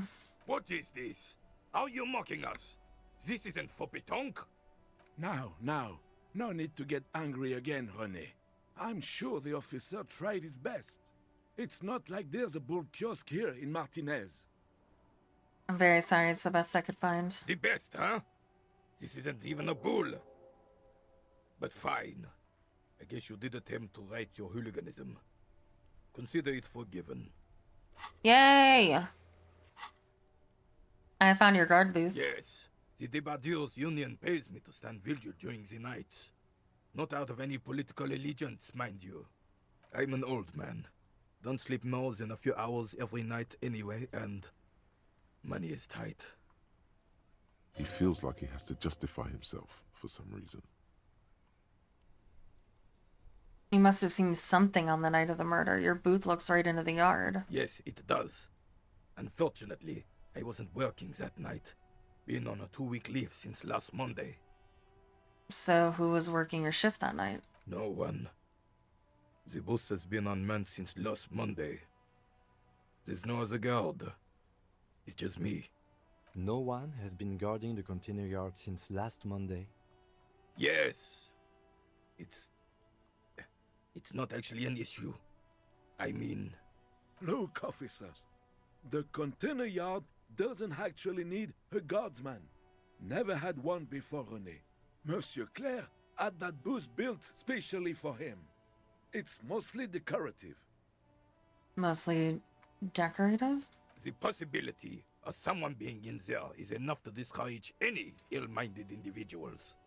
Evrard created this job for René because he knows the Royal Carabiniers' pension of honor and PTSD isn't something a man can live off.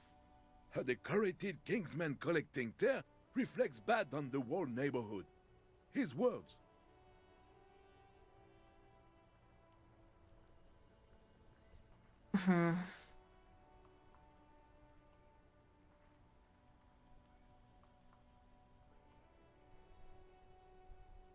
Ever, I don't know, sure. This one. I didn't mean to imply there's something wrong with that. I do it too. Everyone does it. It's an excellent side thing. Yes. Can we conclude the topic of my guard booth now? He is not going to become an entrepreneur. I saw a picture in there. You were in it. You looked happy. Who's the girl? She is nobody.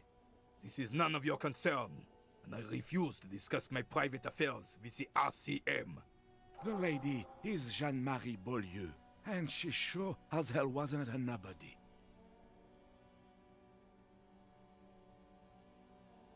Yes.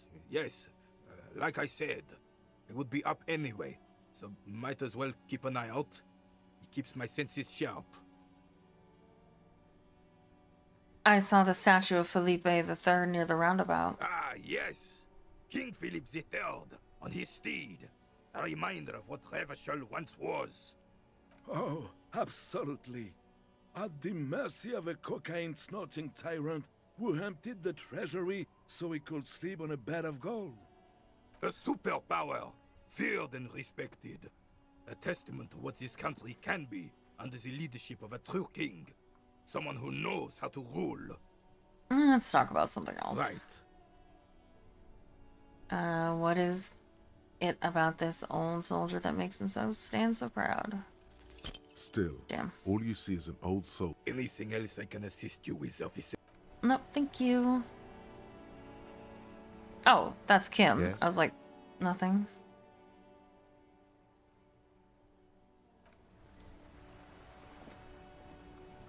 Officer, the mere sight of police in Martinez makes me feel safer already. How can I help you? You mentioned Jean-Marie Bello. Who is that? Oh, sweet Jenny. She was the finest woman in all of Revachol. Maybe the entire world. Do not defile her memory, Gaston. Let her rest in peace. His tone lacks its usual intensity, like he doesn't feel he has the right to speak on the matter. So you both knew her? We knew her, all right. Lived on the same street our entire lives, just 2 houses apart. The 3 of us have been best friends since we were 4. She was René's first girl back when the prick was 16. They were courting till he decided he'd rather die for some great ideal than just be happy. And then you stole her from me. Well, technically, you stole her from me, because we'd been pretty close ever since you two had that falling out over the ink you spilled over her pretty yellow dress. We were just boys then. This was different. No point starting this all over again. For the 1000th and the first time. Especially when we have company. Officer. What happened to her? She died of pneumonia 2 winters ago. It was a quiet passage, peaceful. René and I were both by her bedside when she... Aww. Died. No use sugarcoating it. Won't bring her back, will it now? Departed. Until the very hand she couldn't decide between us. The most indecisive woman I've ever met. Why do you think she was indecisive? She could never make up her mind about anything. What to have for breakfast, favorite color, or which one of us to marry. She was always leaving one of us for the other, but never long enough to actually get married. Nothing wrong with weighing your options first. Heck, technically, we're both still engaged to her. You always confused her. Couldn't let us be happy. Seduced her with your fancy words and pastries. He suddenly remembers you are still there, falls silent, and turns away. Thanks for sharing. Of course, officer. Memories are all we have left. Sweet, sweet, of course, officer. Sure, officer. No, thank you. A man so principled about his sandwich calls for a... Too late. Daddy's already fighting the bad fight. Make it stick. All right. Let's...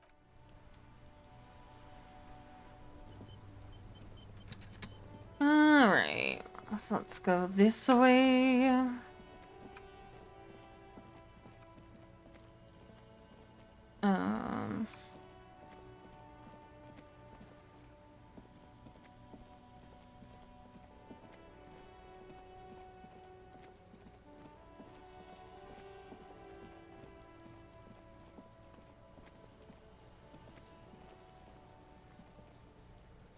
Hello? Fuck does Kuno care? Kuno doesn't.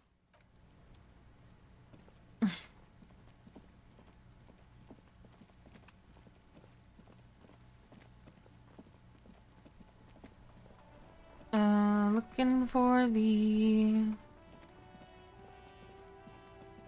the store. Yes, yes.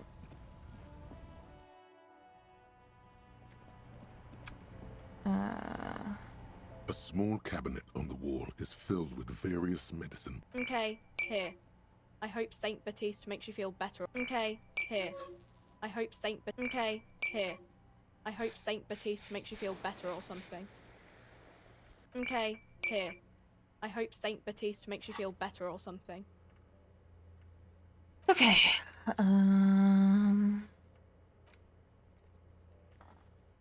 What is H and E? Okay.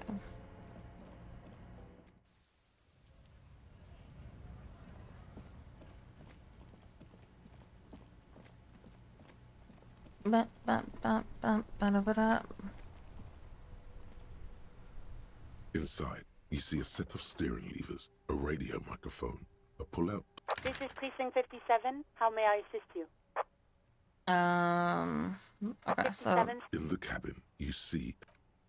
what is H and E? Oh, maybe. Wait, hold on. Inside, you see a set of Can I steering call levers, my a radio precinct? microphone. This is Precinct 57. Just a moment. 10-4, come in, officer. Over. Oh. No, I guess I don't. Roger that. 10. What is H and E?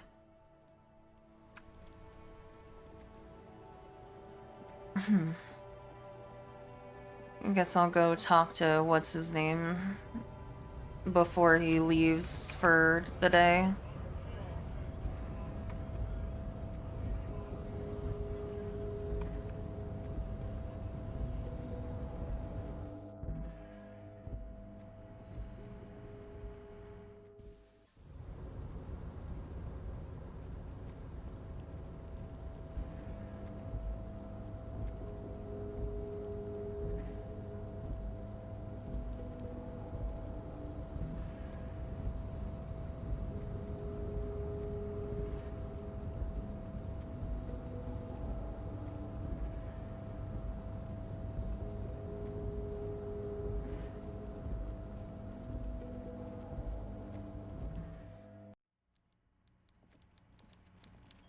Okay, he is here. Mr. Dubois, a pleasure as always. You don't have to sit down this time, since you've already sat on that chair. I opened the door you asked me. Can we discuss the murder now? I'm very glad to hear that, Harry. One question. You didn't actually happen to stumble in and see what's inside the apartment, did you? He's trying to figure out if you're lying. There is no way to sway this man in any direction. He is unsuggestible and unswayable. Just tell the truth. I may have gone inside and seen a collection of racist mugs. Just as I thought. Culturally antiquated mug collection. What a weasel. Pissing on Everart's Rainbow Coalition. He was testing you, and you succeeded. Now let's get down to brass tacks. It's time for men like me and you to figure out who's killed who and why. Real police work is gonna start happening now. I promise you, Harry, this is gonna be good. The mug collection I mentioned was in the apartment. I found a similar mug in the trash with the hanged man's clothes. Racist mugs in the trash and in the apartment? You guys are just light years ahead of me. I have so much confidence in the ability of your organization. I'm relieved you're doing this and leaving me to do what I do best. Helping people. With the power of politics. Yes, yes. Do you think this weasel is somehow connected to the murder? Oh, no, no, no, no. I don't cross paths like that. All I want is for you to succeed in your investigation. I would never complicate things for you. Oddly, it seems to be true. But this weasel might have cleaned up after the killers. Believe me, Harry, he's a nobody. Just your basement variety nobody. Can't imagine him being connected to a high-caliber case like this. But he does live nearby. Maybe it's a pedantic weasel. Fascists are known to be neat freaks. I feel like a real detective right now, Harry. Am I getting this right? Great technique, you'd make a great sergeant. Would he? I'm not so sure about it. Shh, I'm just buttering him up. Oh, you're too kind, Harry. Way too kind. I know I'm not a real police officer. You are. That's all he's going to say on this subject. I've heard about a connection between the lynching and the strike. I'd like to know what you know about it. By now, I'm sure you've figured out who the dead man was working for. The bad guys. Wild Pines. Sent to scare us. Another violent measure of the top hats against us flatcaps. I'm listening. Harry, this strike is the culmination of many, many mistakes made by the Wild Pines group. They tried to shut the strike down by sending in armed mercenaries. You mean our victim? A security contractor? Can you imagine that? Workers standing in peaceful protest, united in the spirit of fellowship. and they send hired killers to mow us down with machine gun fire. I'm talking beasts, hardened killers from proxy wars in Yisut, Semenine, Saramaritsa, you name it, they've done it. Raping, killing, burning villages, killing little children for the Senorita Pineapple Company, Harry.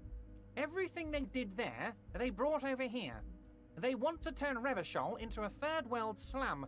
Honestly, the only thing they didn't do is kill the village elephant. Wait, you have a village elephant? No, Harry, the elephant is metaphorical and so is the village, but the mercs and their brutality are very real. That's a little sad. I would have liked to meet a village elephant. Now, I haven't personally witnessed the brutalities out there. I have the luxury of staying in my container, you see. If I need to go somewhere, they just move my container. About my fun container? It's a hoot, Harry. Who knows? Maybe you'll be in here the next time they move it. It will be very fun, I promise. But enough about me and my container. The killers the company hired, I think there were 3 of them, all hardened commando types. One of them got downright suicidal, getting drunk, violent, a little rapey. Even their own negotiator couldn't control him. That's your boy, the one who likes hanging out and trees. By negotiator, you mean Joyce? Harry, what you need to realize is, we dock workers are not pushovers. We got grit, Harry. This whole neighborhood does. Push us hard enough and we push back. And when we do, we push to kill. Who exactly did the pushing? There's a militant wing inside the Union. A group of people whose duties don't involve manual labor, but peacekeeping in the neighborhood. Me neither. Sure everything runs smoothly. That sounds a bit like organized crime. They're like you guys. Idealistic people who want to make sure bad things don't happen. And if they already have, well, punishment must follow. Again, that sounds like organized crime. So these idealists killed our victim? One day Titus Hardy, leader of this peacekeeping faction, comes up to me and says, "Boss, socialist democratic fervor drove us to take it upon ourselves." Well, there's a beast further that was mystery burdening the because land." there's a secret woman that we're trying to find. In a freezer so that it didn't decay anymore and we can investigate it a little bit more. He probably worded Because we it were differently, missing but something. that was the idea. Sure sounded to me like they killed him. I gave them 2 weeks paid leave and told them to lay low to avoid retaliation. Aren't you worried we might arrest them for this? Oh, I'm not at all worried about that. These are not the kind of men who get arrested. They're Martinez boys, tough and gritty. I'd like to see the man who takes them in. Besides, I sent my lawyer girl to look after them. If he's just boasting, then it sure doesn't feel like that to you. He's not worried. He places a lot of faith in that lawyer girl. Perhaps this is a tactical error. Anyway. There was a bullet in the hanged man's head. Do we want to tell him about that? You mentioned a lawyer girl. Oh, Liz is a bright one. I paid for that law degree myself, thinking it'll probably turn her all fancy. But hell, Harry, she came back a firebrand socialist. Sometimes she scares me with her zeal. Tell me about Titus Hardy and his crew. Oh, they are simply fine young men, all 7 of them. Exemplary union members. Oh, he's Always lying to working me. advance I their see. position in the local socialist democratic movement. Core members. Old Theo used to run them, but things really kicked into gear when Titus took the reins and named the group after himself. Gotta love his initiative. Interesting. Who's second in command?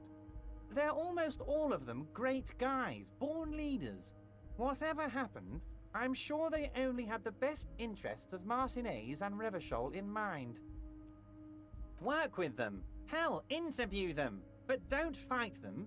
They really are just like you. Men who like beer, women, and some order on the streets. He's betting on them being useless to you.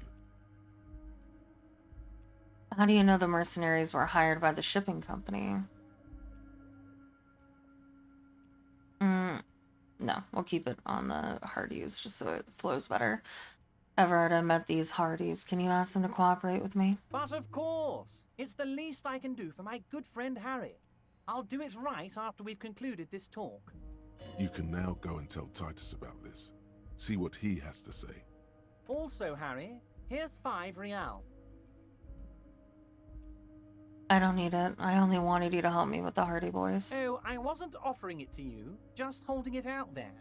But I'm willing to share information. Was there anything else? How do you know the mercenaries were hired by the shipping company? How do I know? Let me tell you about these people. That's their MO. It's what they do. Last winter, some poor workers in Terminal E went on a little strike. The company sent in Sediment, a security contractor. The strike was over the workers' right to wear protective footwear, Harry. These guys turn up and start beating people. Tell you what, Harry, I wouldn't be surprised if we got the same mercenary company after a little rebranding. And I'm sure as hell not surprised to see an army of scabs under my gates. So you believe the scabs were organized by the security contractor? You said it. Hell, one of those guys looks big enough to take down that proverbial elephant. Boys like that don't just happen to show up during strikes. The name of the company is Chrono this time. It might have been Sediment before. Of course. You're always one step ahead of me, Harry. I'm no genius. I'm in this position because people like me. Was it a good talk? I'm not sure we made much headway here. I was hoping we'd bust the case wide open. Heck, I even wanted to tell you what I really want to achieve with the strike. I don't know what happened, Harry. I wanted you to feel like Mr. Martinez. And of course, I also wanted you to find your gun. But it's like I can't completely trust you. Yet. Yeah. Yes, Harry. It's like I can't fully trust you if you're not a man of the left. I want to, but I just can't. A man of the left. So you have to be a social democrat. He's been hurt too much in the past by men who aren't social democrats.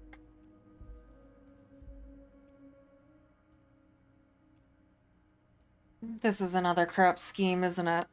I'm neither left nor right. I do what my heart tells me to do. What does your heart tell you about your lost gun, Harry? Does it tell you to forget about it? Or do you think it wants to be found? I think it's lonely and cold. I think it wants to be found, and I have a proposal for you. And what would this entail? Once again, I require nothing unethical or illegal of you. You just need to get 2 little signatures on this piece of paper, and then mail it to my accountant in La Delta. What do you think of this? It depends. I don't think what we just got from Mr. Clare was very useful. But, he thinks, it's your call. As I said, it weighs on me heavily. But once we get really talking, well, I'm gonna hand you the keys to Martinez, and maybe even help you figure out who's behind this killing. Hey, cuttlefish! He's saying as little as possible, as vaguely as he can, deliberately omitting things. What are the signatures for? I'm glad you asked, Harry. The Union is going to build a modern youth centre in Martinez. It will be righteous. We're gonna get those teenagers off drugs and on roller skates. There's a nameless little street on the coast with some old houses around it. Most people have already signed. I just need 2 more signatures to get this mission off the ground, Harry. Where is this place exactly? On the coast, Harry, across the canal. There's a cul-de-sac there, a little village they're calling it. A gloomy place. You'll find it. I trust your detective skills, Harry. Water drips from the eaves. A woman looks at her freshly tarred skiff. There's a pair of cavalry boots under the fish in the box, and the wind howls like a vicious spirit. What will happen to the current occupants? They are just gonna have to deal with the construction noise for 6 months, and then they'll be living like kings. Right next to a fancy new youth centre, designed by the best architects from Stella Marie. Is he absolutely sure the tenants won't be thrown out in the street? Are you 100% sure no one's going to end up homeless? Am I? Harry, these people, Martinez is the most important thing in my life. I would never let anything bad happen to them. We're gonna build a youth center there. The value of their properties goes up and kids have a place to play in. I'm looking out for these people, not pulling the rug from under them, Harry. I'm looking out for all of Martinez, not just the harbour. He means it.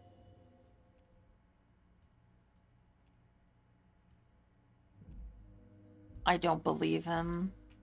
I don't believe him, but my empathy said that I succeeded and that he means it.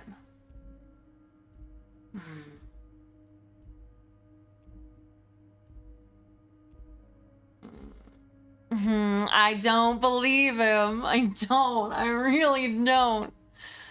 I think these people are gonna end up homeless. For sure.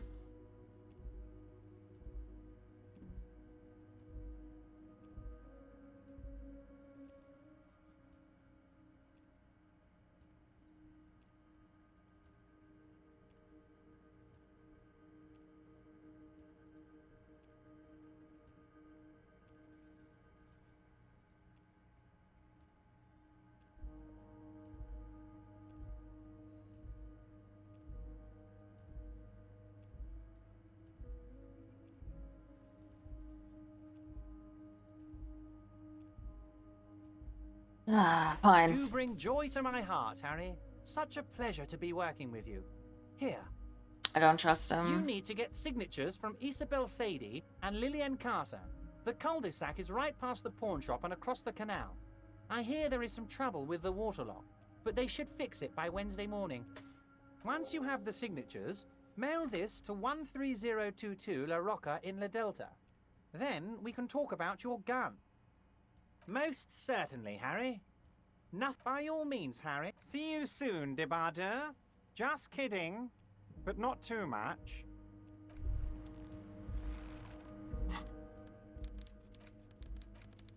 You take the legal documents out of the envelope, a 12 to 40 month construction period, and the zoning plan in the addendum. There is no loophole.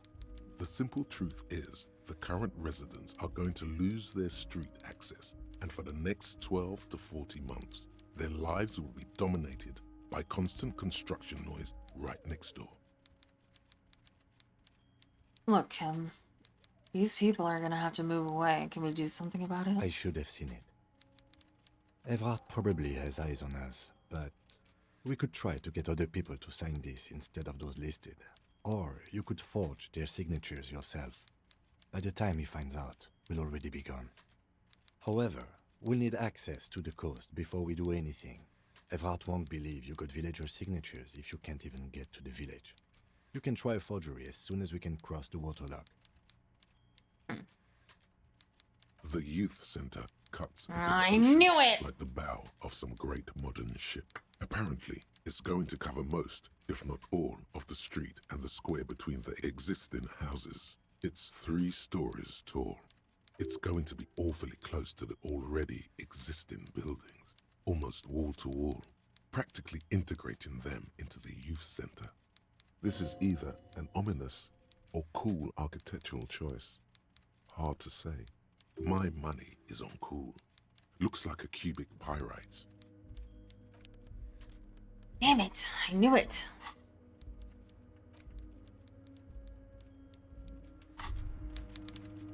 Honorable One, you have accumulated a substantial amount of honor points on your life path. You are a man most virtuous. I'll only try my best. It's the most any of us can do. Oh, the modesty on this one. Another 10 honor points for you, sir. You are on the fast track to becoming one of the rarest, most revered of all police officers, an honor cop. My honor is my life. Yes, your deeds have spoken for you, Honorable One. But to fully drape oneself in an eternal cloak of honor, a ritual I must be am. completed. I hope you're having fun watching. Honor. Even among the honorable, only the most dignified are deemed worthy. But you, O Honorable One, have excelled in honor. Honor comes from deep within you, and to truly know oneself, to know one's honor, one must reach deep within oneself and touch one's honor. What? You need to bring the thumb of your right hand, your sword hand, to your rectum and stick it in there to form the Arch of Honors. No. Most dishonorable are those who have known honor, carried honor in their hearts, and then disowned honor. They are the honor fallen. Why is my brain fucking with me before, like all the time? Shame on your family today. Your name will forever be tarnished by this most shameful of deeds. Be forever banished, shameful one.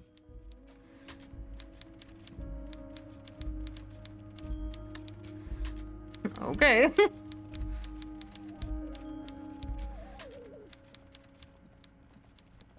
The voices in my head are getting crazier.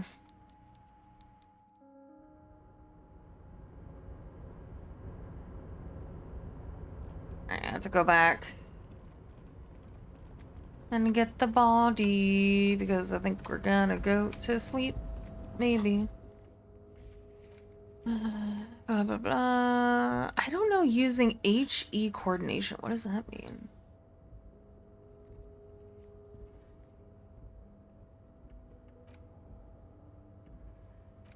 Might take a while. Oh yeah, I can do that.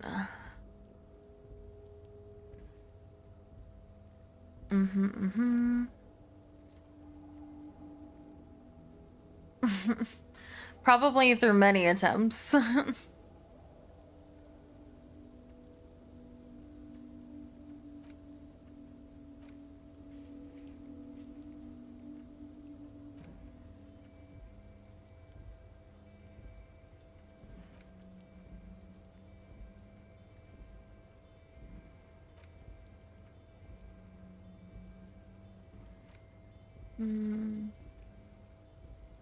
Oh, you know who knows stuff about history? I bet the woman in the wheelchair does.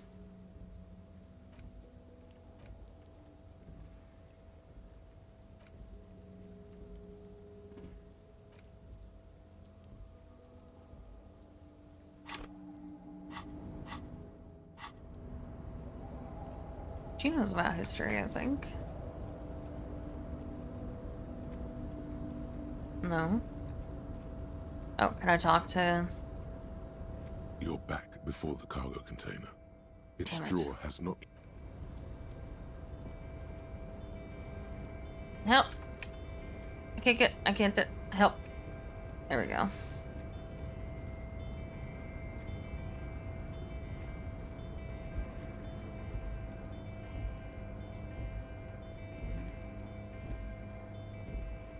Talking to the cargo? Yeah.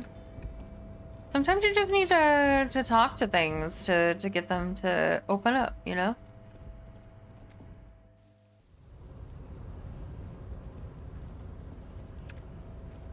Okay, we can go yap to the Hardy Boys.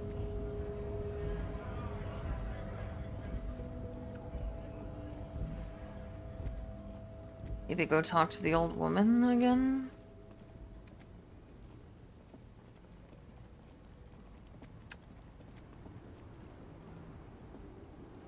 Lowman, you caught me at an opportune moment.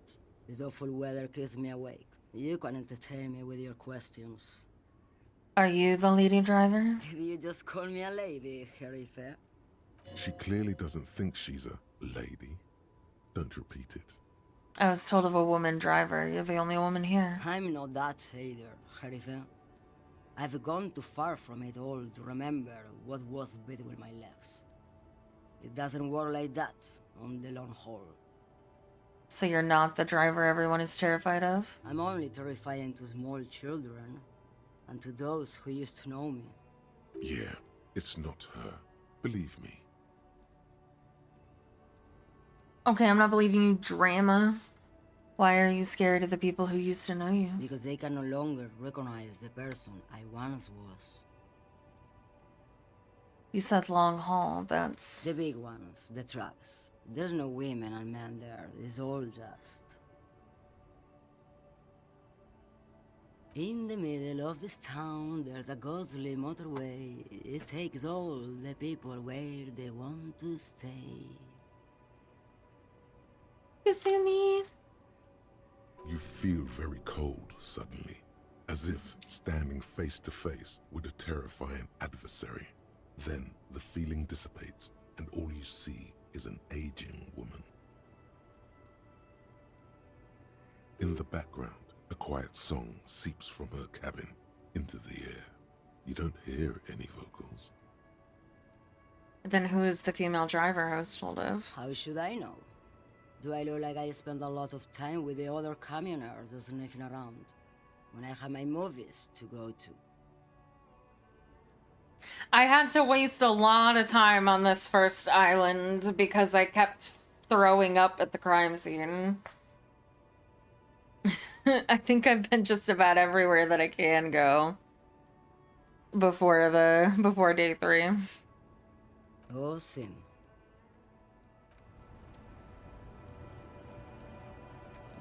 Okay.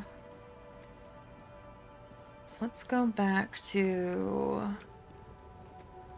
the whirling... what is this called? The whirling in rags.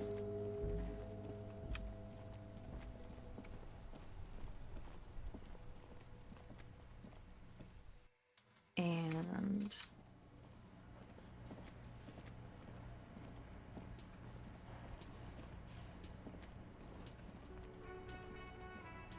Oh, hello, dear. There you are again. Surely things... You sense that she won't judge you, no matter what you say. You know where we are, right? That's right. Yes, indeed. Yes. Oh my, I haven't seen... Speaking of history, you know what? That's right, dear. How splendid. Here, take this pen. Knowledge should always be rewarded.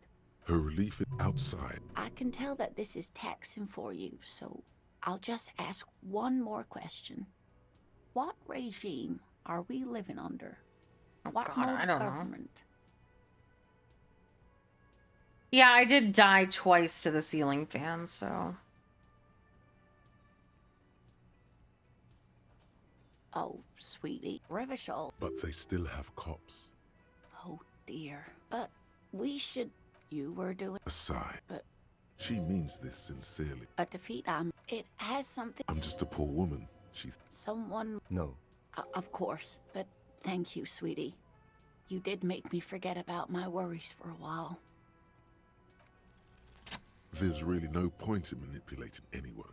She'd be only too pleased to tell you about her work. Go on and ask. Hey, Lena.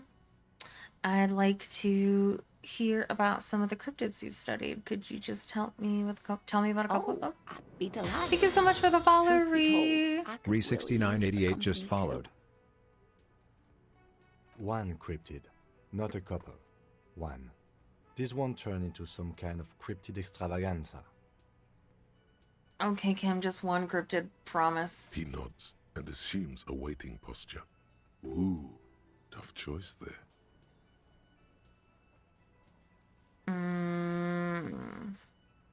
What's the most dangerous? The gnome of Jeroma.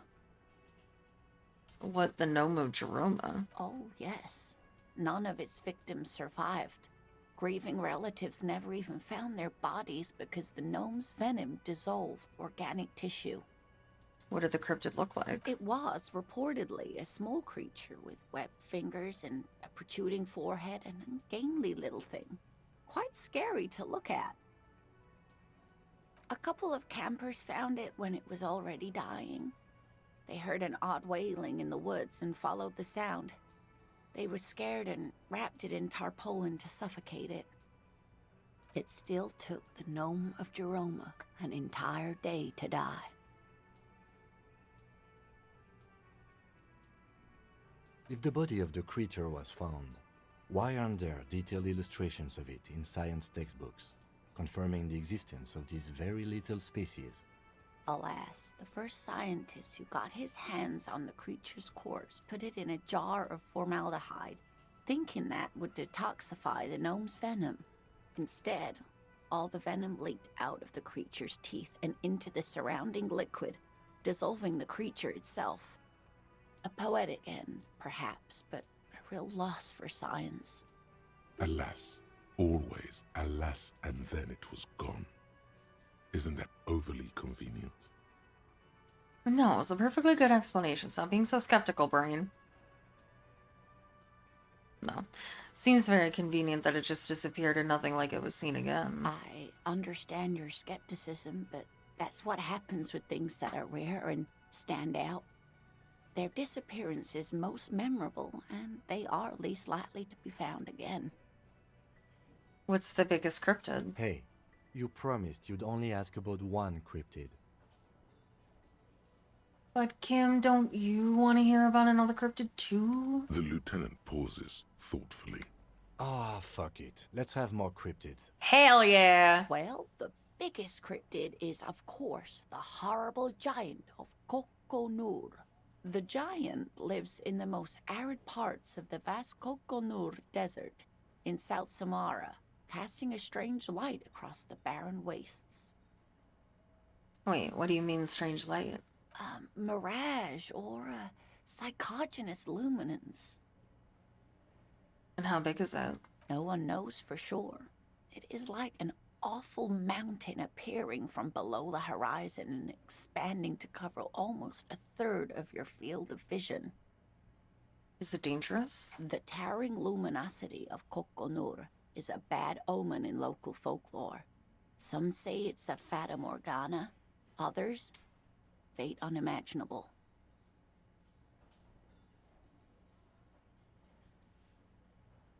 Hooey. No animal can be that large. It's a mirage. Mirage. That's what makes it so peculiar. A species surviving at the very limits of scientific law. The giant of Kokonur must be the largest animal the planet can support. There are limits, you see, to how large a metabolism an ecosystem can beget.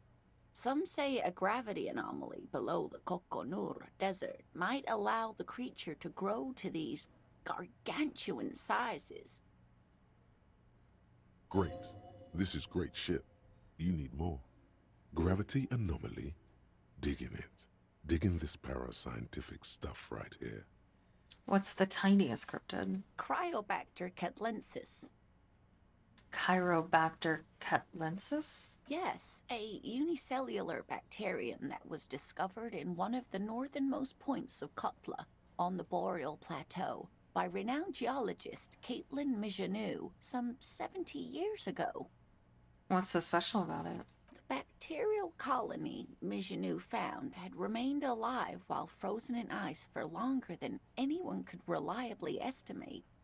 Certainly from before recorded history. Mijanou disappeared shortly after injecting herself with the bacteria she had brought back to study, no doubt in hopes of prolonging her own life. Wait, she injected herself with it? Yes, the bacteria had survived in the ice since times immemorial. It is not hard to see where she could have gotten the idea. It's actually a little hard to see. But do go on. You mean there's an immortal geologist wandering the world? Yes, and she's quite mad, too. After she treated herself with the bacteria, she stopped aging, but also became increasingly eccentric and irascible, so that even her oldest friends were forced to pull away. We can assume that she has been living somewhere in the wilderness for decades now, all alone except for the Cryobacter catlensis coursing through her bloodstream. Is that a cryptid on the pen you gave me? Yes.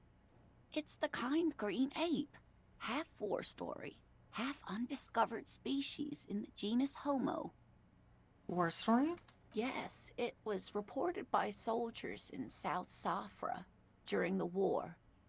The kind green ape would visit bunkers during the night, healing wounded soldiers with its saliva. Wow, with its saliva? Yes, it has amazing healing qualities. Some soldiers reported growing back limbs, regaining their sight. There was something about an undiscovered subspecies of man? Indeed, there is. It's our closest relative among the cryptids. Same taxonomic family, different genus. Which is to say, the kind green ape is a species with which we share a common ancestor, and that evolved parallel to our own. Just like your partners. I knew it, Kim. You're not human. Ma'am, you are confusing him. Please don't misunderstand me, either of you. Human, as it is used in everyday speech, is hardly a taxonomic category. For all intents and purposes, you can be thought of as human. Though Saolites do have some distinguishing characteristics. Different advantages, if you will. Yes, advantages such as the flakier texture of Ceolite earwax, or so I've heard. Nothing inspires pride in one species quite like speculative evolutionary biology. Perhaps we've had enough of that for today. Are there any invisible cryptids? What an interesting question. And the answer is yes, there are. Of course. All fairy tales have someone or something invisible in them. Shush, Kim. She's about to tell me the invisible cryptid. What is it? It's the Col de Mamadaqua. Its name means thin whisper of sound, and that's precisely what it is. Self-replicating sound waves, invisible and intangible. The Col de Mama is very afraid of us, which makes it incredibly difficult to track. Col de Mamadaqua can also be translated as a whisper light and low. What evidence is there of this animal being a sound? Plenty. It's the evidence that led to its discovery. In the 20s, a group of Areopagi ornithologists, that is, scientists who study birds, were trying out a new recording technology for capturing sounds outside the range of human hearing. When playing back recordings they had made in the foothills of the Ea mountain range, they noticed certain anomalies, patterns that seemed random at first, but on closer examination were consistent with the waveforms of songbirds. The scientists soon discovered they could track and even predict what appeared to be feeding, mating, and migration patterns based on sound waves in a strictly delimited range of ultrasonic frequencies, even higher than those of the highest pitched bat calls. She transforms, when speaking about these strange animals, into a confident woman.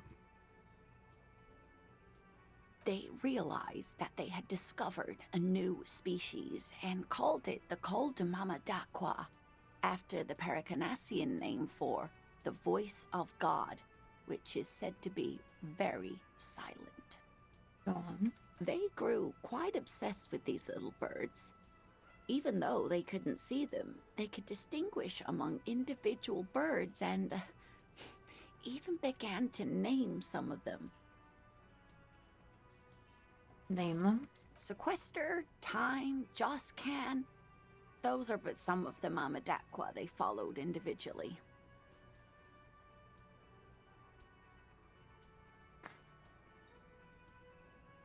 Why are they so afraid of us? That is a sad story. A group of university students assisting with the field work in their enthusiasm for the project, and no doubt because they were preoccupied with impressing their professors, nearly drove it to extinction.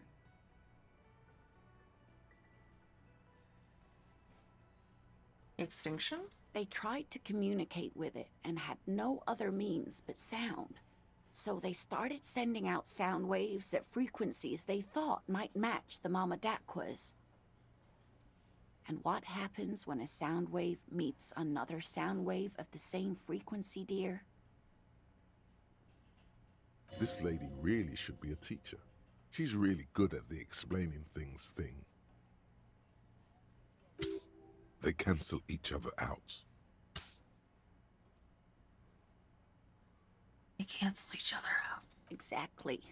And these tests were performed so recklessly that when they happened upon the right frequency, well, they wiped out most of the population.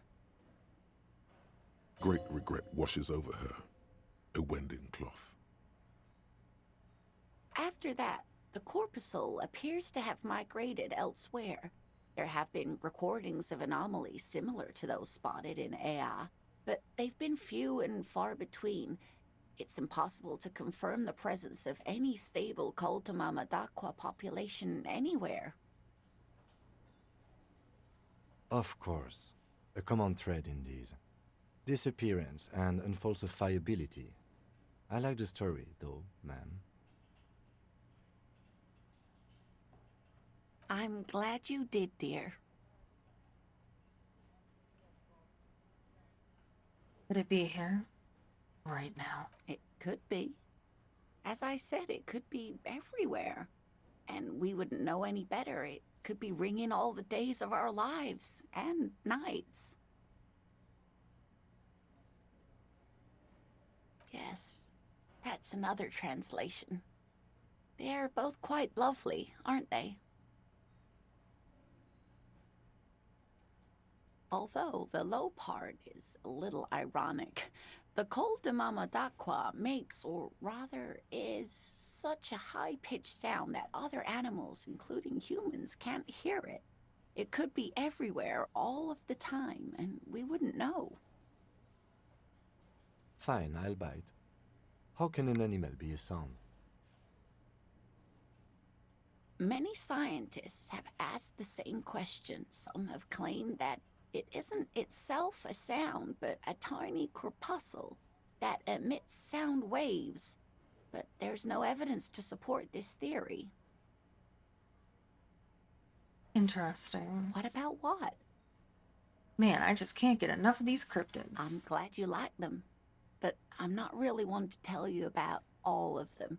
You should ask my husband if you get the chance. Oh, sweetie. Sorry. The lieutenant gives you a sideways glance. Of course, dear. You know, to hell with it. Let's have more cryptids. Of course, officers. I just want to make it. I'm glad you like them. Grayed But out. I'm not really one to tell you about all of them.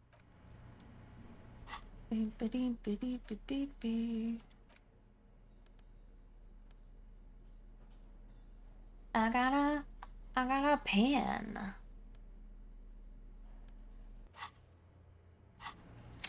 Alright. I don't think I have to talk to Can you I about help anything. Alright. Wait, can I talk to you?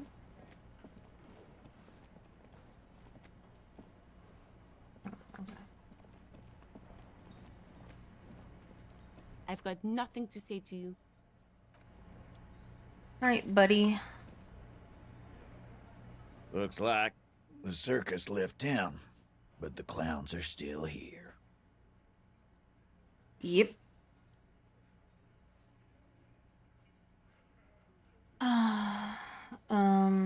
Me and Everett talked. He promised you'd cooperate. Oh, so you went and talked to my mommy, and now she's making me play with you. Is that it, lawman? And what's gonna happen if we don't? You're gonna go and tell on us? Very mature, guys. Everett sent word, right? Yeah, I heard him. Now fuck do you think I'm doing here? You'd have your ass handed to you if it wasn't for the boss man's word.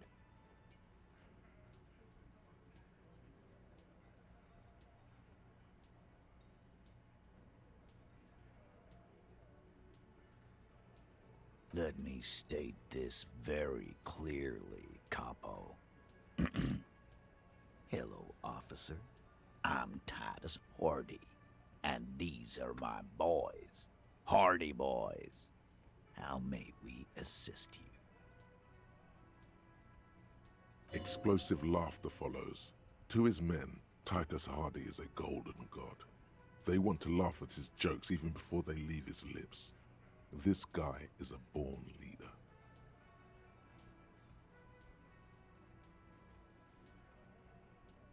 But having Everard back you up like that did seem to have some effect.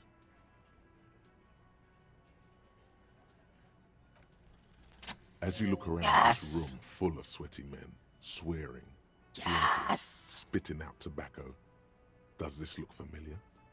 I literally just made it. Yes.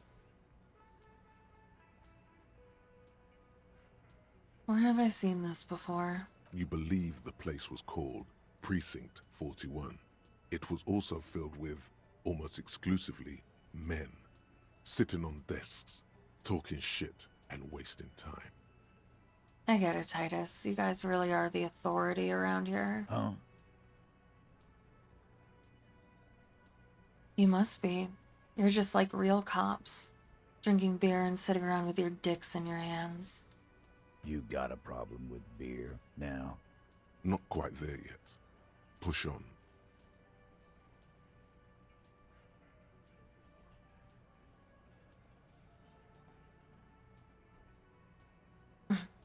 I have a beer problem, but not a problem with beer. I also have no idea how to do my job.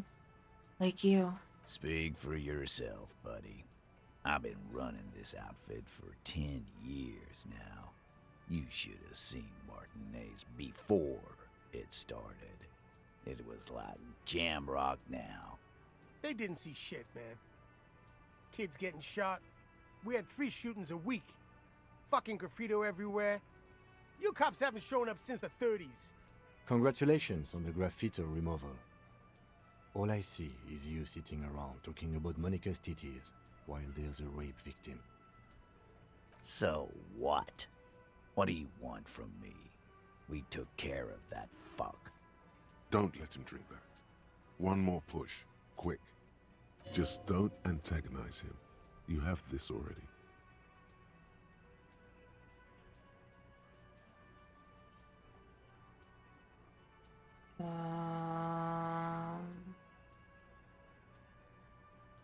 It's not about who did it. It's about the victim. She needs help. Titus?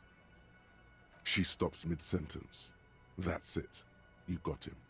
He's going to give it up, but on his terms. You wanna help her, cop? Fine. I'm gonna let you help her. But you treat her with respect. If you don't, if you question her, harass her, a freight train of pain, buddy. What is her name? Glacia. I'm on due. She's staying here at the Whirling in Rags. A real pretty one. Silvery jumpsuit. Blonde. That's I'm on due. With an O-U. I'm shocked, really. Shit. The girl. The girl upstairs? That can't be her. She knows you drank so hard you forgot you were a cop.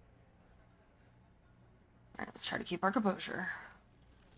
You inexplicably add cool after the victim's name, with your eyes bulging like some wild beast. Your fingers are fidgeting and sweat. I said everything embarrassing. As Titus looks at you oddly.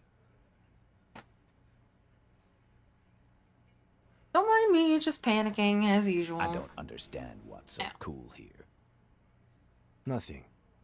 We just have a few more questions. Then we'll be on our way. Whatever you do not tell him you know her. That would sound off. Calm. Normal. Try to forget this little hiccup.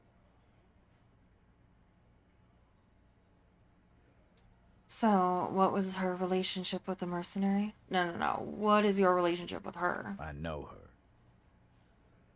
How well do you know her? Well enough, Copper. We party. She's been here for a few months. So she's not from around here? You mean Revachol? Nah, she's an immigrant. Or a drifter of some sort. Been staying here over the winter. Don't you give her any more trouble. She's just had some bad luck, that's all. Shut up, Angie. She doesn't need your help. Titus gives them both a look. They fall silent. What's with all the silences? It's like these guys don't know how to feel about this. You should keep picking at it. So what was her relationship with the mercenary? Relationship? There was no fucking relationship. He raped her. That's their relationship. Was like that karaoke incident all over again. Or like some of the other girls he was harassing. Okay, enough. All of this is irrelevant to your stated investigation. So the rape one was it? He did it before we killed him. He's not gonna do it again. So what does it matter? It would help if we establish a timeline. All right. 2 weeks, maybe? I don't know. I need another beer. Here you go, boss. You said you partied, but what did you mean? What do you think I meant? Did you do karaoke? Yeah. Tons of it. All the songs. So you're saying the two of you were close? No, we just fucked. That's all. I'm not gonna give you any details if that's what you're after. So put your dick away. He really went out of his way to seem comfortable with this topic. That's all you're gonna get for now. He's doing a good job here. A commendable performance of I don't give a shit. Thank you. We'll talk to her. Remember what I said. Freight train of pain. Again. Yeah, I heard you. Good one, Titus.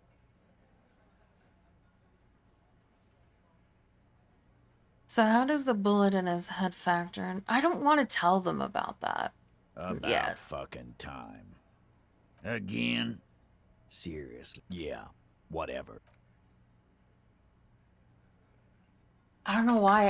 I want to keep that as, like, that I know about that a secret.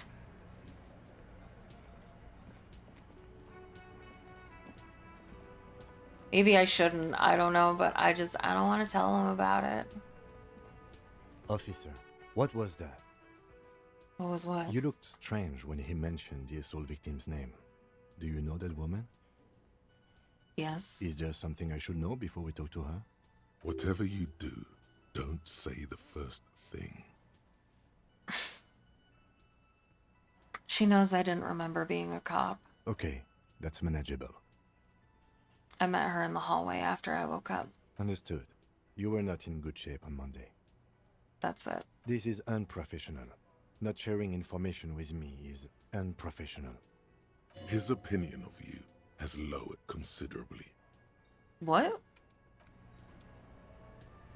Why? I literally... What? Huh?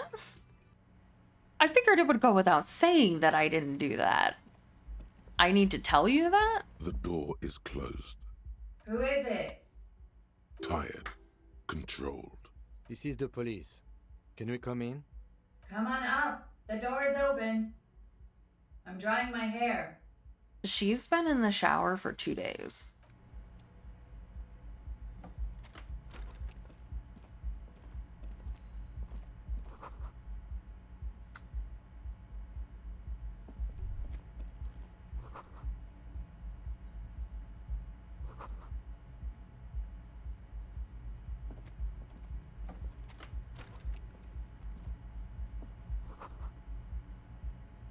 This medicine cabinet is full of wares. Sheets of pills, haphazardly stacked, one on top of the other. There's also a toothbrush somewhere in there. It's been used quite a lot. Pharmaceuticals line the shelves, sheet upon sheet of pill bottle next to pill bottle. Acetylic acid, APAP, eye drops, blood thinners. There's quite the collection in here. Anything of note? Pill bottles rattle like bones as you search the cabinet. Paracetamol, histoperidol, something in a foreign language you can't read. Behind them, an unusually shaped nasal spray. Its label reads, Nacra. Nacra? This is used to treat opioid overdoses. Always handy to have around. Opioid antagonist. Interesting. That's used for diamorphine overdoses. Among some foreign, probably Messinian or Gotwaldian, marked red blister packs you find. What do you find? This is going to take a little know-how.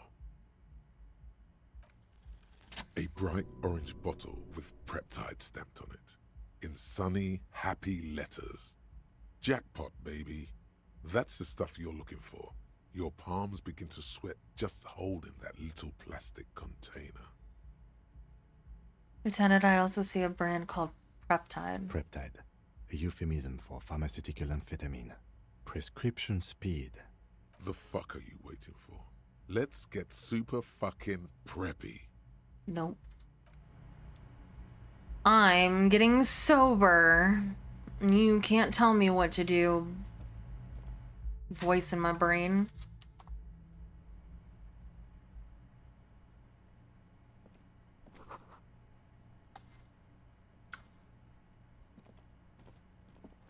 This window is pristine on the inside, unlike the one next to it. Light from the desk lamp reflects off the glass in an untarnished golden halo.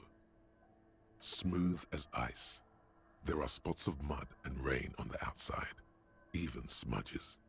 But the surface of the window is clear from the inside. No chips, no hairline fractures. Following your lead, the lieutenant leans in closer to inspect the surface. This window was recently replaced. Looks like it, yes.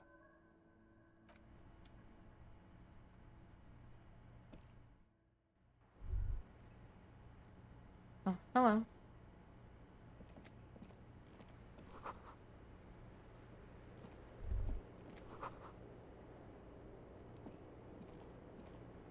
The same small, heavy door. Why No would it lock kick in the door sight. in? Where does this lead to? I don't know. It is not the first closed door we found in this building. There is also your mysterious blue kitchen door. Do you think it's important? I don't know. The further we get, the more this building seems to be tied to the case. Below, the hostel cafeteria creaks and groans under your added weight. A skeleton of composite support beams and cantilevers. Tap on the roof with my A foot. dull thump. Somewhere inside, a wind brace rattles from the imperceptible motion of the building. The vigilantes, the cadaver, and a number of people connected to the case are in or around this building. This door is part of it. It's not unimportant. It's barred from the inside. You hear the bar rattle in the brackets.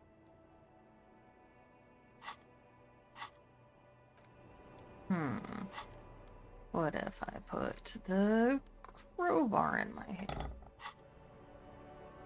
The same small, heavy Damn door. it.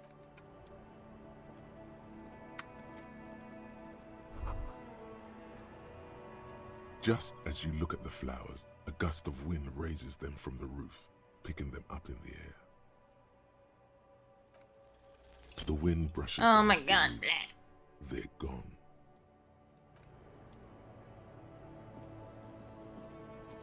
Welcome to the roof. Below her silvery jumpsuit, an athletic young body, built long and lean. I'm sorry for the mess down there.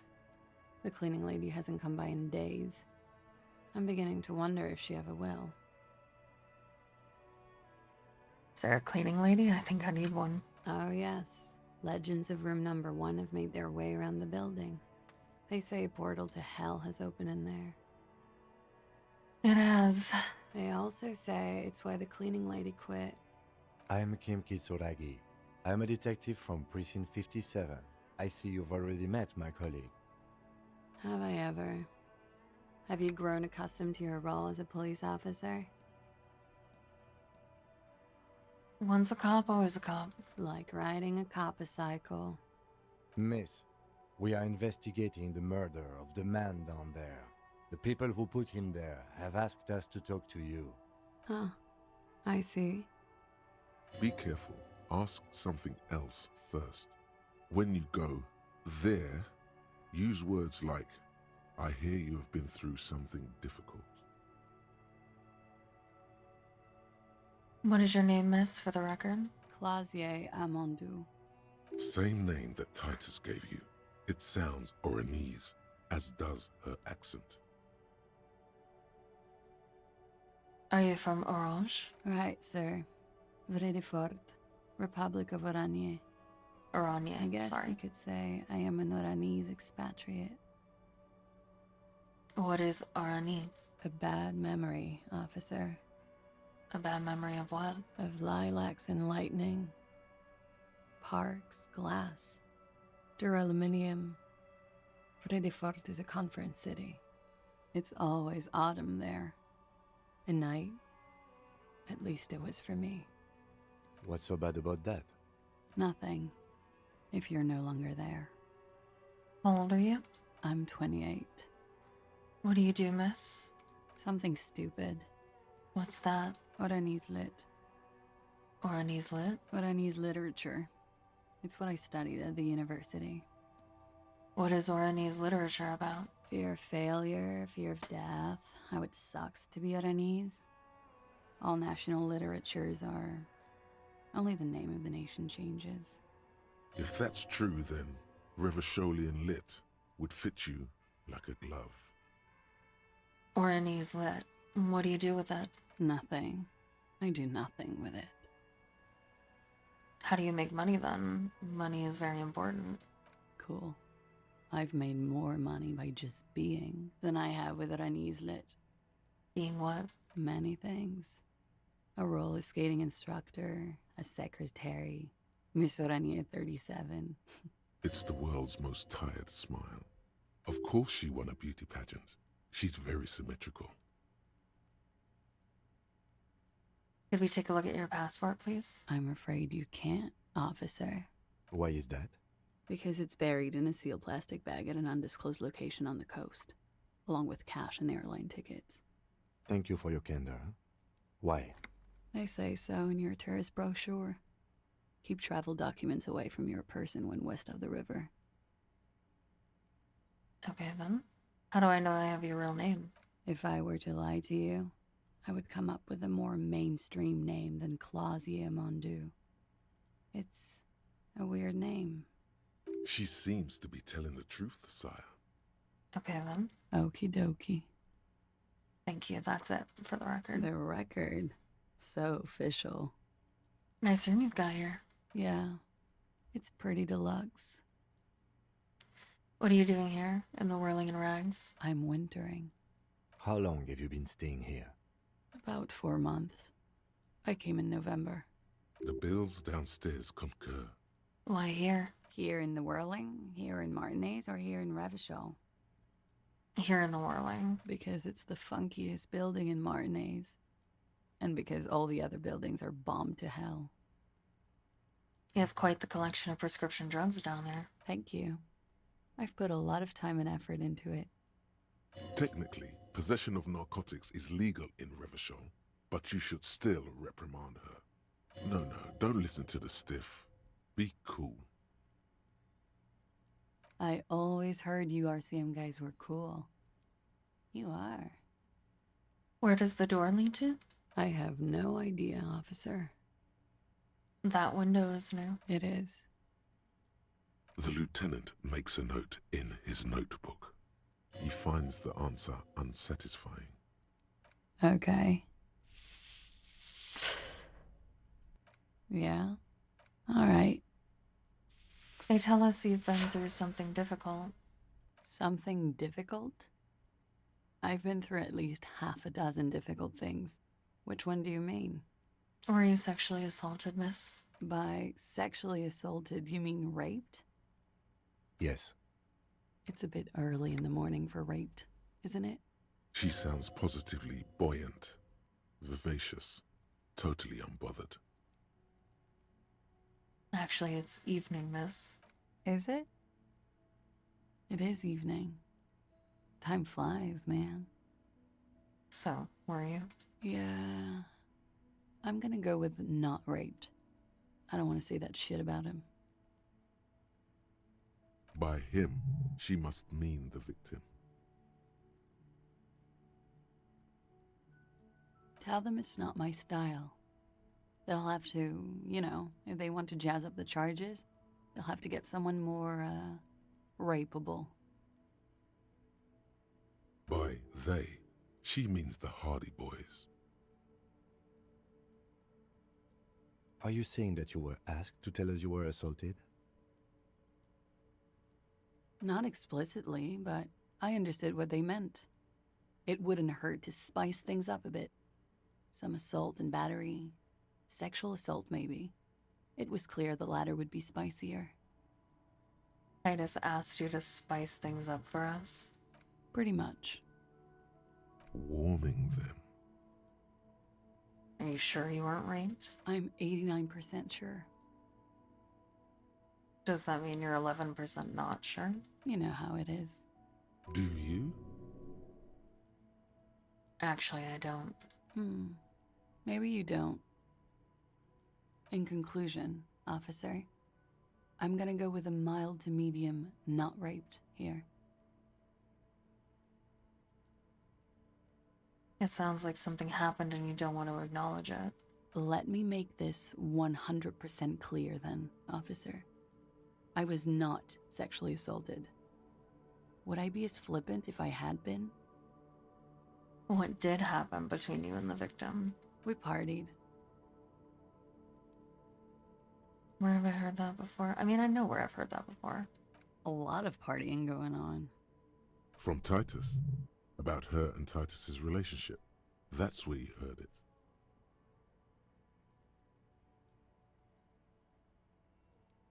What do you mean partied? We drank, sir. A lot. For weeks, basically. We had that effect on each other. We made each other drink harder. That's why I liked him. What else?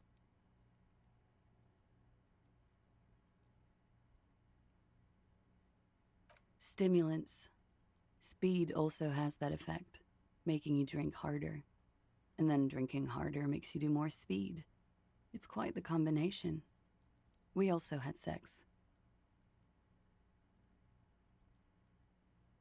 Were feelings involved? A little. The drugs were good enough, and we did enough of them. How did you two meet? Downstairs, at the bar. He was on some sort of assignment, a military man, as you probably know. Had a cool, scary scar. She appears aloof, but that scar part, the scary, is stressed and drawn out. What's that about? Apprehension? With longing. She misses him. When was this? Exactly. Like that.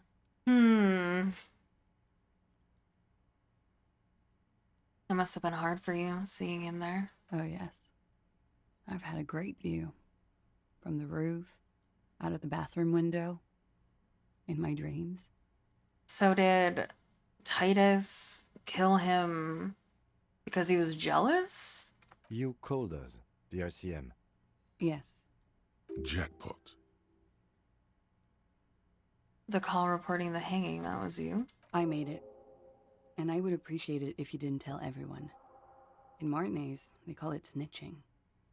Reporting crimes is confidential in Ravachol, miss. Before we go on, if it's snitching, then why did you do it? Because I couldn't handle it anymore. None of these people called. He just kept hanging there. Then they started stripping him. The caller's voice was disguised. I didn't exactly disguise it. I just muffled the mic and nicked the landline a little. With nail clippers. And I diverted some radio fuzz into it. Into the cold wire. So, she's God's mystery foam cutter. And in the process, you broke the landline downstairs. Did I? Fuck. I didn't mean to. I had no idea what I was doing. Jigsaw falling into place. This is satisfying. Good catch. I appreciate the symmetry. Why go through all the trouble? I don't know, sir. It was stupid. I was drunk, too. I was probably afraid the union was listening in. Locals say they have ears in the wires. Thank you for making the call, miss. It was the right thing to do. I didn't want to, sir. But if I hadn't, he'd still be hanging there. What can you tell me about him? Name, eyes, age? I'm sorry, I can't do it. Not right now. Later, maybe. I keep seeing him. Like he is now. I can't talk about his... I don't know... hair. I know it's difficult, miss. We can return to it later. What did they hang him for if not rape? He had something to do with the strike. One has been roiling since I got here. Rotten timing. But you probably know all about it. And his role in this strike was... what? I think he was in a security detail. He was ex-military, worked for Wild Pines, and against the Union. We didn't discuss work much, if you know what I mean. But I understood it was dangerous. And they lynched him for it? She nods. Well, they shot him for it. Why was there a bullet in his head? Bullet? They shot him too? I'm not picking up on any theatercraft here, sir. The pause is sincere. They stripped his clothes and they shot him? You mean after they hanged him? I'm confused, sorry. So am I. Were you aware that he had also been shot, miss? Things are starting to go a little over my head here. I thought he was hanged. I was not present when they did it. I don't know what happened. I just know what they told me. And Sylvie, the bartender. This is beginning to get confusing for you too, and we don't like that. Where was she last Sunday night? Where were you when this happened? Cowering. I was cowering downstairs with Sylvie. How do you know the Hardy Boys? How do the Hardy Boys know you? They're frequent guests. Downstairs. They have a booth for union members. They're probably down there now. And how did you meet? Over drinks. It's been a long, boring winter. Did you party? A little, yeah. Like you partied with the deceased? No, not as hard. I'm sorry to have to ask this, but have you had a physical relationship with any of the Hardy Boys? I have. Which one? Which ones, sir? I don't remember precisely. Titus, obviously. But as I said, it's been a long winter. Could that have been part of the reason they hanged him? Could that be why they hanged him? Jealousy? I hope not. Actually, I know that's not the reason. I'm careful about that kind of thing. Not crossing the wires, you know? But that's probably where they got the rape idea. What do you mean? Men like that? I don't know. It's the way their imaginations work. I suspect it's what they'd like to do to me. Thank you for telling us all of this, miss. She breathes a silvery sigh of relief and weariness. The air on the roof feels humid. Should we head back downstairs, officer? We may have things to discuss there. She nods. Silvery cigarette fumes disappear into her mouth. Not my favorite topic, but how about we, change the subject to something more lighthearted now? She looks back. Time moves slowly.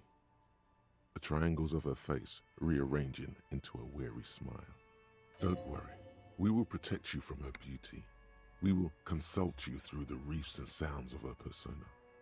We will see through deceits. You are shielded. You are wise. You are advised. There are muscles on long white bones that line her limbs, just below the silver jumpsuit. Is happening? Nothing. Just time passing. Don't worry. You are not a fool. Anything out of the ordinary and you would be notified. Air moves in your windpipe. Your heart beats. You're a detective. Get back to detecting. You're being beguiled? She presses her elbows against her waist and slowly turns her head. The strange moment ends. It was brief, no longer than 2.2 seconds. I know, the voices in my head are confusing. They're confusing me. What was this? Volition. I had a couple other volition checks that I failed, so...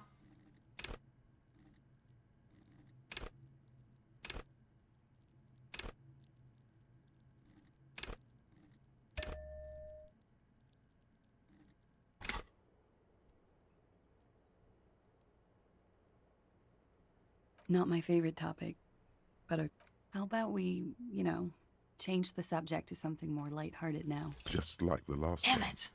Don't worry. We will Yeah, you yeah, are yeah. The strange moment ends. Doing it It was again. brief, I wanna no know. longer than 2.2 seconds.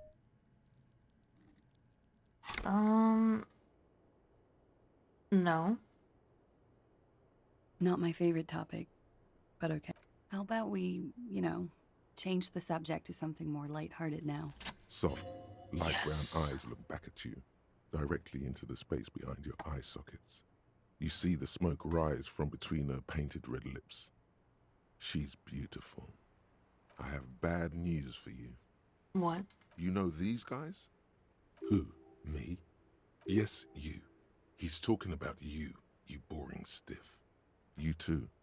Me? What did I do? I'm merely a master thespian. These guys are compromised. She's got them singing along to her tune. The little bleeps and bloops you trust for info, you can't trust them anymore. What? Believe it. Which ones exactly are affected? There's no way of knowing. At the moment, I'm afraid it's best to assume all of them. Bullshit, man. I ain't compromised. Especially that guy. That guy's the most compromised one in here. I agree. No fucking way, man. I just want a drag of that sweet menthol Ziggy. Really? Quick. Tell me what's under her jumpsuit. Glory. Truth. Softness. Protect her. She wants you. I take it back. He's got it pretty bad. But this next guy's on another level entirely. She likes you. The crown head is a boring condom. He's jealous. This is human nature. How did this happen? How it always does. Through subtlety. What can I do? There's nothing you can do about it. You are how you are, and she is how she is. Things will go as they do. Can't you turn them normal again? No. What use is this, then? It's better to know you're being played than to be played without knowing it, is it not? Does this mean she's been lying to me? Yes. Mr. Thespian here has been singing paeans to how truthful she is. She is a lady, most fair and just. In his defense, to reduce him to such inadequacy, she probably had to employ half-truths more often than outright lies. That is correct. And omissions too. Can I trust this guy? A little. They're all still of limited use, interpreting things to the best of their ability. Maybe they add flair or something. I wouldn't know. I don't add flair. But when it comes to assessments of character and factual accuracy, they are not to be trusted. Not with her. Can I trust any of them ever again? Don't be melodramatic. You can trust them. Just not with Miss Orange. I mean, I generally don't trust drama or electro whatever. Anyway, so what is her plan? You can't draw a sound conclusion. The one he usually does says, she may want to control the information rollout, not to become a suspect. She may have a past she's escaping, unrelated to this case. You doubt it's something truly insidious. See? It's oddly moderate, probably compromised. Not logic, too. Don't worry. It's only been 4 or 5 seconds. You've got this. Miss, are you manipulating me? The silence broken. She exhales a little cloud of smoke and says, God, no.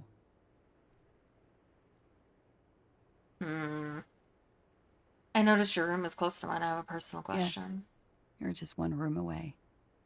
Very personal. Good. Yes. This means she could have heard something. Like what you were doing before you blacked out. Were you in Sunday night? I need to know what I did before I lost my memory. You do not need to know that. What you need is to ask normal police questions. Like... Get a grip, he thinks. At least do your personal stuff when I'm not here. Why not? I'll be here until 11 p.m., drinking coffee, most likely. All right. Well, we're gonna save here and continue this tomorrow. Exactly. Seems totally aligned to me. She's in love with me and needs to be protected. Who drinks coffee at 11 p.m.? I mean, she's a prostitute, so... Or like a party girl, so she probably wakes up late.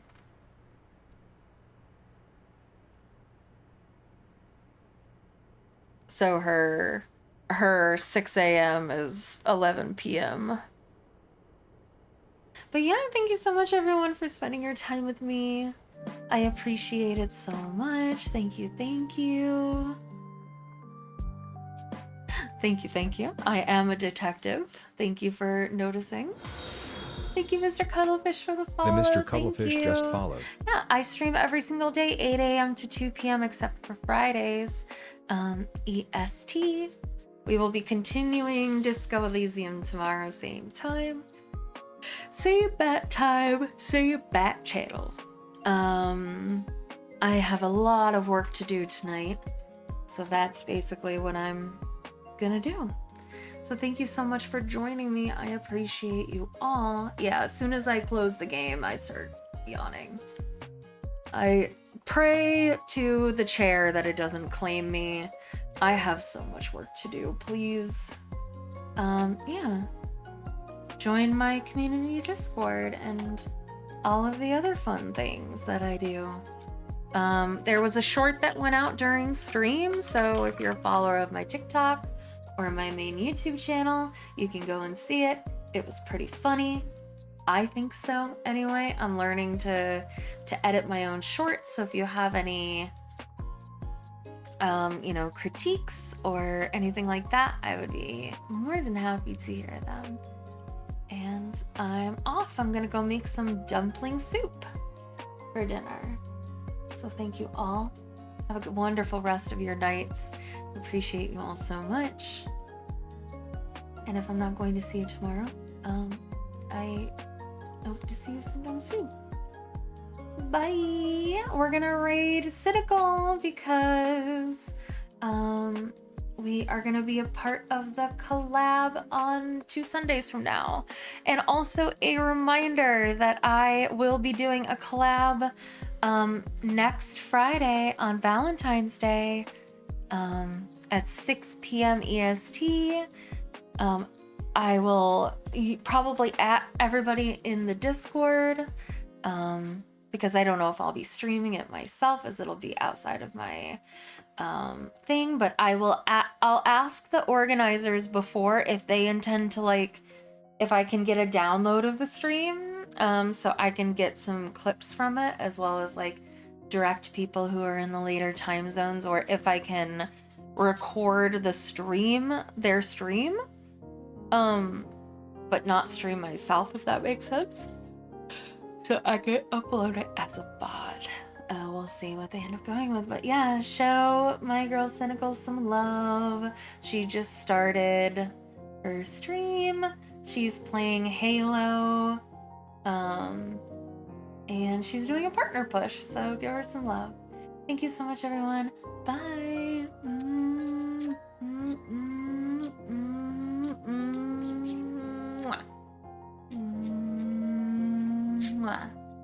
Bye.